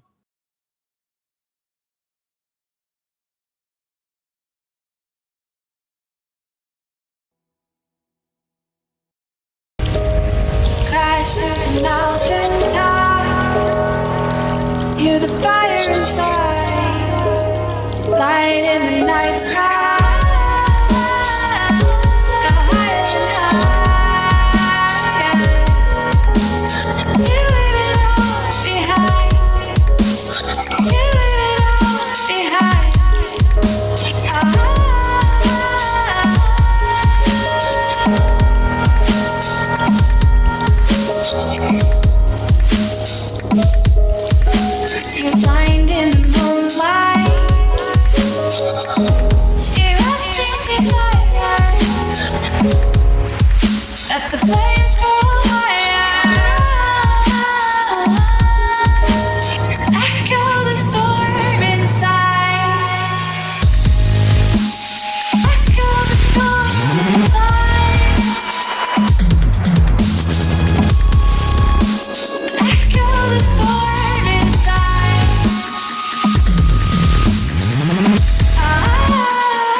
All right, so here we are with our interview. We actually have Brown, Chris's roommate, here to do that interview. So, Brown, tell me real quick, how did that match feel? How does it feel coming out of that one to be able to take that series away? First 3 games, we felt pretty confident, although we weren't warming up as much as we needed to, because we were all pretty gassed from yesterday, or just sitting at our desk all day trying to get around. But first 3 games we felt pretty confident. The fourth we were kind of feeling sluggish, a little slow, trying to maybe not underestimate them, but trying to read the game more, and it just wasn't going our way. But luckily we tried to pull it back, and then we did. Yeah. So did you have any major strategies kind of going to that game about how you might play to be able to beat back Soup Time and Thomas? From my perspective, I was on the outside looking in. Basically, just Jeremy, which is Matt, and Blake trying to run the offense, and me trying to just hold the back line. And from my perspective, it wasn't too much I could do. Just put it up into the air and leave it up for Jeremy or Blake to put that in the back of the net. That was pretty much it. Yeah, and I mean that definitely worked. I know that you had quite a few points during that series, able to kind of find the ball and get it in the net there. But yeah, definitely a really entertaining one to watch. Chris, do you have any questions for him as well? Nah, no questions. Just proud of you, bud. Good job. All right, well, definitely a good match, and thank you for joining us for this interview. Yeah. I believe we're going to be heading towards Brawlhalla on this next match, so we're going to take a quick break as we kind of get into that. But definitely stick around to watch the rest of these series kind of play out as we go into the rest of these best of the best finals.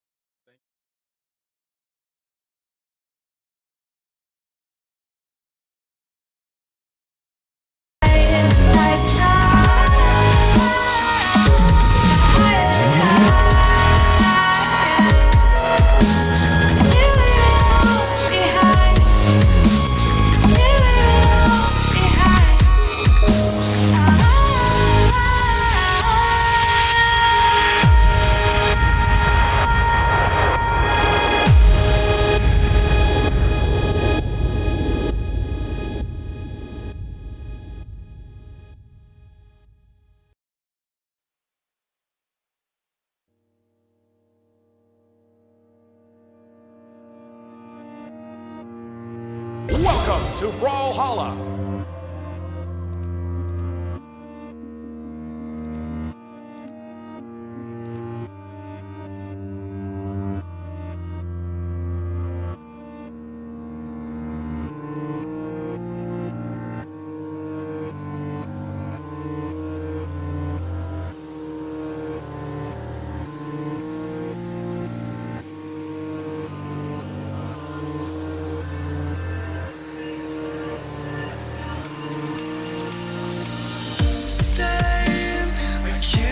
You this summer, have me as you will, make my eyes a little wider, your hands amaze me still, you're another's thin, my patience is running thin, I'll never know how I live without this long, run your lips against everything that's holding in, all my shadows.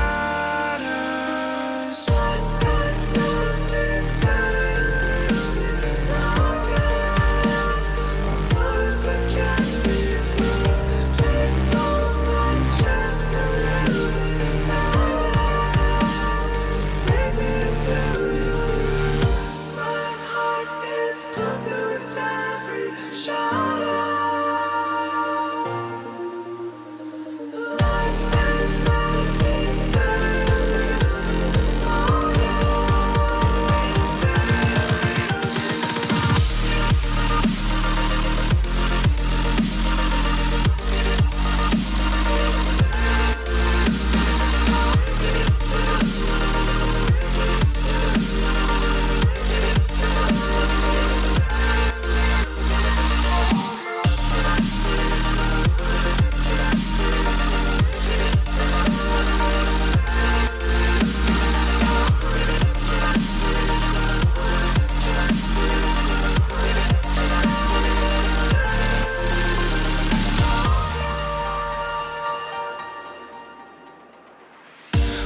Hello, everybody, and welcome back to Best of the Best. This is going to be our finals for Brawlhalla. My name is Aram Howard, and joined here today I have Prater Damon. How you doing today, buddy? I'm doing pretty good. How about you, Aram? I'm doing fantastic. I'm ready to see this matchup between Hogs equals Overclocked and Spanish Inquisition. Two absolutely Goliath teams facing off in the finals. Who could have seen it?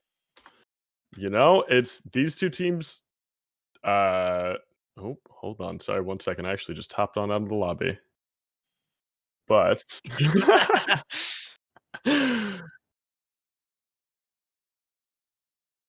all right there. Sorry. I'm pressing buttons I shouldn't be pressing, but we're all good now. Game is full. Okay, we're good. We're fantastic. I'm not going to touch anything. But yeah, I mean, these were obviously some of the more knowledgeable teams on Brawlhalla that we saw yesterday. Hogs equals Overclocked, my boys, you know, always sort of pulling through with the Brawlhalla matches, and Smirk, my roommate actually, and Crimson from Spanish Inquisition have been doing a lot of practicing.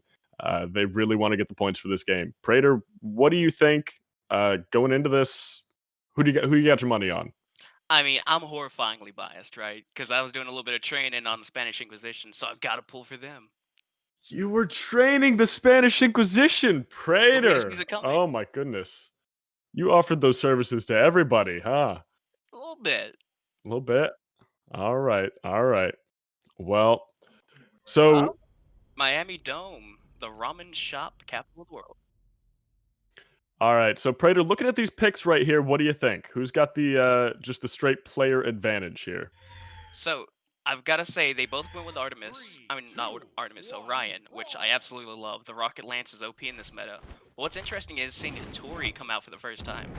Hattori has some really, really unique signatures that might serve them well. Oh, definitely. Looking over here, looks like we're getting an early start from... Well, actually, no. It's all pretty evenly matched right now. I was going to say that, you know, one side's taking an advantage, but also I know the second I say that, somebody's going to get knocked off the edge. Combos. Both teams pretty much with one player pretty heavily damaged, but nobody dropping off yet. We're seeing some incredibly complex signatures and some really, really clean combos coming out from the blue team, and it shows. And wow. That's going to be a double elimination. Hattori over there with a weapon starve.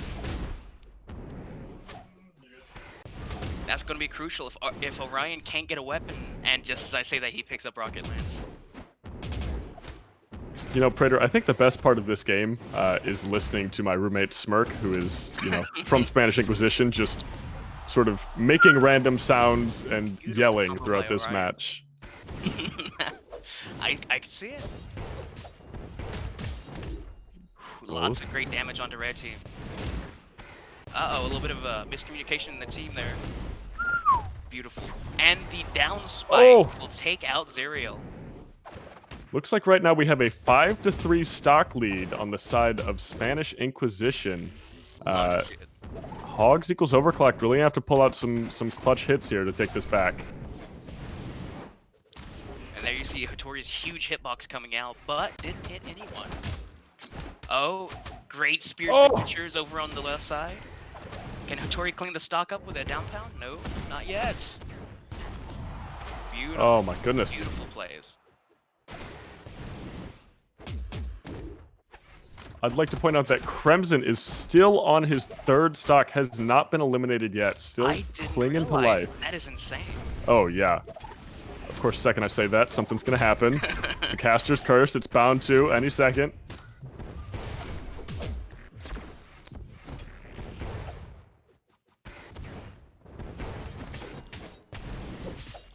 Alrighty, wow. It's really interesting to see. It seems like the red team is playing a very, very cautious game. They're not really hitting out the mini signatures, and that's why, and as I was about to say, that's why Orion was able to stay alive for so long. But it looks like Caster's curse strikes again. Yeah, Hogs equals Overclock getting a huge double KO there. That's sort of exactly what they needed to at least have a chance of bringing this back. Huge weapon starve.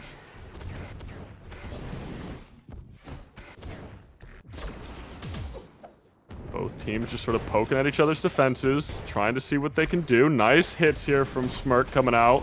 Huge hits, actually taking out Toes there. And now we are left to just G-Man Extreme. The man himself. Ryan got the weapon. Can he capitalize with it? Oh! The A little bit of team damage coming in here. Oh! With the double hit! Knocking both of them. What a nice shot. Unfortunately, not quite enough to stay alive. And that first round is going to go to the Spanish Inquisition. Yes, sir. He couldn't quite close out the gap. Certainly. All right. Well, we saw that first round. We saw a pretty decently nice victory for Spanish Inquisition, remaining with, I want to say, there are 2 stocks left. Yeah, 2 and 1. 2 and 1, actually. So 3 stocks total left on the side of Spanish Inquisition. Even though Spanish won, what did you think of that match? Do you think that they're just going to be the better team throughout this? We're going to see a stomp? I think it's close. I think both teams, respectively, were playing extremely well. I feel like there was a lot of very, very precise movement. I saw several dashes, several very good spot dodges, and gravity cancels. I feel like it's a lot closer than most people would expect. Absolutely. I think that towards the end there, G-Man sort of started popping off. I think that Spanish Inquisition was getting a little bit heavy with the team damage when there was one person left. So it looks like we're going to have the same champions coming out. Yes, sir. Well, we actually have a swap up. Oh. Yeah, blue team went from Orion to Artemis. You are absolutely right. Didn't even pick up on that, but here we go here. Because both of those champions have a rocket lance, but looks like they swapped from getting the spear to the scythe with Artemis. Ah. Probably trying to kind of confuse their opponents.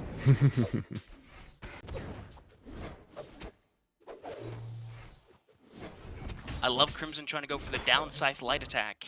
Really, really big move. Throws your opponent very, very far, even at low percentages. Oh, nice little teamwork coming out there from Spanish Inquisition. G-Man desperately trying to find a weapon. Doesn't want to be caught out without one. The gauntlet string. Stellar work. And that is going to be the first blood going to the side of Spanish Inquisition, taking out G-Man Extreme there. And it looks like both players... looks like Smirk went for the edge guard there, but sort of committed his own life to the cause, and that's going to be a nice little trade. Honestly, probably more beneficial for Hogs equals Overclocked. I believe they had a little bit more damage taken before they went down there. I believe you are correct. Ooh, that was a great ground pound with the... Oh! Oh my gosh! A double ground pound to finish out the stock. G-Man Extreme making some big plays here. And sort of just unleashing an onslaught against Crimson there. As I said, that Crimson gets a nice little hit in, but... couldn't quite make it back to the stage. Both players just sort of going down. Unfortunate. Big strings coming out from Orion. Toes desperately trying to grab a weapon there, being guarded by Crimson, but is able to pick it up. Right now, the most clear thing is that it seems like Spanish Inquisition is just dominating the edges here, right? They're knocking Hogs equals Overclock to the outside. They're staying away from each other, so they're not worrying about team damage, and they're just constantly knocking them off the edge. That is exactly right, Arrow. Lots of... I think that you can see that there's a little bit more Crimson communication just on the side of actually Spanish. missed his up guard. Missed his recovery, and now we saw him leave the stock early. See, the thing is here, everyone's at one stock left, right? This has the potential to come back in favor of Hogs equals Overclocked if they play their one cards good string right. could turn this game either direction. Oh my goodness. Getting close. Both teams with at least one player with pretty high damage taken. Looks like it's going to be between Toes and Crimson. And it doesn't look like Crimson's going to be able to make it back. This is a 2-1 remaining for Hogs equals Overclock. Smirk, the last one alive. Hogs has to watch that team damage. Could be bad. Couldn't hit him with the signature.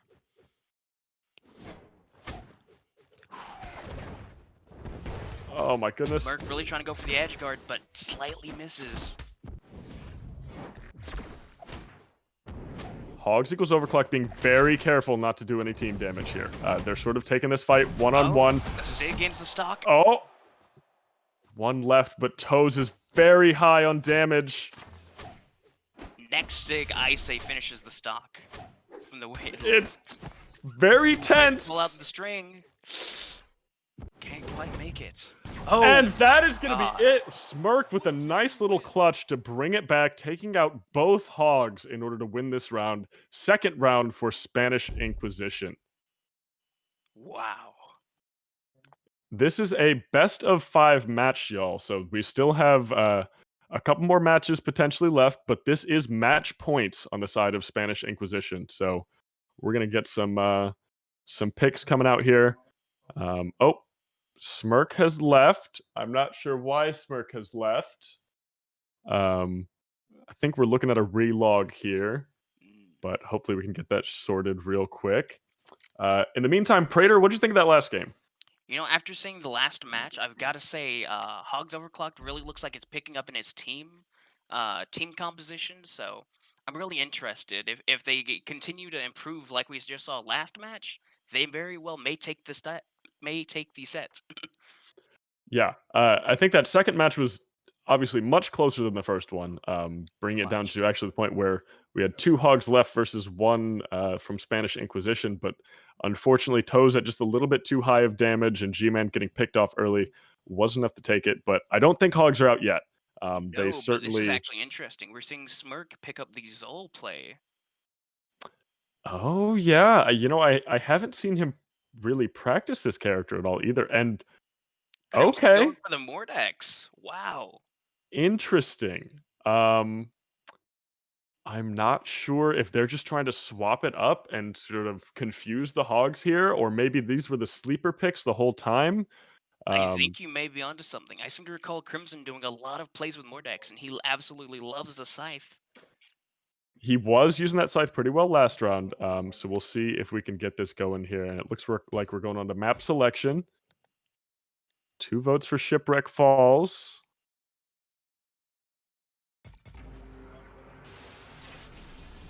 And it does look like we're going to be going to Small Enigma here. So Prater, why don't you go ahead and explain those 2 other character choices, as they are characters we haven't quite seen yet in this. No, but it's super interesting. So if you'll notice on Zol's stat page, he has the highest damage output of any champion in this game. And the problem with that is that takes down some of the dexterity, but since Zol is actually an axe player, the hitboxes are so sweeping that despite the fact that his moves come out so slow, he can usually clean up stocks quicker than any other character in the game. Yeah, it does Not look to like mention, getting if you haven't played Brawlhalla very much, you're going to find that Zol's hits are extremely weird and unpredictable. So this will be interesting. Does look like G-Man is getting targeted out very early, not able to make it back to the edge, and is going to fall there. That's an early first strike on the side of Spanish Inquisition. G-Man trying to get a weapon back, does actually manage to grab the rocket lance there. some nice hits onto Crimson. Both teams kind of taking it easy, although Toes has found himself without a weapon and in between a rock and a hard place, not able to pick it up over there. Toes needs to grab something right now. He's pretty much just going for that exclusively, not really helping out his teammate there until he grabs something. Manages to pick up the bow, though, which is great. Now he's able to enter the fight properly. And G-Man, in the meantime... G-Man almost cleaning out the stock. Good evade on the part of Smirk. And Smirk is going to... edge guard. Oh! G-Man tried to ground pound a little too early, and he ended up paying the price. Oh, goodness. So, I'm not a Rocket League player, but is that a... What does Saul have right now? He has a cannon. Or, sorry, Brawlhalla. He is currently, he has a cannon. One of the weirdest and one of the newer weapons in the game. Interesting. If Hogs equals Overclocked hasn't played the game in a couple patches. Oh, no. That was a mistake. Crimson getting the knockout, but on the wrong player, actually picks out Smirk there. Not what you want to see on the side of Spanish Inquisition. One of the problems with those is huge hitboxes hit, well, collateral damage. Oh my goodness. Somebody better have clipped that because we will want to rub it in Crimson's face forever. But we're back here. Surprisingly, Toe's still at 3 stock, I'm just now noticing. Pretty high damage, but managing to stay alive. G-Man, on the other hand, barely managing to get back onto the stage. Toe's knocking him up a little bit more. And finally cleans off the first stop. Oh, nice throw from Smirk there. Insane throw to take G-Man out. We're looking at a 2v4 stock deficit in favor of Spanish Inquisition right now. Maybe Crimson will go for a couple more team kills just to even it out. We will see. But Toe's not giving up without a fight. Still in this. Ooh, good charge side sig. Oh.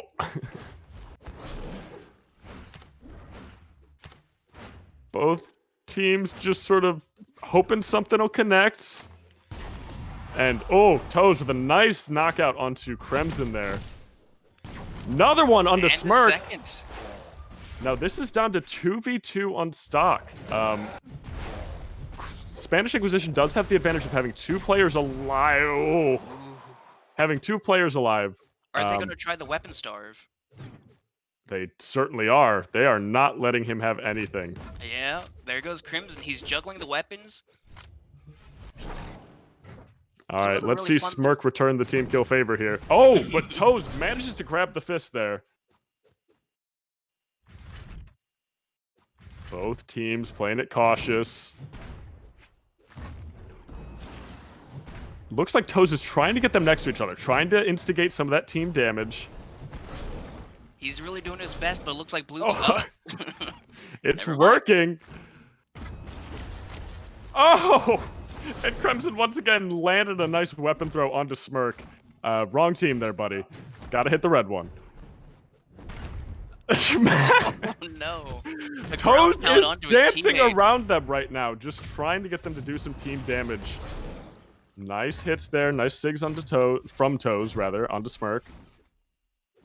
Toes dancing around, just going to the edge of the map, seeing what he can instigate, and it looks like Crimson is no longer taking that bait, just sort of hanging back, letting Smirk take the fights. Oh no, a big side sig. Ooh, Kenny edgeguard. No, he missed. Oh! The down pound from Smirk. And with that will be a 3-0 victory for the Spanish Inquisition, taking the final series of Brawlhalla over Hogs equals Overclocked. Despite the fact that it was a 3-0 sweep, those were some pretty close games. I'm disappointed to see my boys, the Hogs, head on out of here and get eliminated. But huge victory for Spanish Inquisition. Got to give some shout outs to my roommate Smirk there for not killing his teammate once. But Prater, what'd you think? I think that there's no shame in losing those matches. Those were extremely hard fought, and both teams did absolutely amazing. Certainly, certainly. All right, well, we're going to take a quick intermission here while we grab someone for an interview, and we will be right back, y'all. Stay with us.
Hello, everybody. We are back with our winners from the Brawlhalla Matt's brackets. So, Spanish Inquisition, we have Matt Smirk right here, and we have Team Killer Crimson. Boys, how'd that match go? Were you worried going into it? Were you confident? What went on? I went in with one goal, and that was if Matt hit me at all, I'm going to kill him, and he hit me. That was my sole goal. I didn't care about winning the bracket. I wanted to kill Matt more than they did, and I feel accomplished. I wish y'all could have heard our comms before whenever we were practicing the game. Our comms purely consisted of throwing weapon, throwing weapon, throwing weapon. Our main goal is to try and avoid that happening. But yeah. Well, I think Brett, you succeeded in your goal. Yes. Matt, you did not. Prater, any questions you have for him? Yeah, so I noticed that you guys were swapping your champions around a lot. Was that to try to confuse Hogs equals Wild, or was there some other, behind the scenes cause? So for me, at least, I practiced with a bunch of different champions because of that rotation that happened for the free rotation last Wednesday. And so I grinded up enough coins to have a couple different mains that I could adapt to their playstyle if needed, and I felt it'd keep them on their toes. It certainly seemed as though that worked. Yeah, Is that a pun? Sorry. Going off the toes, yeah, I see. I think it was. But yeah, it definitely kept it a little interesting. I know I had that Zol pick there in the third round. But Hattori was mostly just a comfort pick. Those combos are really easy to pull off, especially being able to do the gravity cancels and stuff like that. It's not a mechanic that a lot of people kind of took the time to learn going into this. So being able to pull those off and just have an unexpected thing that they might not be able to dodge, pretty big. And then Zol, just pure damage. I knew that if I got the damage in there, Brett could finish it off with the finishers there. I'm really good at hitting finishers. That's pretty much what happened. Including on your teammates. Right, he was in the way. That's completely his fault. Positioning is key. Certainly. So you guys have won the Brawlhalla brackets. I believe you're playing again in Diabotical, correct? Yes, immediately following this interview. Yes, immediately following this. So what do you think about the Diabotical bracket? I believe you're going up against Hydrated Gamers, which is notoriously the team to beat in Diabotical. Are you guys worried? Are you scared? Are you confident? What you got? We might lose to Logan. That's fair. Logan's pretty good, but I get to kill James at least once, and I see that as the absolute win. Yeah, going into it, I mean, we didn't have the best of luck in Rocket League or in Valorant. In Valorant, we definitely went against kind of the choice team for that game. So Diabotical, I think we want to try and pull out the win, but it's going to determine if we can keep enough on Logan that we can keep him kind of under control. So yeah. We'll see. Also, Blake, I think is decent. He's all right. Well, the best part about Diabotical is that team damage is turned off. So Matt, you're safe. You don't have to worry about it. Well, you just have to worry about the Terminator that is Logan coming after you. You say that, but if you get the pull grenade, you can actually throw your teammates off the map. There you go. Matt, you're not safe. Those reballs are going to come in clutch. Yeah. Right? You better watch your back as well. I don't know. You did it to me like 3 times in practice. So. All right. Well, Hydrated Gamers, if you're listening, you don't even have to face against them. They're going to tear each other apart. So Justin and Spawn. With that, I think that we're going to send it to a short intermission while we get y'all ready for that next match.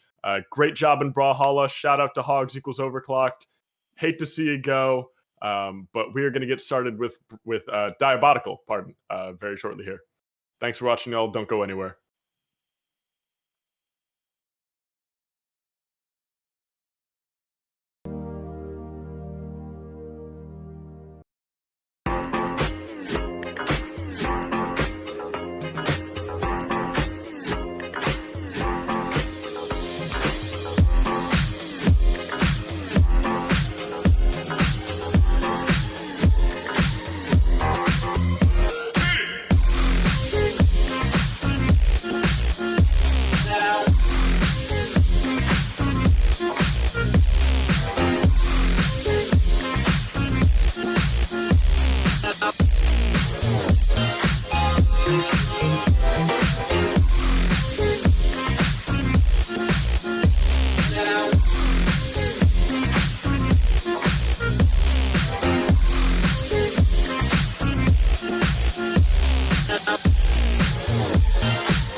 Hello, everybody, and welcome back. Sorry for the delay there. Had some technical difficulties. We are back with the finals of Diabotical. My name is Aaron Howard, and I'm joined here today by Aaron Wah Easton. Aaron, how you doing today, buddy?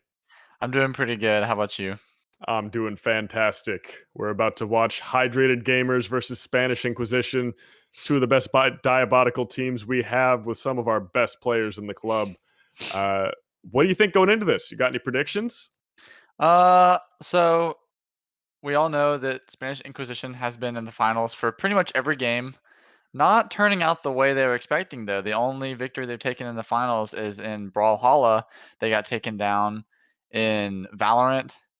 And I'm looking forward to seeing this matchup here. I'm thinking that my boys and Hydrated Gamers are going to take the victory here, but I think that the Spanish Inquisition are going to bring a good fight. Absolutely. I have to agree with you there. Spanish Inquisition has some great players, but Logo and Yogurt Bags and Truthfully Cool, really all of Hydrated Gamers are just insane at this game. I think on the side of Spanish Inquisition, Smirk is going to be a force to be reckoned with. Crimson might be pretty good as well, but I think Hydrated are going to handily take this. I agree. Yeah, so I think we're going to get started into the game here real quick. We're loading in right now, but Aaron, it's been a ride. You know, you casted Valorant today. We casted Diabotical yesterday. You excited to sort of see who wins this after it's all over? I am very excited, especially for this matchup. I'm thinking these two teams are the two best overall teams in the entire best of the best tournament. Both these teams have really good players, and I think this is I think we got lucky being able to cast this game here. You're absolutely right. This should be a good matchup. Hopefully it isn't too much of a sweep on the side of Hydrated Gamers. Maybe it'll go the other way. Who knows? I'm just excited to see what happens. I'm jumping into the action right now. Does look like right away we might have a little bit of a skirmish at the bottom of the map here. Following Crimson. Does look like Sillin is lagging a little bit there. Hopefully that's not too much of a problem when it gets into the team fights. Shots being exchanged. Playing kind of passive here. Some action going on around Sazek. Logan taking the first kill here. Of course. Wouldn't expect anything else. Truthfully Cool going in on Sillin here. Landed some nice rocket shots. Going to get cleaned up by Logo there. Logo just absolutely on a rampage. Finally getting shut down by Stan Danson, which I believe is Soup Time. Tommy Threesome with a triple kill. Yeah, I think that's Thomas F. Nice little triple kill there. Going to equalize the playing field a little bit. Stan Danson taking out Logan again. Carson Soup Time popping off here. Looking like Hydrated Gamers are getting caught being by themselves here. They're going to chase down Truthfully Cool. He's going to get the trade there. Yogurt Bag's going to get the revenge, but also going to get traded. One left, and it does look like the Spanish Inquisition are going to take that first round there. Big early win. Big little bit of an upset there. Maybe if we get a second, we can see the scoreboard, see how both teams are doing real quick. Yeah, it does look... Stan Danson, Carson Soup Time on the side of Spanish Inquisition actually leading his team in frags right now. To be completely honest, not what I was expecting, but surely a welcome surprise. I was looking kind of even for both teams on the kills there, but I think that Spanish Inquisition just got their kills closer together than Hydrated Gamers got. They were getting their kills kind of spread apart and were able to kill them all at the same time. Oh, definitely. What's unique about this game mode is that it's not so much about the total number of kills. It's getting those frags when it counts, right? The way you win the round is by eliminating the entire team, and while frags increase the respawn timer of the enemy team, if you get them spread out, it doesn't really do much to help you win. Looks like we're going to see a little bit of actions as these teams sort of clash, both sticking to their own sort of clear divisive lines. Logo catching 88 Jake out, though. This could be bad. Actually going to get taken out by Stan Danson again. Carson Soup Time absolutely popping off here. Chasing down Truthfully Cool. Gonna get him very low. He won't be able to escape. Logan gonna get the kill on Crimson. This is just going back and forth here. Aaron, I don't know about you, but Soup Time was not the player I was expecting to Me see popping neither. off in this map. I'm a little bit shocked, but dang. Oh no. Sillin getting a nice railgun shot, taking out Jeremy there. Let's take a look at that scoreboard real quick, see how many we have points-wise on each team. It's going to be 5 to 8. Wow, Stan dancing with a double He's kill! got 9 kills. What is happening, Aaron? I have no idea. Where did he come from? He's been. Oh no! And 2 players go flying off the side of the map. Not what you want to have happen, but this is going to be a 3v4. Both teams sort of, respawn timers aren't that long yet, so both teams sort of respawning as they do. It's like Carson's been practicing this game a lot more than we expected. Yeah, no kidding. This is certainly a welcome surprise, but kind of shocked. Starting to see more kills coming in from Hydrated Gamers, picking off 3 people now. All of them alive. Got Suzik running away to Jeremy, hoping his teammate will be able to help him out here as Tommy comes in, trying to find the frag, not able to find much, decides to back off. Looks like we have a little bit of flank action going on here from someone in Spanish. Tommy three thumbs. Managing to get that pick. But gonna have to escape after very that. low here. Don't think Yogurt Bags realizes how low he is. Can just take him out with the little anything, twisted really, gun. yeah. But Tommy manages to get out of there alive. Thomas, Yeah. a little slippery. Oh, but here comes Logo. Searching for some heals, I guess. Not really looking to go on the offensive. Pretty much all of Hydrated Gamers taking a second to heal up there. Yeah. Pretty good play there. All up to full health with Suzik coming back in 1 second. Oh no. What happened there? Sillin getting absolutely dived by the entire team. Not how you want to be playing this game. Jumping into the enemy team is pretty much a death sentence in Diabotical. Tommy's still super low. He hasn't been healed like this whole time. No, he hasn't. He's finally getting a little bit of heals, but he's pretty much one shot. Then again, you look at the health of Logan and Truthfully Cool, and their health is also, they have no armor. About like Truthfully Cool, like right above half HP. Logan gets taken out. Yogurt Bags trying to track down Crimson, does manage to find that frag, escapes from the portal, but Jake is there waiting. He's gonna have to run away here, but he's gonna take very low. But he has Truthfully Cool to back him up. They could get the kill, and they got Jake. Jake walked right into a trap there. Unfortunate, but great play coming out from Yogurt Bags and Truthfully Cool. So Zeke sort of joining in on the healing party there. Spanish Inquisition very low here. Still the only one with a good bit of HP. Looking like Hydrated Gamers is gonna go on the hunt to find those players while they're up and man. Let's take a look at the scoreboard here real quick and see what we're up to with both of our teams. 14 to 12, pretty evenly matched. Spanish Inquisition behind only by 2 frags, only by 1 frag rather. So those respawn timers are going to be pretty much equal for both teams. It's really all about who can get those frags in quick succession. Oh, and there's wow, that was very quick kills there from Logan to finish the round. As I say that, Hydrated collapsed on the entirety of Spanish Inquisition, is able to pick up that second round, bringing us to a 1-1 draw at the moment. Just a reminder for those watching at home, this is going to be a best of 7 in this map, so the first team to 4 points will win it. Great shot there. Crimson hitting the railgun shots.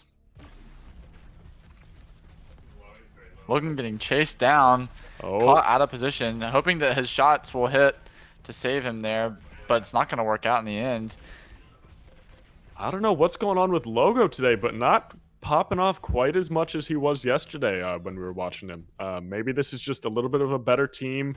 Logan doesn't have quite as much free reign, but Spanish Inquisition certainly not daunted by the legendary Logo 594 on Diabotical. Yes, Hydrated Gamers are getting caught out of position a lot. Although right here they're pretty grouped up, but in the previous rounds, they were very spread apart. And I think that's what caused them to lose the first round. And a huge fight going out here. A lot of grenades, a lot of rocket launchers being launched out. And then Logan takes a stray grenade. Crimson getting 2 kills there.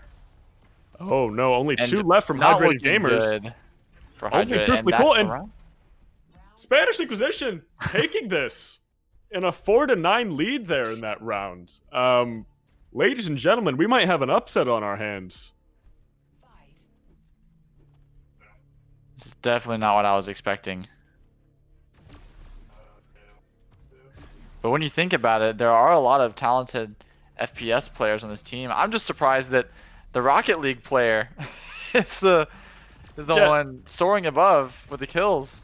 Soup Time, aka Carson, aka Carball Carson, aka Stan Danson, really showing out today. He apparently has been practicing a lot of Diabotical, and it's surely showing right now. Oh, Stan Danson taking a ton of damage there, seeing all of the Hydrated Gamers and just gonna get taken out. When you just get confronted by a team full of lasers pointed at you, there's not really much you can do. You're getting knocked around all over the place. You're just racking up the damage. It's pretty much just game over for you there. Logo hiding in the rocks, getting some heals off, just sort of shooting through the smoke, hoping to connect.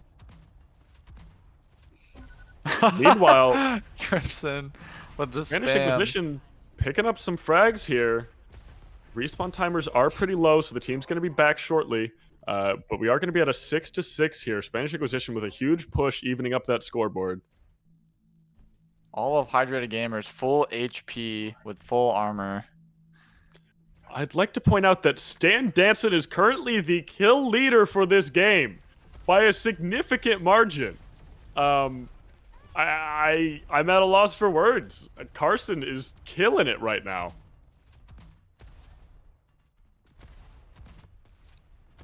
Seems like just a bunch of spam going on right now. No one really knowing where the full team is. Yeah, People however, it searching looks around. like Yogurt Bags in the middle of the entire Spanish Inquisition, Oh, not where you no. want to be. Oh no. He that's sees gonna one, be- then he sees 4.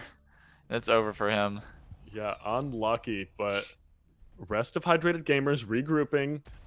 Yogurt Bags still has that 30-second cooldown, so it's going to be a minute before we see him again, but it looks like the teams are about to take a clash here. It's going to be a 5v4 advantage for Spanish, but Tommy Three Thumbs is very low. Stan Danson also very low. Both of them going down right here. Jake getting picked off as well. Only 2 players remaining for Spanish Inquisition. 1 player left. Sillin. Can he stay alive? He's gonna pick up the kill on Physique there. He's pretty full on HP. He'll definitely survive for a few more seconds for his team to respawn. Stan Danson and Jake both back. Crimson gonna be back in a mere 4 seconds. Going for the lasers on Blake. Managed to pick up the frag on Truthfully Cool there. Nice shots. The prediction shot, that was really good.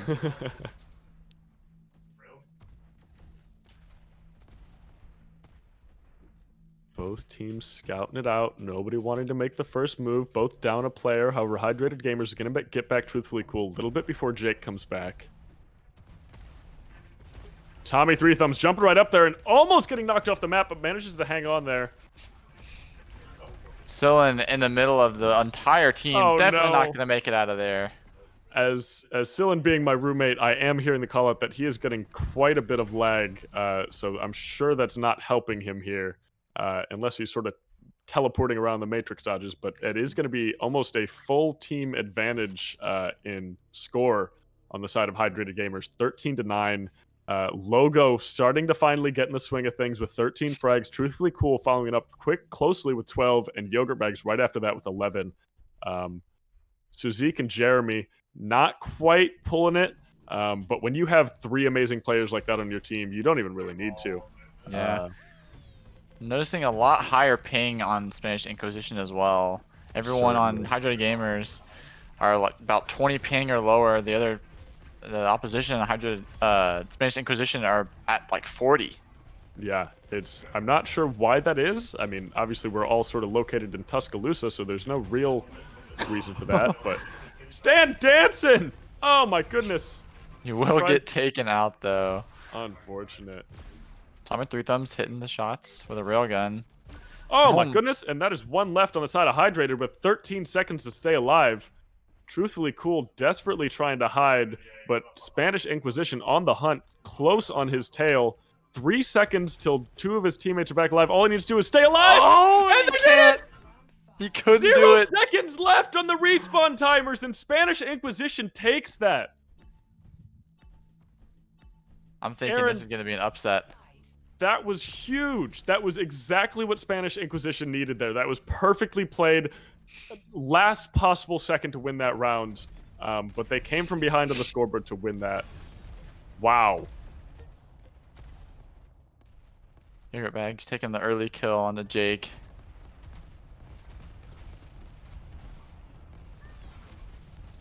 Looking like a lot of players on Hydra Gamers are going for the solo plays. Although that does work that time for Truthfully Cool, I guess. Yes. Yogurt Bags in a sniping position, manages to take out Sillin, just barely misses the shot onto, I believe that was Tommy, but... Logo kind of pushing alone here. Don't think he knows, so there's a few more players around this corner. He will take out Sillin, though. Oh, Crimson in the cheeky hiding spot. Oh, boy. Good thing he didn't drop down there. There's a lot of hydrated gamers Crimson down needs there. to run, and he does. He does great job at baiting hydrated gamers into the rest of his waiting team. Crimson and oh my goodness, frags being exchanged on both sides. Truthfully Cool picking up some frags. Crimson, that was just a massacre from both teams. Down to one person left. Crimson, the only one alive. Trying to get those railgun shots. One second. We just saw the opposite happen. Oh my goodness, Aaron, what is happening? It just happened again. Goodness. The reverse happened with 2 players on Spanish Inquisition on 0 seconds remaining on the respawn timers, but Hydrated Gamer says we can do that too, and they're going to come back and win that 5th round. We are at a 3v2 score lead with Spanish Inquisition ahead right now. One more round for Spanish Inquisition, and they take it. Yeah, this is match point, but Hydrated Gamers is not out of it yet. Both teams sort of just poking at each other. Nobody really going for the clash, trying to get those long-range railgun shots first.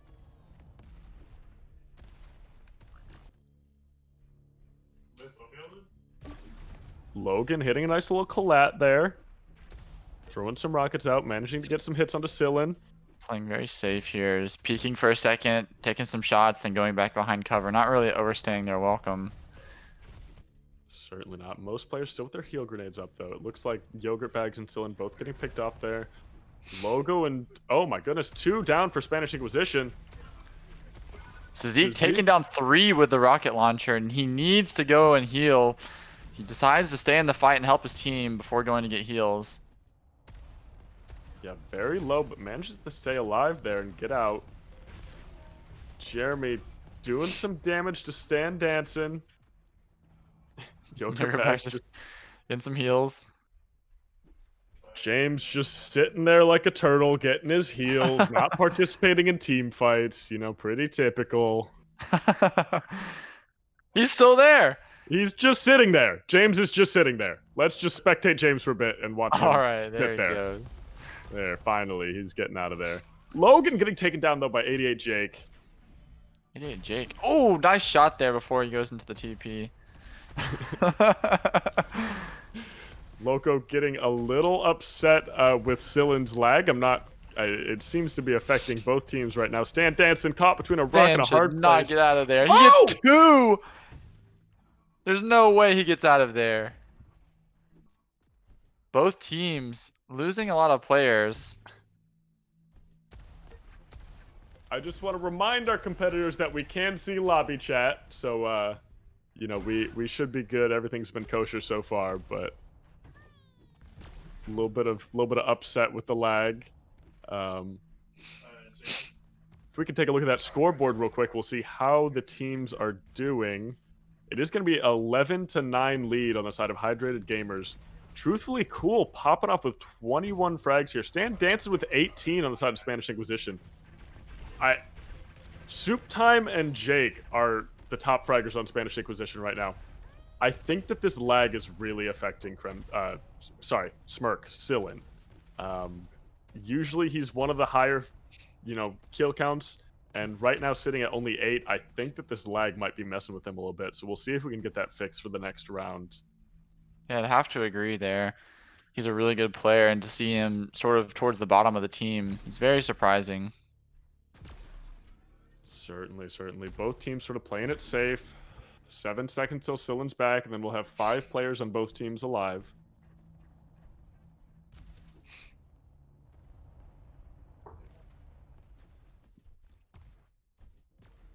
Both teams just kind of running around here. Hydrated Gamers are going to be in the lower ground here, trying to overtake the high ground from Spanish Inquisition. Yeah, it does look like nobody really wants to engage here. Both teams getting healed up. Hydrated Gamers actually looking a little bit low. Yeah. But Spanish Inquisition takes this time to strike, and that might not be good for Hydrated Gamers. Pretty much their whole team on half health or lower. Krem's going to get the pick up onto Blake there. Ooh, Hydrated Gamers getting very low. That is not good. Only 2 left for Spanish Inquisition, though, but Yogurt Bags... 1v1 here with Crimson. They both have very low HP. Only one left. It's just Crimson, but all 3 people on Hydrated Gamers are 1 HP, and Yogurt Bag spots him in the corner, gets taken out. Crimson only has 6 10 seconds. Sazeek's about to come back in. Truthfully Cool's so low. Yeah, it's probably really smart to not push Crimson there when he's got the most HP out of everybody. Yeah, that was almost around there, but Crimson managing to escape. Hydrated Gamers not really wanting to tempt fate and push their luck. But still, respawn timers getting pretty big for Spanish Inquisition here with a 16-11 lead on the side of Hydrated Gamers. That is 1 full team's worth of respawn timers, so it's adding up, but Spanish Inquisition getting their players back. Sillin will be back in 12, then we'll have a full 5 there. Dan Danson going for the flake, taking a 1-point. Cool, takes out Jake on accident, it looks like. Looks like he was aiming for... Oh! 3 down immediately, and the respawn timers are so high for Spanish Inquisition. This is not looking good for Crimson and Sillin. Yeah, this is going to be a full minute plus before we see Stan Danson or Tommy again. Jake at 43 seconds left, but this is going to be probably the final stand for Sillin and Crimson. Truthfully Cool getting... Ooh! Oh, and there we go. That ping for Sillin, it doesn't look that bad, but it's obviously affecting his gameplay there. Pretty much all of Spanish Inquisition lagging pretty hard, so we'll see if we can change those servers next time.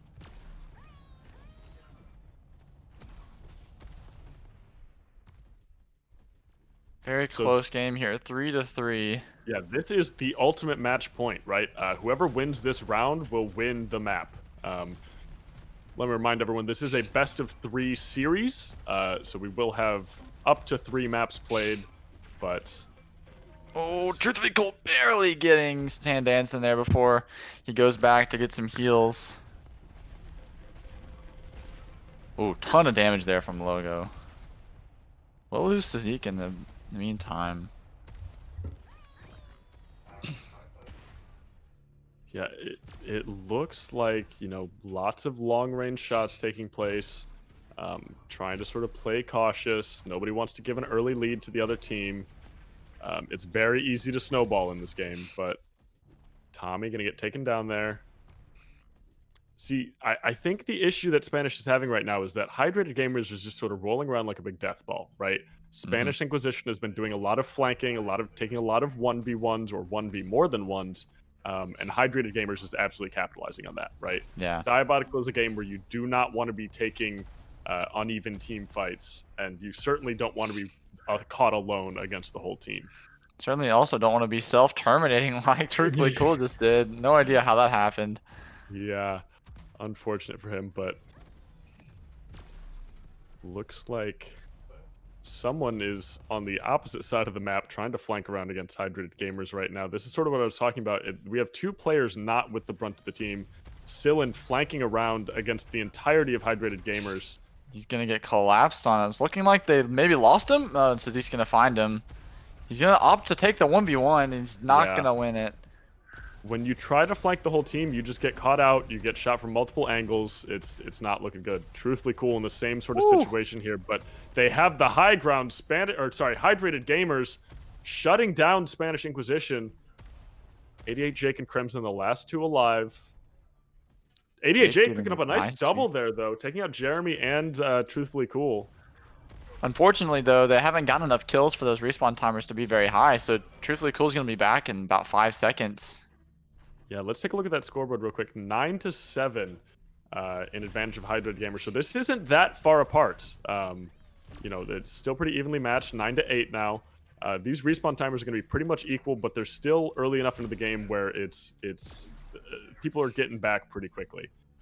Once you get into that 15-16 score range, that's when you get up into the minute-plus respawn timers, where every life is incredibly valuable, and getting picked off could be make or break the game.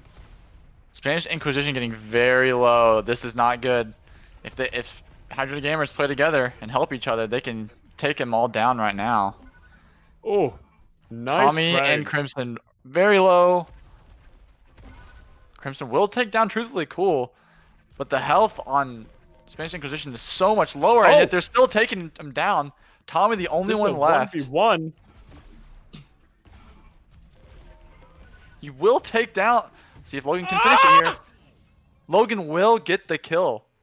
That is going to be the first round victory for Hydrated Gamers. Down in a 1v1 scenario with Logan versus, I believe that was Tommy Three Thumbs there at the end. So Hydrated Gamers did take that one out. We're actually going to back out of the lobby real quick and try and get those servers adjusted. Make sure everyone's on a fair and balanced ping. We will be right back after a brief intermission.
myself away, away, away. I caused myself away, away.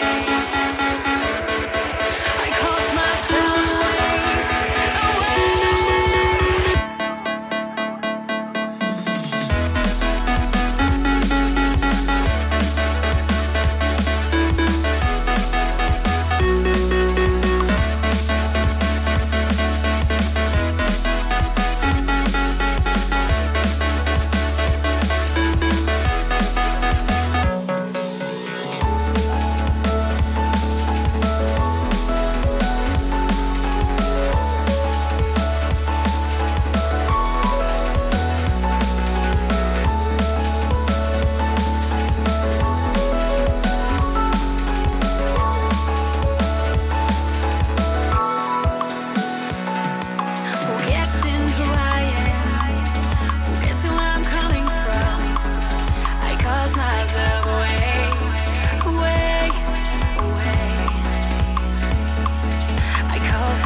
All right, welcome back everybody to round 2 of our Diabotical finals.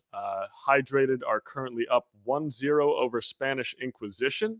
Aaron, match. I was very surprised to see how close Spanish Inquisition was playing against Hydrated Gamers. They were very dominant in their previous Diabotical games, and seeing Spanish Inquisition be able to take 3 rounds, even with some lagging issues, it's pretty impressive. So after we fix these lag issues, we might see them go ahead of Hydrated Gamers here in the next round. Absolutely. I know one of the big issues was Sillin experiencing a lot of lag, so hopefully we can get that fixed for him. It's looking a lot better. Yeah, definitely. Maybe we can see the scoreboard for a second.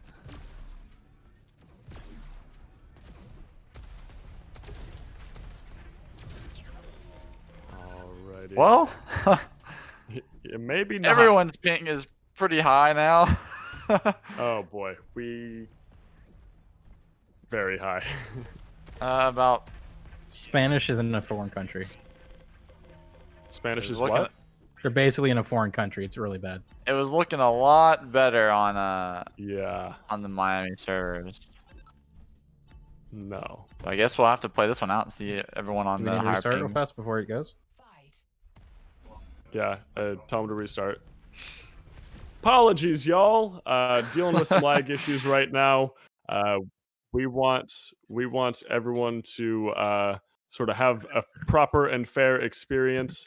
John, if you could hop in those teams' channels and let them know that we're going to be restarting, because they all have to leave the match. But y'all, this shouldn't take too long. We're just going to swap servers real quick and just try again. Apologies, a little bit of lag. But we will be right back, y'all. Shouldn't be more than like 10-15 seconds.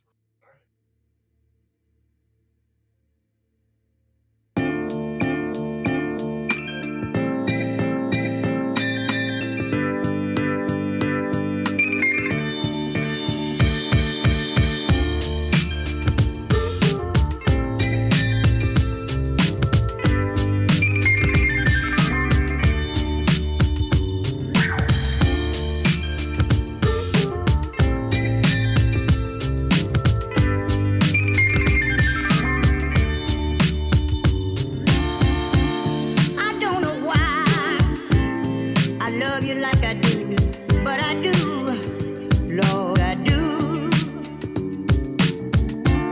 I don't know why I love you like I do, but I do, Lord, I do. I don't know why you treat me like you do, but you do, Lord, you do.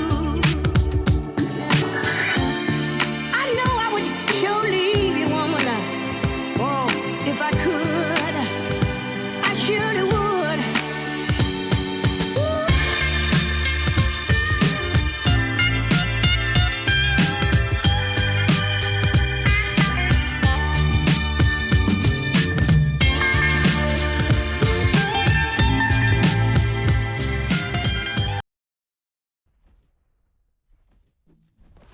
All right, everybody, we're going to hop right into the game here, fix those lag issues, hopefully, and we are going to get started here in a couple quick seconds with round 2 of Hydrated Gamers versus Spanish Inquisition.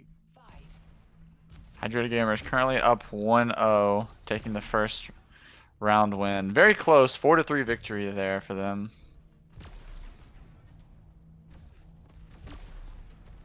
Absolutely. Aaron, I'm dealing with a little bit of lag here, so if you could just sort of tell me what you're seeing, and I'm going to give it to you for a second. Yeah, it's just a bunch of exchanges of rockets. No one really committing to a full team fight. Everyone playing back. Logan's just spraying some grenade launcher shots. They're taking a team fight now that will take down Stan Danson. Logan getting the first kill there. He will be respawning immediately. Logan and Yogurt Bags going in a little battle between Sillin and Jake, but all the players will just sort of back up, regroup with their team.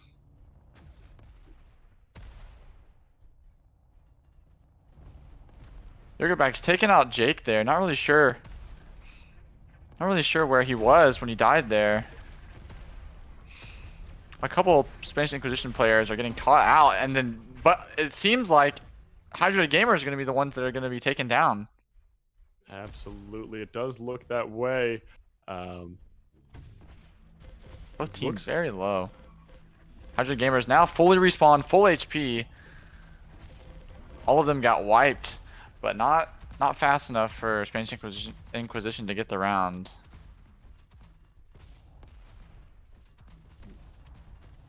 Logan going on a little flank here, very far away from his team, and he just goes off the edge. A little bit too far away from his team, maybe. I don't think that's what was intended there, but off he goes into the watery depths of the outskirts of the map.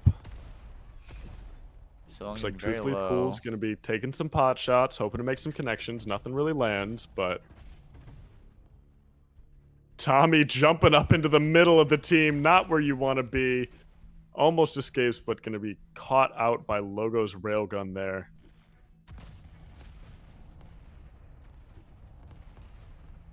Spanish Inquisition getting a little regroup here.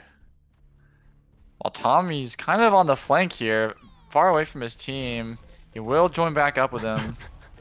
It looked like Stan Danson was trying to rocket boost up, but wasn't quite able to do so. Logan quickly catches him out. Looks like it's going to be an 8-6 advantage here for Hydrated Gamers. Spanish Inquisition playing from behind a little bit. Looks like they're just not really taking advantage of that high ground. Hydrated Gamers have held it for most of the time, and it's just a little bit tougher as Spanish Inquisition to get those frags from below. Tommy So three thumbs kind of though. alone here. Will be able to get out. Logo far away from his team, next to 3 players. Does manage to get some shots off here. Not gonna get killed quite yet. Jeremy gets taken out. Logo still far away from his team. Not really sure what the play is here. It's kind of like I said last game, right? You do not want to be super separated from your team, especially going against the entire of the other team. That's just a recipe for disaster. But still hopping up, trying to get some frags. Oh! Only one left! HP. That's going to be a W for Spanish Inquisition, taking the first round in round 2 of the Diabotical finals here, best of the best. Maybe this lag issue that we had is showing, because Sillin is currently at the top of his team, while last game he was having lag issues. Wasn't able to do as well, and he's doing a lot better this round. Logo with some big rocket shots there. Not able to hold the find high ground. Yogurtback's taking a ton of damage. Oh, managed to escape for now. They will chase him down. He's not gonna. Yeah, he's not gonna live there. Picking a hiding spot 5 feet away from the enemy is not really the best idea there, James. Does have a fast respawn, so he is already back. Lots of grenades flying there from Suzik, hoping to finally catch someone chasing him. Stan Danson, nice little railgun shot there. Getting some flicks. Both teams sort of taking these sniper duels right here until it's getting smoked off. Crimson about half HP. Suzik pretty low too. Spanish Inquisition kind of in the advantage here with health. Stillin's gonna take a ton of damage from Logo. Ooh. Logan's also very low. It will take down 2. Just 3 left. Truthfully Cool at the tiniest little sliver of health, but still managing to stay alive somehow. There we go. There he goes. And Suzik, last one standing here. This is going to be an egg hunt. Nope. Yogurt bags and Logo. Yeah, we'll come back. Stan Danson pretty low here. Yogurt bags walking right into a railgun shot. They're going to get taken down to 27 HP. Going to try and run away and heal up a little bit. Meanwhile, Spanish Inquisition going for the big push here. Unfortunately, not able to find Hydrated Gamers. They've ran off to hide. Not the typical play we're used to seeing from Hydrated Gamers. Typically, they go on the aggressors here. But waiting for your teammates to respawn is a good strategy. Nice shot there by Sillin. Got a couple little skirmishes going on here. Sillin getting backed into 2 players, though. Not where he wants to be. Gonna get taken out by Truthfully Cool. Stan Danson also trying to do... Oh, but Truthfully Cool, last one alive! Oh, but Suzik manages to respawn just in time. And he is gonna try to hide here for 8 more seconds before Logo gets back up. Hopefully he doesn't walk off the edge. Don't want to here. see him falling off the edge here. But oh, I think he's gonna. Yeah, he's gonna make it out of here. They have no clue where he is. They definitely will get do, spotted. though. Logo is going to be back up, though. They have 14 more seconds to stay alive before their teammates are going to come back. This is also pretty good for Spanish Inquisition because they also are waiting for teammates to respawn. About 20 seconds for both their other teammates. Actually, Sazik, the last one up here. Yogurt Bags respawns and Truthfully Cool gets back just in time, too. Very close call there. Spanish Inquisition actually with a commanding 16-10 lead here. Those respawn timers for Hydrated are going to be a lot more noticeable than those for Spanish Inquisition. Looking like we're just going to go the route of Hydrated Gamers going to try to hide long enough to get the whole team together. Hopefully not get caught out by the rolling death ball that is Spanish Inquisition right now. Looks like we are going to see some skirmishes here going on as Yogurt Bags gets caught out and taken down by Sillin. 5 players alive on the side of Spanish Inquisition, all looking for Truthfully Cool and Logo. Logo already taking some damage as he just got back in. He's probably going to get killed here. He is. He's going to take a trade, though. But Crimson only at a 34 timer while Logo's at a 60-second timer. So that's a good trade for Spanish Inquisition. Trying to stay alive. Going back into hiding for 30 seconds is the next respawn. Meanwhile, Spanish Inquisition with 4 members of the team alive. I don't think they know this is a spot. Him, though. I think you're right. I think he's found a pretty good hiding spot. Wow. I'm not going to say anything because Sillin is in the same room as me. I don't want to give away any information, but direct your eyes up to the mini-map up at the top if you'd like. Great hiding spot from Truthfully Cool. Yeah. However, with a 12-20 deficit, I'm not sure it really matters. Yogurt Bags could have just stayed there instead of shooting that shot. He could have stayed hidden. Instead, he's going to get killed here. There's 3 players on him. He will take the trade. But Jake only had a 15-second timer and Yogurt Bags at 80. However, 4 members of Hydrated Gamers are up now. Truthfully Cool did manage to stay alive long enough to sort of get his team back in action, and it looks like they're going to try and take this fight. Spanish Inquisition, though, with full team left alive. James, Yogurt Bag still not back for another full minute. Spanish Inquisition has a huge respawn timer here, but Sillin going to go down. Collapsing on Jake here, but he will be able to teleport away, and it's just Truthfully Cool going to go back to his hiding spot, and he will. Oh, no. They have to find him.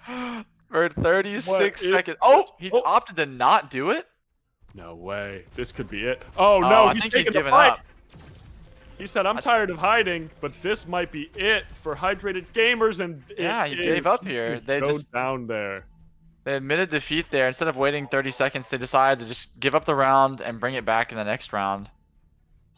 Yeah, I mean, Spanish Inquisition now with a 2-0 lead over Hydrated Gamers. Just a reminder, Hydrated Gamers did win the first round of Diabotical, so seeing this 2-0 lead for Spanish is pretty big. Both teams exchanging blows, getting a couple frags here and there. Suzik shooting the wall in front of him. Not an effective strategy for those watching at home. Doesn't really work. Stan Dancing going to be coming in here, hitting the railgun shots left and right. Wow. He is not missing. Oh my goodness. 3 in a row. 95. Let's see if he can find Suzik up to 100. Stan Dancing is at max railgun damage and actually misses that shot there. But wow. Carson Soup Time with the aim today. Oh, big damage there from Hydrated Gamers. It is going to be Sillin. Last alive for just a brief second there. Cooldowns are still low. Respawn timers are still low, so the team is going to be able to get back up. Sillin and Logo going into a 1v1. Not looking good for 2 Spanish. HP. Score is only 7-6, though. It's still pretty evenly matched. Not a huge difference in respawn timers yet. But Dangerous stairwell there. You don't want to go up that. certainly not. With those grenades flying around, they sort of linger on the ground for a second, so they leave sort of a booby trap effect for anyone trying to chase you. Only have 5 of them per life, so it's, you know, sort of a blocking off a path, sort of one-time thing per life in this game, but they can be deadly. Logo sort of getting the flank here from behind, and immediately getting shut down by Sillin.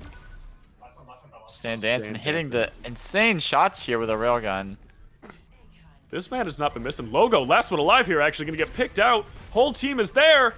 That's going to be round 3 going to Spanish Inquisition. Wow. Fixing that lag from the first round has had a very noticeable effect. We're going to have Stan Danson still in the #1 frag spot on the scoreboard, but Sillin with a close second there. As we get into way to the match point for Spanish Inquisition. Lots of fighting taking place here. Both teams exchanging blows. Hydrated getting very low, but none of them dying actually to go down Stan there. Danson with 3!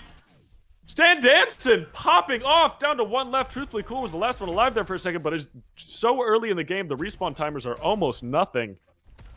That was insane. That was almost a round win. Yeah, that was Inquisition. Probably a little too close for comfort for Hydrated Gamers, and this fighting is continuing. It is just a constant onslaught here between these two teams. Spanish Inquisition is ready to take this and go home. Oh my goodness. All right. While teams are healing up, let's take a look at the scoreboard real quick, see what our differential is right now. We can get that for a second. It does look like we're going to have 7-7. Actually, that's surprising. I thought it would be a little more favorable towards Spanish Inquisition, but Hydrated Gamers has been getting those trades, and it is an even respawn timer right now. Oh, Stan Danson. Oh, no. He just gives up. He knows he's dead there. Logo with 2. Double kill. Yogurt Bags versus Crimson. Yogurt Bags gets third-partied. Well, not really third-party. I mean, he just gets collapsed on by another guy, but they'll get taken out there. Last one alive is Crimson for 5 more seconds. He's very low, and he's found his own little hiding spot, and they are not going to find him. So Zeke and Logan are both very low. They're going to also wait for their teammates.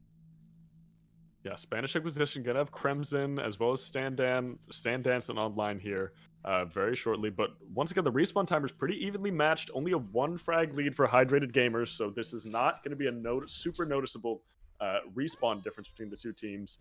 However, Spanish Inquisition had to take the second hides, got a little close there. Sillin getting caught up by Suzik here. Hydrated Gamers doing a quick regroup here. What was that? Did he just stay up there? He did. I think so. It looked like he just froze in time. Yeah. Yogurt Bags might be looking for a flank here. Tommy 3 Thumbs can get a little bit of damage off, but not realizing that Truthfully Cool is right there to get some damage back at him. Tommy 3 Thumbs picking up a kill, picking up 2 actually. That's going to be 4 1 seconds. left alive for Hydrated Gamers, and they've spotted him out. 1 This could second. be it right here. He didn't get it. Spanish Inquisition. 4-0 sweep. Logan with 20 kills. Next best was 9 kills. And he had the most ping on his team. Yeah, that was insane. Once we fix that lag issue for both teams, we see that Sillin obviously becomes much more of a factor coming up to the top of the leaderboard. That is going to bring us to a 1-to-1 sort of matchup between these two teams. Now, reminder, this is a best-of-3 bracket.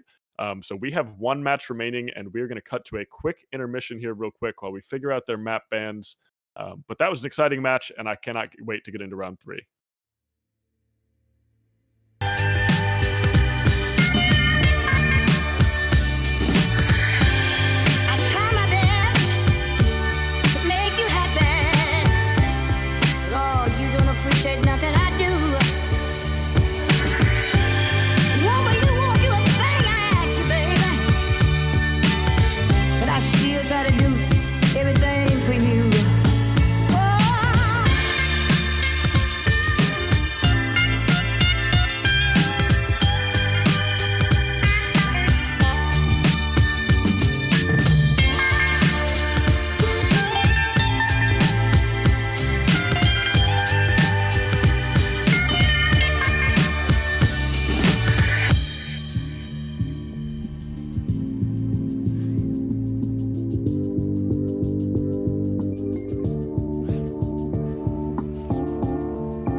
don't know why you treat me like you do, but you do, Lord, you do.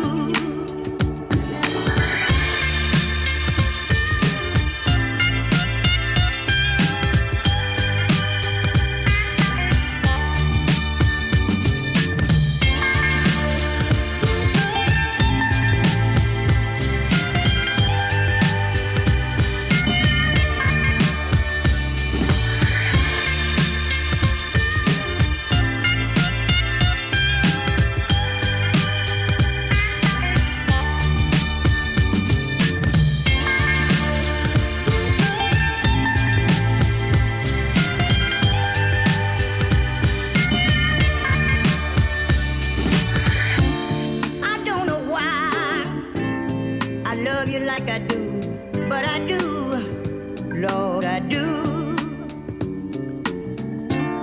I don't know why I love you like I do, but I do, Lord, I do.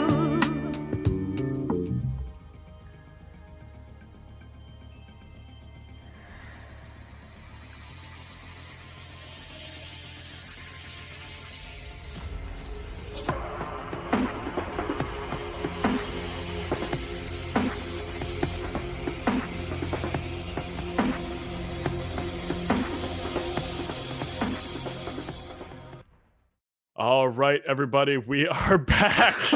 Aaron might be melting a little bit, but that's fine.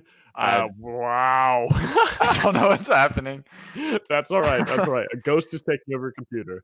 But we are going to go Already started into it, dog. map 3, which is going to be Refinery. This is the match point and the series point for Hydrated Gamers versus Spanish Inquisition, who are both currently tied at 1-1. So we are going to hop into that match shortly. Aaron, you got any predictions? Ooh, it's looking like Spanish Inquisition is going to win it all. They just absolutely dominated in the last match. And the first match was they were having lag issues and still almost beat Hydrated Gamers. Yeah, I think that Spanish Inquisition handily beat, but also you have to keep in mind that map preference plays a big deal into this. And I'm pretty sure that Spanish Inquisition does not like Refinery. So I see that as an advantage for Hydrated Gamers, but we'll see what happens as we start into the first round of our series match here. Both teams sort of starting out slow, clashing a little bit, though. It does look like Spanish Inquisition is going to sort of pincer them from both sides. This is not looking good for Hydrated Gamers. Sillin getting the first frag of the match on Jeremy. Uh-oh. Jake! Nope. Nope! He will go in. Oh. Yeah, there is not what that you want to sort of- see there. that lava slide in this map, which I have fallen victim to plenty of times, of course, as you just saw Jake do so. Looks like we're going to have a little bit of a range battle here until Sillin closes the gap. Stan dancing with a railgun. Classic, hitting all those shots. Will take out yogurt bags. Stan Danson has been insane with the railgun shots tonight. Very unexpected, but very welcome, of course. Hydrated Gamers in a weird spot there, taking a ton of damage. Zeke sitting at 3 health, managing to stay alive. Probably not for long, though. A single hit from anything is going to take him out. Jeremy and Yogurt Bags being taken out there. Already getting into the 20-second cooldowns. Although, 2 kills from Hydrated Gamers. Could bring it back here. Truthfully, Cole just sort of walking into a grenade there. Chasing after Tommy Three Thumbs is going to manage to pick up the frag, though. Looks like we're sitting at an 8-7 lead for Hydrated Gamers. Very marginal, not really super impactful, but it is a lead nonetheless. Tied up at 8-8 again. So these respawn timers are going to be pretty much equal for both teams. Nobody really I'd like making to too see many moves. Hydrated Gamers collapse on people just like Spanish Inquisition does. Right there, I guess that happened right there. Yeah, Jake just getting taken down and truthfully Cole barely managing to stay on the map there. Jeremy just eating some rockets. Yeah, Suzik on the hunt here, going after Tommy Three Thumbs. Manages to get the pick. Sillin's last alive here. Last They life know for where 14 he is. seconds as well. This is not looking great. He needs to run as fast as he can. Oh. Oh, they will run right by him. And his teammates And will he's respawn back. here. He got away with it this time. Let out a sigh there. I think Sillin was holding his breath for a second. Understandably so, as the entire team runs right past him and just barely out of line of sight. And now it's a 5 versus 5. Both teams full members alive Truthfully here. The random cool. rockets will get truthfully cool from across the map. Zeke going kind of aggressive here with not a lot of health. Hopped up there and immediately said, no, you know what? I'm good. I'm going to go back. Probably the smart play. Jeremy in the middle out. Jeremy and Tommy not looking good for Jeremy. Oh, no. Yoga back to the assist, though. Will save Jeremy for the time being. Oh, but Jake will be able to take him down. Jake getting revenge for Tommy there. Is this a 3-3? Oh. Uh-oh. We're going down. Oh, stand in. Logo will take him is out. kind of trapped here, though. What's he going to do? He won't And be takes able it. to get up. If you get down to that platform without any momentum, you're just sort of done for. You need that momentum to make the jump to the portal, which lets you get out of there. But Logan sort of sealed his fate when he stopped to take out Soup Time there. Hydrated Gamers on higher respawn times. Yeah, just well, slightly. I don't know. It's looking pretty even here.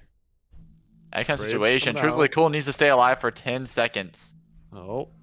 And they are going to be on the hunt for him. This is not looking good. Oh, he fell 21 down. health. 2 seconds. No! Ooh. Spanish What a Inquisition. shot. No way. Once he actually again. gets the shot. Oh, my goodness. Oh, man. This is making me nervous.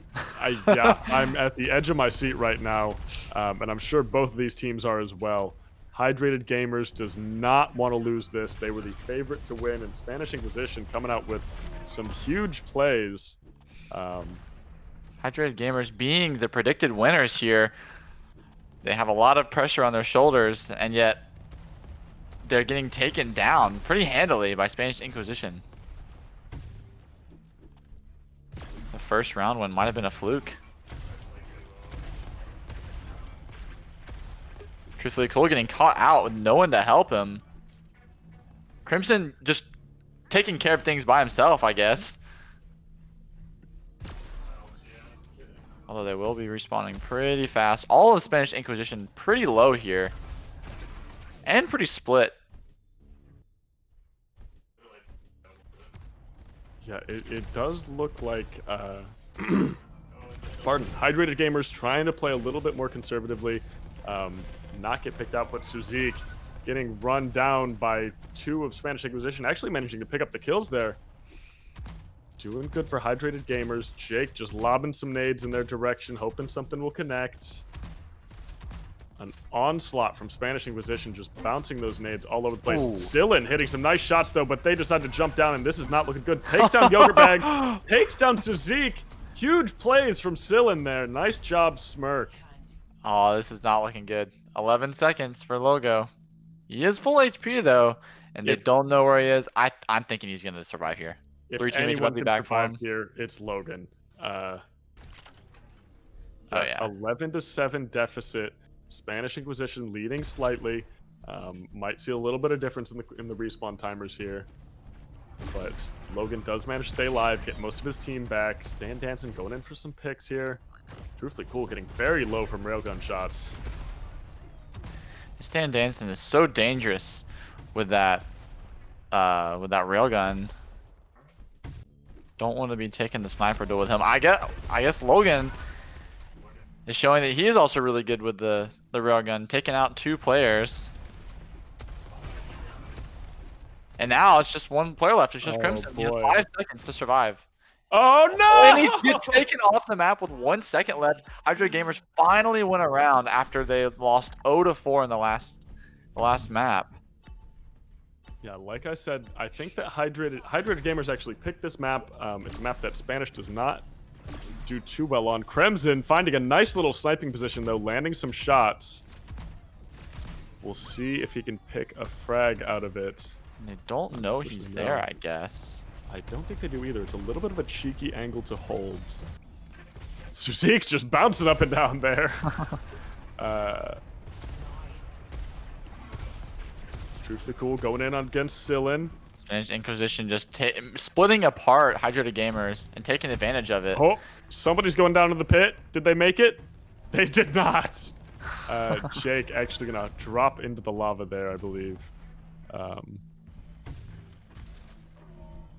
But let's see here. Spanish Inquisition getting the time to heal up.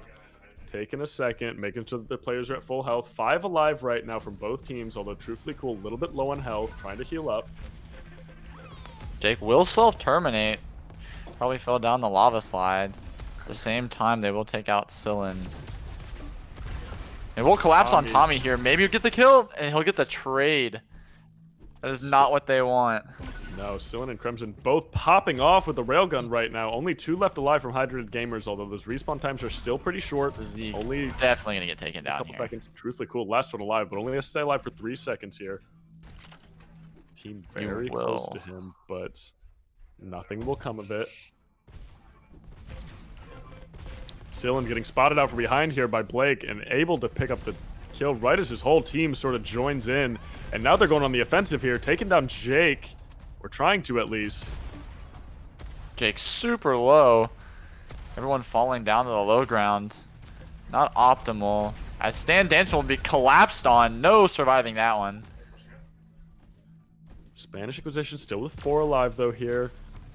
Let's pull up the scoreboard if we can for a second, just to see what these respawns are like. Actually, Logo hopping right up into battle, What a shot. Some nice direct hits, going 1-1 against Jake. They'll take them able both to pick down. that up as well. Wow, Logan just insane. But Tommy 3 Thumbs getting caught out and just absolutely demolished by Hydrated Gamers. Manages to pick up a frag onto Logo right before he dies, but not going to be enough. Hydrated Gamers looking kind of low here, but they're up in the man advantage. They're also up in the score advantage with a 12-8 lead. Respawn timer is going to be... Oh, Stan Danson, that's not where you want to go. Carson, why? Leaving it up to Crimson, although he has 5 seconds till 2 of his teammates will be back. Oh, Unless... Oh, Yogurtbags loses the 1v1. Could potentially have cost them the round in the late game. We'll have to see. That could have been the round there if Yogurtbags had hit his rocket before Crimson did. It certainly could have. I think with that much time left, though, the small amount of time left, and Crimson was pretty much on full health, I think it was, sort of inevitable. But sort of going a little bit of a sweep here. Spanish Inquisition with 3v2 right now. Jeremy on pretty low health. Logan still looking very healthy. Hunting him down. Does look like they're going to find him. Trying to get those shots off onto Logan, but nothing's going to connect. Logan does look like he might be able to escape this somehow. And he does. Gets back to his team. And anyone chasing here might get caught out by the entirety of Hydrated. No, they're actually going to be able to take the pick on a jammer before the team realizes. Tommy 3 Thumbs. Getting some nice picks here. Stan Danson with that railgun, hitting those shots like we've seen him do all night. It is going to be one person left. Logo 594, the last remaining member of Hydrated Gamers versus 4 of Spanish Inquisition. This is not looking great, but look at that movement flying through the map right now. Running as fast as he possibly can. There's no way he makes out of this. There's no way. Yeah. No, and that Stan Danson is too dangerous with that. Stan Danson, not as high in the kill feed as we've seen him the rest of the night, but he is hitting those railgun shots. I'm curious to see his percentages after this round, but we're going to go into round 4 here. 2-1 lead for Spanish Inquisition. Suzik getting absolutely caught. What is Suzik doing? But does get a good bit of damage off onto Spanish Inquisition, taking down pretty much every member's shields. Crimson going to come in here, go for the laser battle, and his whole team has arrived. The cavalry is here, and Jeremy does not stand a chance. I think it's the early game that's hurting Hydrated Gamers. They're going for solo plays in the beginning, and their respawn timer is just getting higher and higher, while Spanish Inquisition still playing as a team, not falling for the bait. And they're just going to be able to pick up the early kills. It's hurting Hydrated Gamers in the late game. even with the high ground advantage there, He Hey! will do it. And That's the first time we've seen it successfully. Exactly, yeah. Finally we get to see what it looks like when you actually Truthfully make that cool with the 3K. Oh my goodness. Insane plays coming out from Blake here. I'm He'll guessing get that probably 4. evened up the scoreboard a little bit. Oh, he will get taken out by Sillin, I'm assuming. Yeah, it gets both of them. Sillin pretty low. Yogurt Bags versus Sillin. Standing at a 75. Versus Jake. Yeah, Jake actually going to come in there and help Sillin out of a tricky spot. Stan Danson taking out Logo. No. Oh and my he's goodness. taken out with 0 seconds on the clock for Logo and Jeremy. Unfortunate. That is going to be round 3 going to Spanish Inquisition. This is match point for them and series point as well. If Spanish Inquisition wins the next round, this will be Diabotical going their way. Hydrated Gamers, a long way to go here. They have to win 3 consecutive rounds. Still at getting this caught rate. out though. Trying to run, but just not fast enough to escape from Hydrated Gamers. If Hydrated Gamers start to play like they did up against Andy's Hot Dog Water, I mean, they have a decent chance here, but they're just getting destroyed. Seems like the Yeah. teamwork on Spanish Inquisition is so much better than Hydrated Gamers.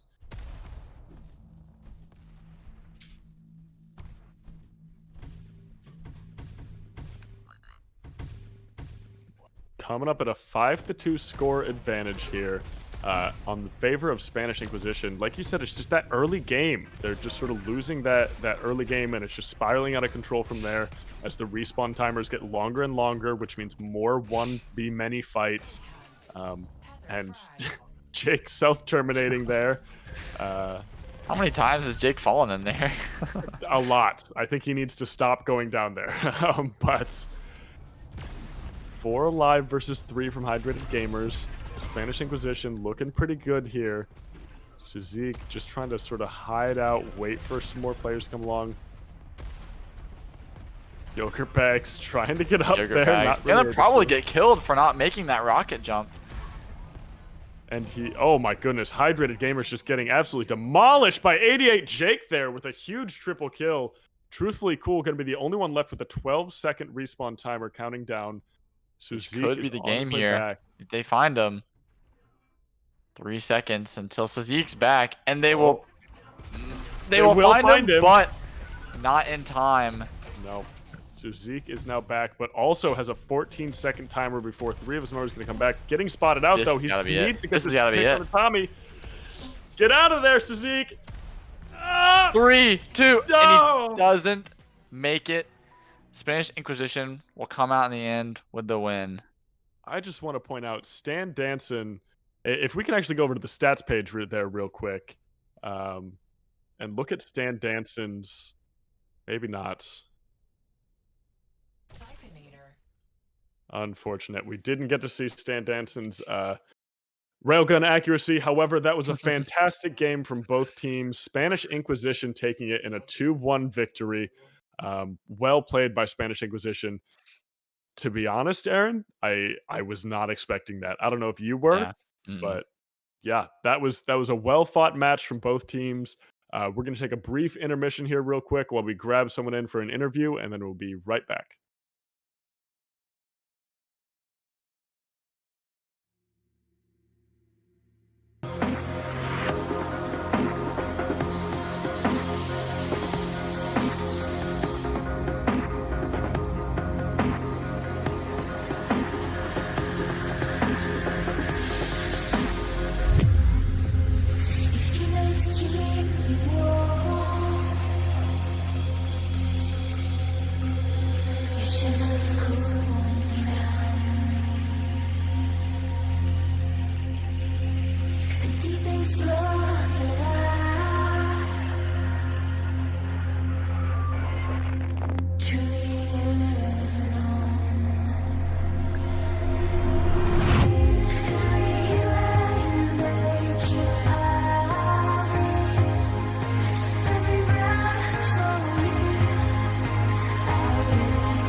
Welcome back, everybody. My name is Aram Howard, joined by Aaron Easton. I'm messing up my own name here. And we are joined by Stan Danson, aka Carson, aka Carball Carson, aka Soup Time, aka Destroyer of Diabotical. Buddy, that was an insane match.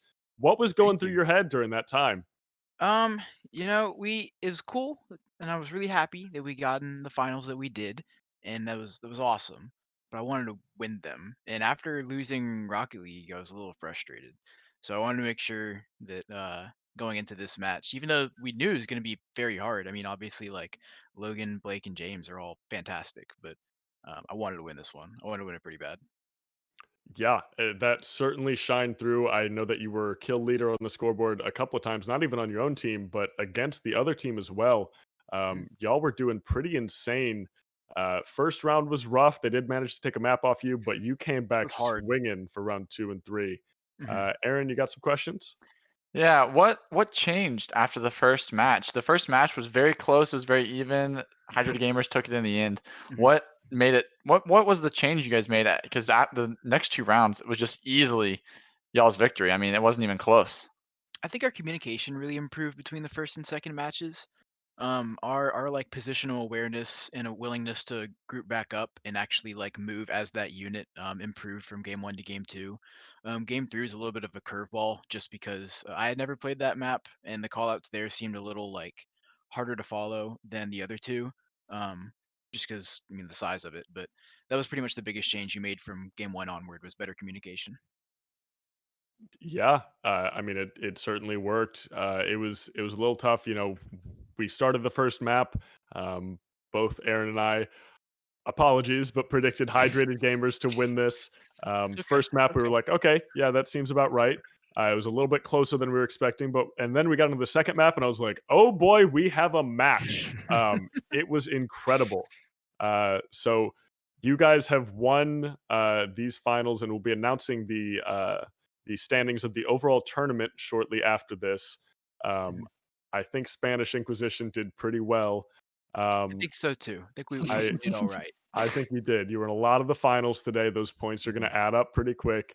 Do you have anything you want to say to your team? To any shout outs you want to give? What's on your mind right now, buddy? I got 2 things on my mind.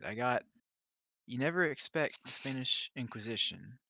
And I'll see y'all at the next tournament. Is that good? Is that good closing thoughts?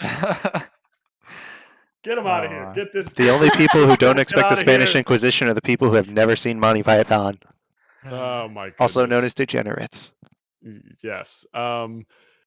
Spanish Inquisition showed out once again. You guys were the winners of last year's Best of the Best. You did fantastic this year.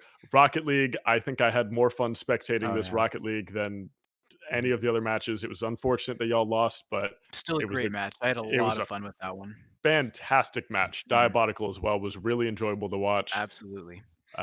Well, Soup Time, thank you for joining us. Aaron, also was a pleasure casting with you. We're going to take a quick intermission, and then I will be... Aaron's going to fade into the shadow realm. As soon as I waved, I just melted. Yes. Aaron only exists when it's to cast Valorant or Diabotical. Otherwise, he just sort of fades out of Fades into the existence. void. Yes, exactly. I just sort of disappear in the void. But we will be right back with the overall final standings for Best of the Best. So stick around to see who won it all. Thank you.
Breathe so slowly. Gasp on your knees. Search for your freedom.